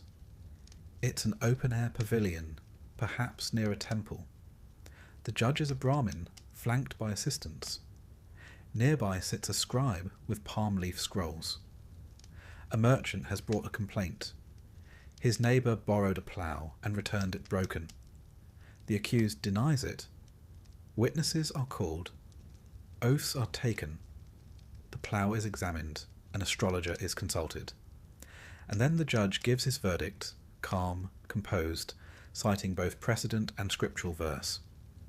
The accused is fined 5 panas, and advised to bathe daily, offer ghee to Agni, and stop cursing his neighbour's buffalo. Justice is served, karma is preserved, everyone goes home. As you drift into sleep, consider this. In ancient India, law was not a separate profession. It was a sacred science, a blend of ethics, theology, astrology, and agriculture. Every rule had roots in the eternal. Every punishment shaped the soul. You were not just breaking a rule. You were disturbing the rhythm of the universe. And yet, even the strictest code offered hope, through penance, through discipline, through the long road of rebirth. After all, even the lowest might be reborn a sage, and even the purest might fall, if they forgot to bathe before prayer. So sleep gently, and may your karma remain balanced. Sleep well. Welcome now to ancient China, a land of jade tablets, silent courtyards, and law codes written not with justice in mind, but with efficiency. This was not the realm of mercy or cosmic balance. This was the realm of legalism. If you lived under a legalist regime, you didn't wonder if the laws were fair. You didn't ask whether the punishment fit the crime. You asked whether the punishment would arrive before supper, and if you'd be allowed to finish eating before being arrested. Because legalism, in its purest form, wasn't about morality, it was about control. And nowhere was that philosophy more ruthlessly, gloriously, and, one must admit, strangely applied than under the Qin dynasty, 221 to 206 BCE. A brief dynasty, a harsh dynasty, and one that, despite its short reign, managed to build the Great Wall, standardize the Chinese script, and bury an entire army of terracotta soldiers, all while making it illegal to own certain types of books. It was impressive, It was efficient, and it was absolutely terrifying. Let's begin with the basics. In early Chinese history, there were three competing philosophies: Confucianism, Taoism, and legalism. Confucianism believed in moral cultivation, wise rulers, and filial piety. Taoism preferred nature, flowing with the Tao, and not worrying too much about paperwork. Legalism, on the other hand, believed that people were naturally selfish, short-sighted, and in constant need of correction. It proposed that strong laws, with strict enforcement and harsh punishments, were the only way to maintain social order. It didn't care whether people were good, it just wanted them to behave. To quote the famous legalist philosopher Han Feizi, "If rewards are high, then what the ruler wants will be quickly effected. If punishments are heavy, what he does not want will be swiftly prevented." A motivational poster, if ever there was one.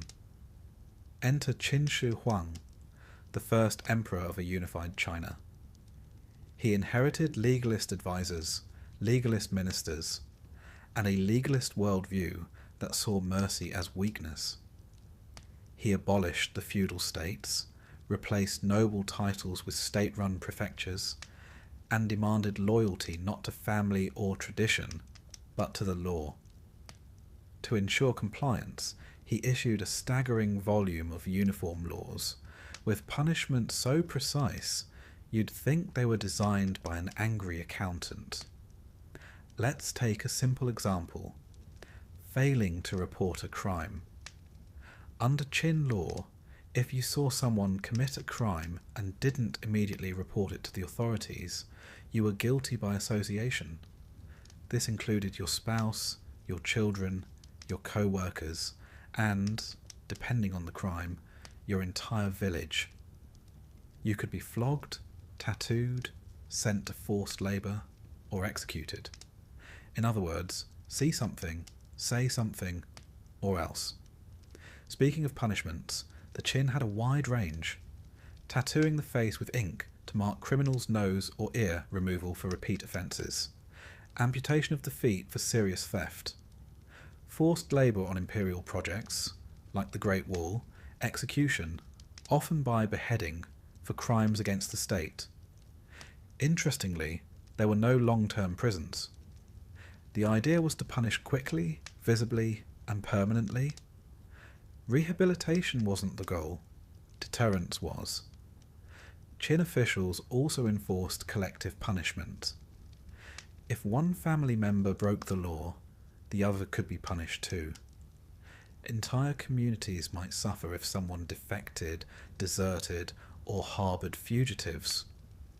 Imagine your cousin steals a chicken, and suddenly your house is knocked down, your father loses his job, and you're sent to the frontier to build a wall with no shoes.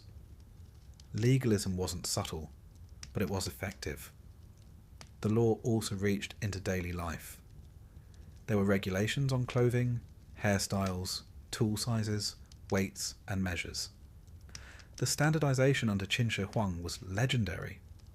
All carts had to have the same axle width. All written characters were standardized. All coins were made uniform, round with square holes. All legal documents were issued on bamboo strips of identical length. It was a vision of empire as an enormous spreadsheet, neatly aligned, colour-coded, and utterly humorless. One of the strangest features of Qin legalism was its relationship with books. In 213 BCE, fearing the spread of corrupt ideas, especially Confucian ones, Qin Shi Huang ordered the burning of all philosophical texts not directly related to legalist doctrine, agriculture, or medicine. This was not just a bonfire of the vanities. It was a full purge of intellectual memory. Scholars were arrested, libraries destroyed. Those who resisted were buried alive or forced into silence. The idea wasn't to debate ideas. it was to eliminate them. You were allowed to think quietly. But if you wrote your thoughts down, and they included the words benevolence, ritual, or Confucius, you might find yourself missing a hand or a tongue. Yet for all its brutality, the legalist system worked, at least for a while. Under Qin rule, China was unified for the first time. Roads and canals were built across provinces. Regional dialects were bridged by standardized writing. The Great Wall's earliest segments were constructed. Banditry decreased, revenue increased. The law was harsh, yes, but it was predictable. And in times of chaos, predictability can feel like safety. If you obeyed, you were left alone. If you disobeyed, the consequences were immediate. There was, bizarrely, a kind of fairness in the severity. The rules applied to everyone, on paper. Even nobles were subject to state law. And sometimes, even the emperor's family wasn't spared. Let's look at a few actual Qin laws. If two people fight and one dies, the killer is executed. If both survive, both are flogged, because clearly violence is undignified. If a person moves without state permission, their household is dissolved. If a man of age refuses to marry, he must pay a fine, marriage being considered a civic duty. If a woman is over age and unmarried, she too is fined. If a field goes untilled and you don't report it, you're fined for negligence. If you criticize a government order, you may be labelled an enemy of the state.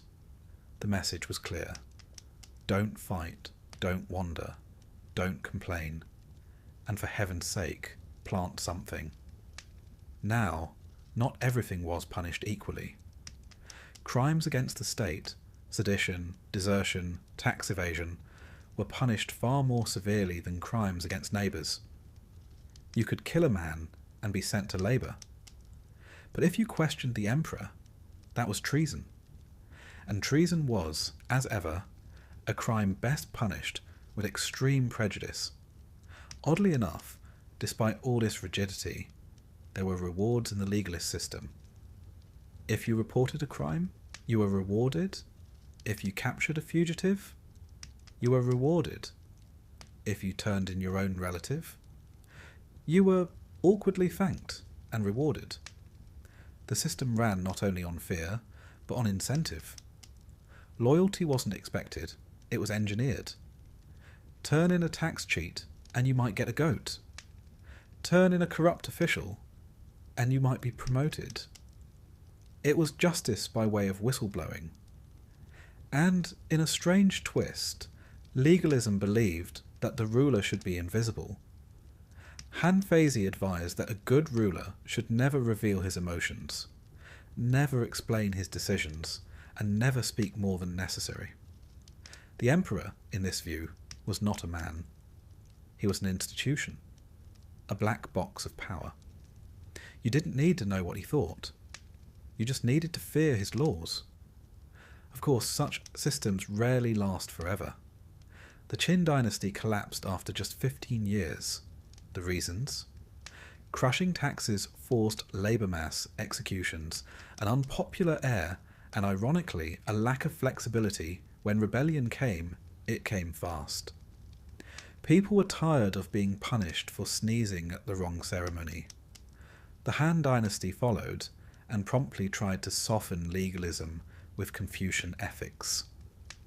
Law remained, but it was sprinkled with words like virtue and benevolence.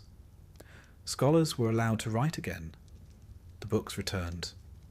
And the punishments, while still severe, were no longer quite so surgical. Legalism never fully disappeared. Its ideas remain embedded in administrative systems across East Asia. But pure legalism, like a steel trap, was eventually replaced with something slightly more padded. As you drift now towards sleep, imagine a town under Qin rule. The streets are quiet, too quiet. A child hurries to pull weeds before inspection. A clerk nervously measures coins with a state-approved weight. A farmer stares at the sky, wondering if planting today violates a grain quota. A patrol walks past. No one speaks. No one dares. In a small room, a scholar copies a scroll. He pauses, looks over his shoulder, and changes the word Confucius to Master C, just in case. Because in the world of legalism, silence is safety. And law is not justice. It is obedience. Sleep well. Now we travel north into the Anatolian highlands, to a land of stony plateaus, thick mud brick walls, and rather sensible people with a deep affection for cows and conditional justice. Welcome to the world of the Hittites. They're not the most famous of the ancient civilizations, wedged in history between the more dramatic Egyptians and the attention-hungry Assyrians. But the Hittites left us something wonderfully practical. A legal code that reads less like divine thunder and more like an unusually stern family handbook.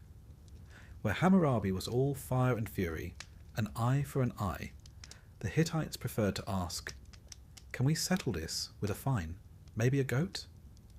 Their law code, dating from around 1650 to 1100 BCE, is a curious mix of gentleness, logic, and moments of utter bewilderment.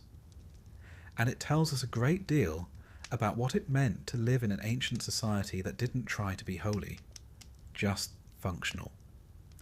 Let's begin with what they called the Laws of the Land of Hatti, a set of about 200 laws carved onto tablets and uncovered from the ruins of Hattusa, the Hittite capital. And if Babylon's laws were engraved in stone with the fury of vengeance, the Hittite laws seem to have been revised over time, softened and updated like a well-used office memo. Take this example. Early versions of Hittite law prescribed the death penalty for certain offences, but in later versions, the death sentence is replaced with a fine, or sometimes nothing at all. You can almost hear the scribe muttering, "That does seem a bit harsh. Let's say 10 sheep instead." One of the most telling things about Hittite law is how much of it concerns animals. If someone steals your ox, they owe you 30 shekels of silver. If they steal your pig, 15 shekels. And if your dog bites someone, well, it depends. If a dog bites a man and the man dies, the owner of the dog shall give 1 slave to the family of the dead man. Not a fine, not money. A slave, which, raises questions. Why not just execute the dog? But then, perhaps the Hittites thought it fair to compensate labour for labour. A life lost, a worker returned. It's oddly specific and quietly brutal. The Hittites also had laws concerning cows in the wrong place at the wrong time.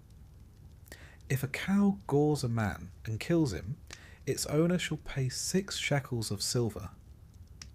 Not the cow's fault, apparently, just unfortunate. But if a bull mounts another man's cow without permission, the owner of the bull owes the owner of the cow a fine. Yes, even animal misconduct was a legal matter. It seems no Hittite court was too proud to hear a case about bovine boundaries. Then there's the issue of damage to property, which appears frequently. One law declares, if a man enters another man's house and breaks a pot, he shall replace the pot and give 1 shekel of silver. Very fair, very reasonable. But there's a follow-up. If a man borrows a pot and breaks it, he shall also give 1 shekel, but only if the pot was new. This tells us 2 things. The Hittites were very concerned about kitchenware. They had a robust concept of depreciation. If the pot was old, well, accidents happen. No need for a fine. But if it was new, that's on you. Pay up. It's not divine wrath. It's ancient insurance logic. There are also several laws about accidental death. If a man accidentally kills another while felling a tree, he owes a fine. If someone dies during a house collapse, the builder may owe restitution. And if someone wanders into a construction site and is injured, that's on them. In essence, be careful where you walk. There might be an unsupervised Hittite ladder around the corner. The Hittites were surprisingly invested in liability, and not just criminal, but civil. You broke it, you bought it. You caused it, you pay for it. Simple, pragmatic, occasionally weird.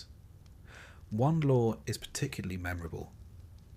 If a man bites off another man's nose, he shall pay 6 shekels of silver. This opens a number of questions. Chief among them, how often did this happen? It's the kind of law that makes you imagine a very specific, very unfortunate town hall meeting where someone says, "All right, from now on, nose biting is punishable. We've had enough." In cases involving family, Hittite law gets complicated. For example, marriage was usually arranged, dowries were exchanged, and contracts were written. A man could divorce his wife, but he owed her part of the estate, especially if she had borne children. But if the wife left on her own, and there was no abuse or adultery involved, she could lose her claim. Children could be adopted formally, and adoption was legally binding. But adopted children could not be disowned without cause. In other words, once you claimed someone as family, the law expected you to act like it. It wasn't about sentiment. It was about obligation.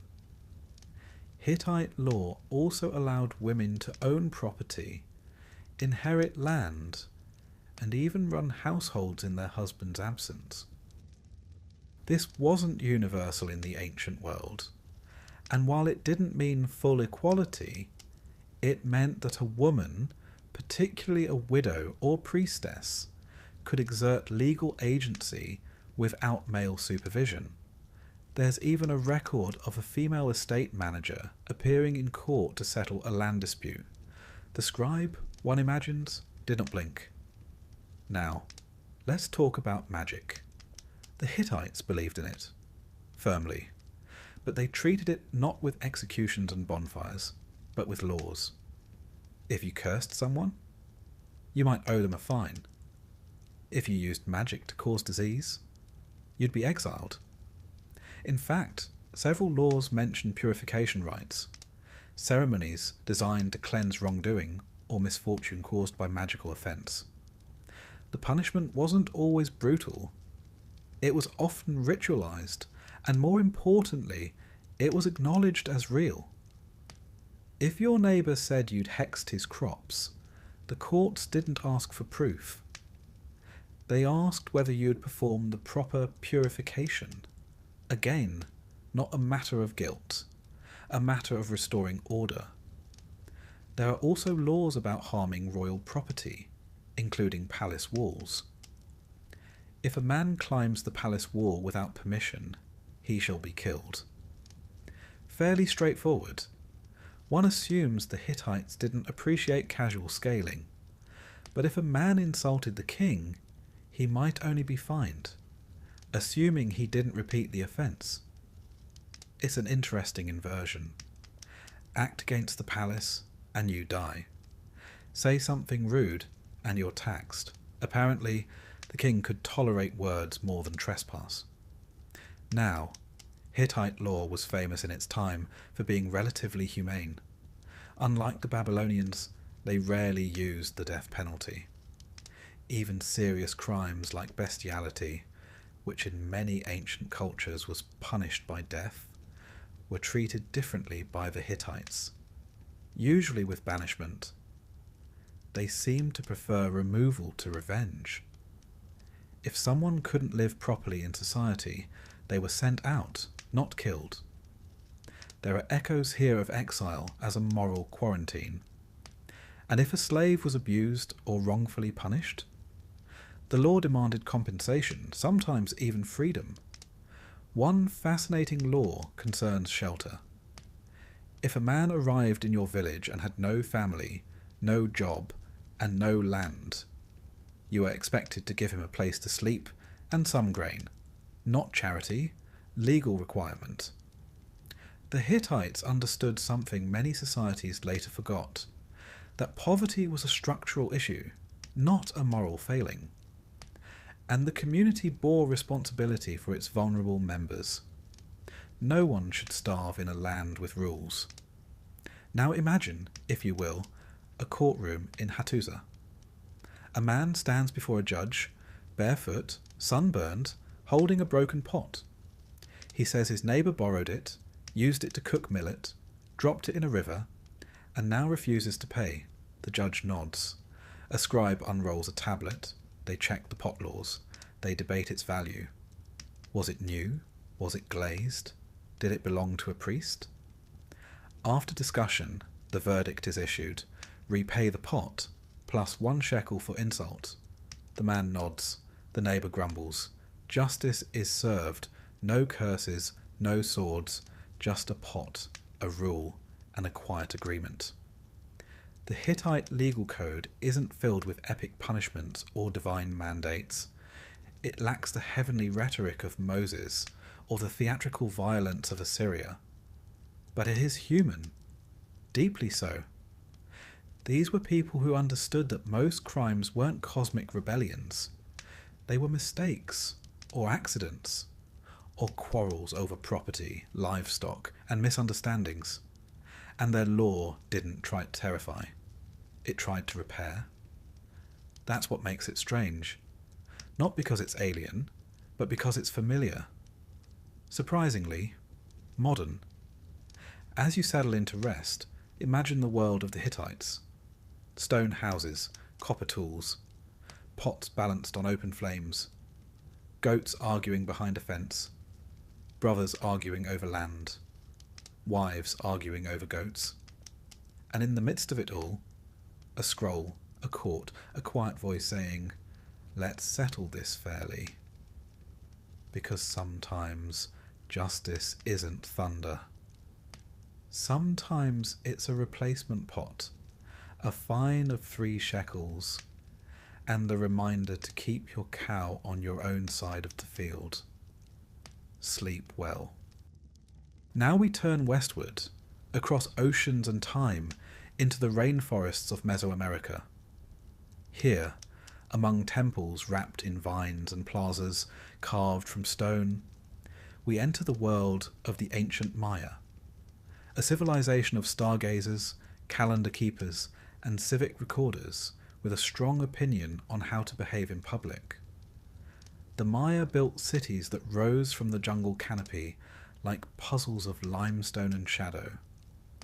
They charted the heavens with stunning precision, predicted eclipses, played ritual ball games, and spoke over 30 languages, many of them still alive today. And, crucially for our purposes, they had laws. Not always written on stone or preserved in lengthy legal codes like Hammurabi's or the Roman 12 tables, but embedded in murals painted on pottery and remembered in the social fabric of their cities, especially when someone tried to steal cacao. Yes, cacao, the fermented bean from which chocolate is made, was more than a luxury food. In Maya society, it was currency. And if you stole it, you weren't just a thief. You were a counterfeiter, a threat to the economy, practically a walking economic crisis in sandals. To understand Maya law, one must first understand Maya society. It was hierarchical, but not without structure. At the top stood the Kuhul Ajar, the Holy Lord or King, who ruled both politically and religiously. Below him were nobles, priests, scribes, merchants, artisans, farmers, and labourers. At the bottom were war captives, debt servants, and slaves, though even they retained some legal recognition. Maya cities, such as Tikal, Copan, and Palenque functioned as independent kingdoms. Each had its own rulers, temples, laws, and traditions. There was no single unified legal code across all Maya regions, just a shared worldview. And in that worldview, justice was about harmony. With the land, with the gods, with your neighbours. When that harmony was broken, say, by stealing another man's cacao sack, balance had to be restored. Now, about the cacao. It's easy to think of chocolate as a treat, but to the Maya, cacao was money. 5 cacao beans could buy a tamale. 10 beans could get you a turkey egg. 100 might land you a modest slave. And for a full sack of beans, you were practically a banker. Naturally, this led to, shall we say, temptation. And so cacao theft was treated with the seriousness modern societies reserve for embezzlement or counterfeiting. If you were caught tampering with cacao stores, watering down the beans, replacing them with fake husks, or stealing from market stalls, the punishment could be severe. Restitution was expected. Humiliation was common. In some cases, your hands could be publicly bound and displayed, the Maya equivalent of a social media flogging. You were not only punished for the theft, you were marked, publicly, richly, and with a strong undertone of, "Don't try this again." But justice wasn't always violent. More often, it was performative. Maya court proceedings, when they occurred, were public events. Disputes were heard by city elders or appointed judges, often nobles, who operated from designated council houses or open courtyards. These proceedings were formal, timed with the calendar, and steeped in ceremonial dress. The accused might be made to stand barefoot in front of the community, arms crossed, head bowed, not just to show shame, but to literally embody guilt. Witnesses were called, testimonies were delivered, and the final ruling was issued not just by word, but by gesture. In some regions, a staff or scepter was held aloft to indicate that judgment had been passed. Unlike the Romans or Babylonians, the Maya placed less emphasis on codified punishment and more on restitution and repair. Let's say a man trampled his neighbour's maize field during a drunken festival. He wasn't imprisoned. He was required to repay the loss, likely with labour, maize, or cacao. If he broke a household pot during a dispute, he might need to replace it and sit outside the victim's home for a full day as a silent gesture of apology.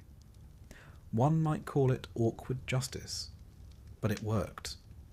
Violent crimes did exist, murder, assault, and occasionally treason, but they were relatively rare and often tied to war or political betrayal.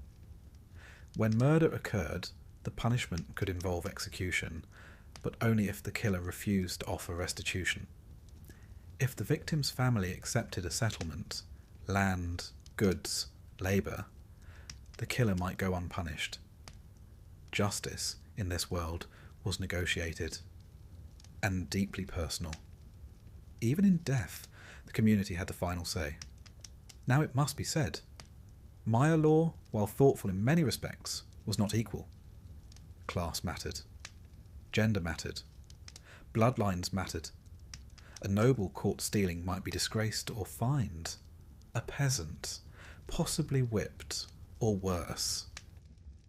Women could bring complaints to court, especially in cases of domestic abuse or land disputes, but their testimonies held less weight.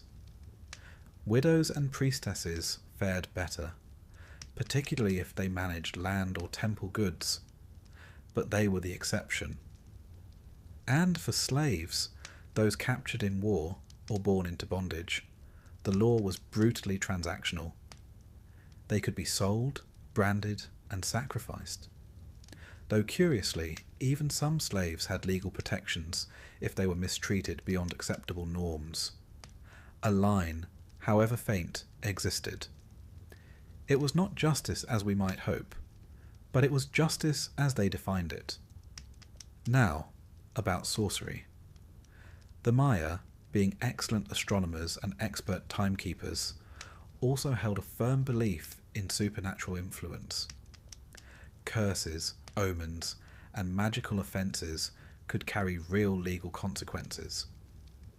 If you were accused of casting a spell on someone, say, to make their crops fail, or to cause a miscarriage, you could be brought before a council and interrogated. You might be required to undergo a purification ritual, pay a fine, or in more serious cases, be exiled. And exile was not merely geographic, it was spiritual.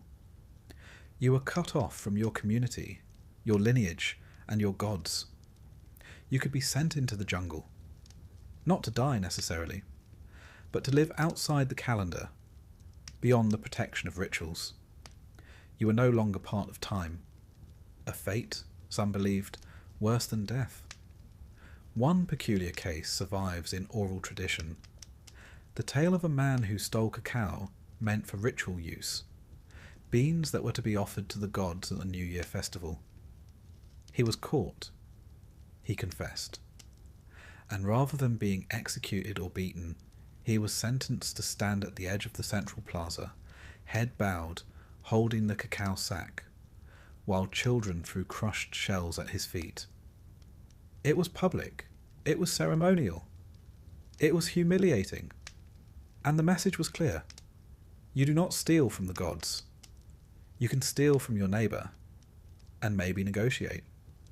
But from the gods? Not unless you enjoy being pelted by very small, very symbolic refuse. Let us talk briefly about debt. Debt in Maya society was often a matter of honour and kinship, not banks. You owed a neighbour, a priest, or a merchant, not a financial institution.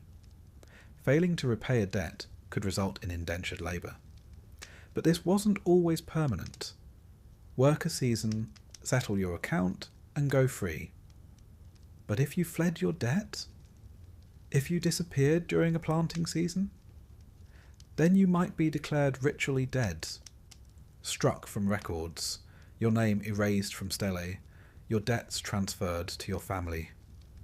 To default was not just economic failure, it was social disappearance. Even timekeeping affected law. Certain days were considered inauspicious for trials, executions, or punishments. You didn't want to condemn someone on a bad date. It might anger the gods or cast a shadow on the community's fate. Some offences were postponed until a more favourable calendar alignment. Imagine telling a judge, "I know I stole the canoe, but today is 3 Ike. That's bad luck for a flogging." And the judge agrees.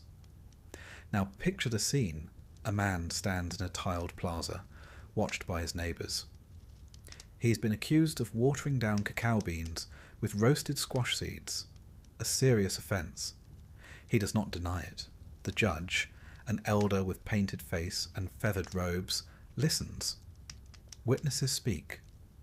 The market vendor describes the taste, slightly off, more squash than chocolate. The verdict: the thief must repay double the value. He must deliver 2 sacks of pure cacao, hand-picked, uncut, before the next calendar rotation. Until then, he must wear a woven sash marked with the symbol for shame. He walks home slowly. The sash itches. Justice is done. Maya justice was never just about rules. It was about relationship. Between people. Between cities. Between humans and gods. It aimed not to isolate wrongdoers, but to reintegrate them, through payment, purification, and performance. It wasn't always fair, but it was communal. You sinned publicly. You were judged publicly. You made amends publicly.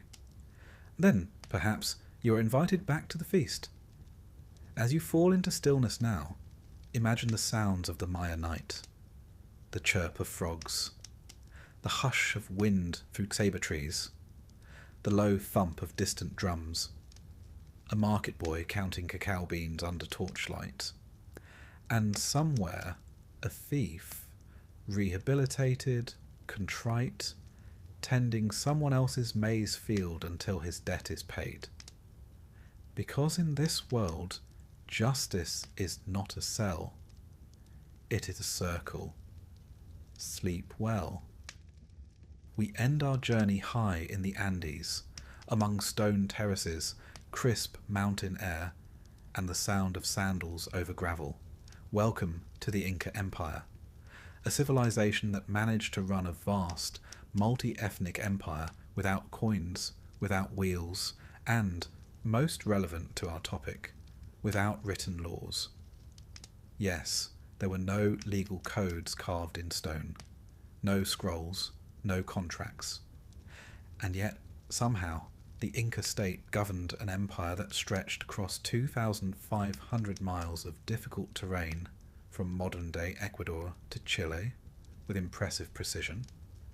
There were taxes, courts, judges, and consequences for stealing a potato.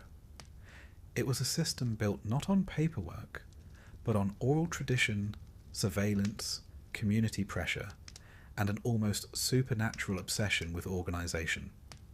Let's see how it all worked. At the heart of Inca law was the principle of Ailu, the extended community. You didn't live as an individual.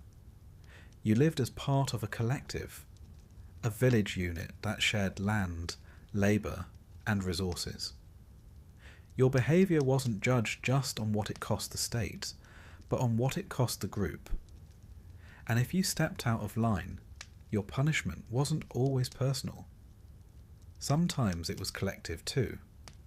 For example, if one person failed to meet their mitta, the rotating labour tax owed to the empire, the whole Ailu might suffer.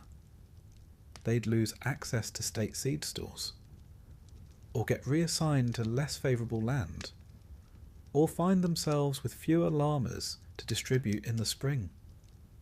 So when someone broke the rules, it wasn't the state they had to fear. It was their neighbours. Let's be clear, the Inca Empire had rules, lots of them. They were just memorised. The Incas were brilliant record keepers, but their system wasn't written in an alphabet. It was encoded in quipu, bundles of coloured strings with knots tied at specific lengths and positions. These knots recorded numbers, dates, census data, tribute obligations, and yes, crimes. Each province had a designated quipucamayok, a professional knot reader, who could decode these strings and report information to regional administrators. And if your name ended up in a quipu for the wrong reason, say hoarding state maize, or failing to show up for canal maintenance, it was as if the empire itself had caught you in a tangle of string. You might be summoned, or reassigned, or shaved bald and paraded around the plaza. Most crimes in Inca society were handled at the local level. Village elders and provincial officials held tribunals. These were not elaborate legal dramas. There were no lawyers, no cross-examinations. Just a few stern men sitting on woven mats, listening to complaints and watching body language very closely. If the dispute was about a field boundary, they'd consult oral maps. Stories passed down about where one plot ended and another began. If it was about a theft, they'd ask witnesses. And if no witnesses were found, then the accused would be required to swear an oath to the sun god Inti. Lying under oath was not simply dishonest. It was cosmically dangerous. The sun saw everything, and eventually the gods collected their debts. But the most terrifying feature of Inca justice wasn't divine judgment. It was the spy network. The Inca state operated a system of informants, often elderly locals, who observed daily life and reported suspicious activity. These were not men in black.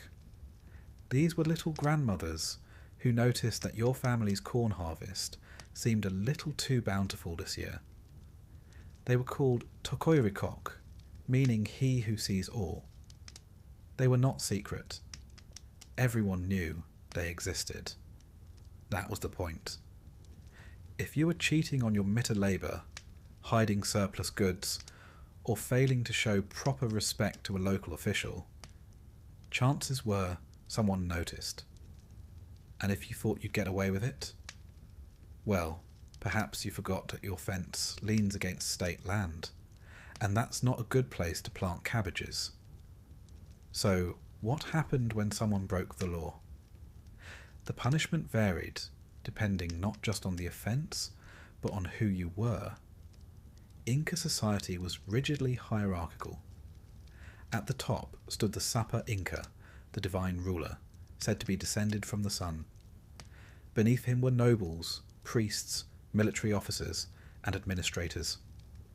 Beneath them, artisans, farmers, and herders. And then, at the bottom, came the Yanakuna, state servants, and Mitmakuna, people forcibly resettled to different provinces. If a noble stole from the state, his punishment was public shaming or loss of status. Sometimes even execution, if the offence was large enough. But if a farmer stole from the storehouses, he might be forced to labour for free, or have his ear removed, or be marched through town with a heavy load of stones on his back, as others threw insults. The goal wasn't punishment. The goal was deterrence. Humiliation was efficient. Repetition was unnecessary. Interestingly, the Inca Empire didn't have prisons, not as permanent holding spaces. Why feed and house a criminal when you could simply shame them publicly, assign them additional labour, shave their head, and reassign their job? Or in serious cases, execute them swiftly. Murder, rebellion, and certain types of theft, especially from the state, could carry the death penalty. But even here, the punishment was practical. The sentence was carried out by a local authority. It was quick, clean, and usually followed by a small ceremony to restore cosmic balance. One might ask, how did the Incas prevent chaos without written laws? Simple. They didn't prevent it. They designed society to avoid it. Every household was registered, every farm assigned, every tool counted. The state knew who you were, where you lived, what you grew, how many blankets you had, and how many working hands were in your home. This wasn't invasive. It was normal. The empire took care of you, and you, in turn, followed the rules. You gave labour, you got clothing, you contributed to harvests, you received maize during droughts, and if you failed to contribute, then you no longer received. It wasn't cruelty. It was equation. Input equals output. No more, no less. The state storehouses, Tampu, were at the heart of this model. Every province maintained storage buildings filled with food, tools, textiles, and weapons. These were distributed during lean years, natural disasters, or war. But they were sacred. To steal from them was to steal from the gods. If you were caught pilfering maize or tampering with inventory, you could be executed, or worse, expelled from the Alu, left to wander without land, family, or name. You existed only through the state. Step outside it, and you cease to exist. Now let's imagine a day in Inca justice. A farmer is brought before the local administrator. His neighbour accuses him of undercounting his labour hours, claiming to be sick when he was secretly weaving baskets for private sale. The administrator listens. A Quipucamayok is summoned. The knots confirm inconsistencies. The farmer confesses. not out of guilt, but out of exhaustion.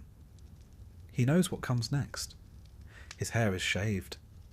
He's sent to dig irrigation ditches for the next 3 weeks. His family receives no additional clothing that season. Justice has been served. Not with wrath, but with work. The Inca idea of justice was inseparable from the idea of social harmony. You didn't break the law so much as disturb the rhythm. Every person, every crop, every llama had its place. The goal wasn't punishment. It was to put things back where they belonged. There's something quietly beautiful in that. And also, mildly terrifying. Because if you didn't fit, the empire would not rage. It would not shout. It would simply correct. It's worth noting that, for all its structure, the Inca system could be cruel. Public executions, collective punishment, forced labour, state-sanctioned resettlement. And yet, from a certain angle, it also worked. Crime was low, famine was rare, infrastructure thrived, all without a single written law. Because when everyone is being watched, counted and redistributed, there's very little left to interpret. As you drift toward rest, picture the Inca road. A courier runs past, sandals kicking dust, carrying a quipu knotted with information. Perhaps a record of tribute, or a judgment from a provincial court. Above him, terraces climb the mountains. Storehouses rest beneath thatched roofs. A village elder smooths the grass in front of the council hut. Justice here is not a gavel.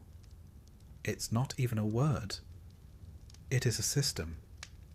Invisible, constant, and quietly unavoidable. Sleep well.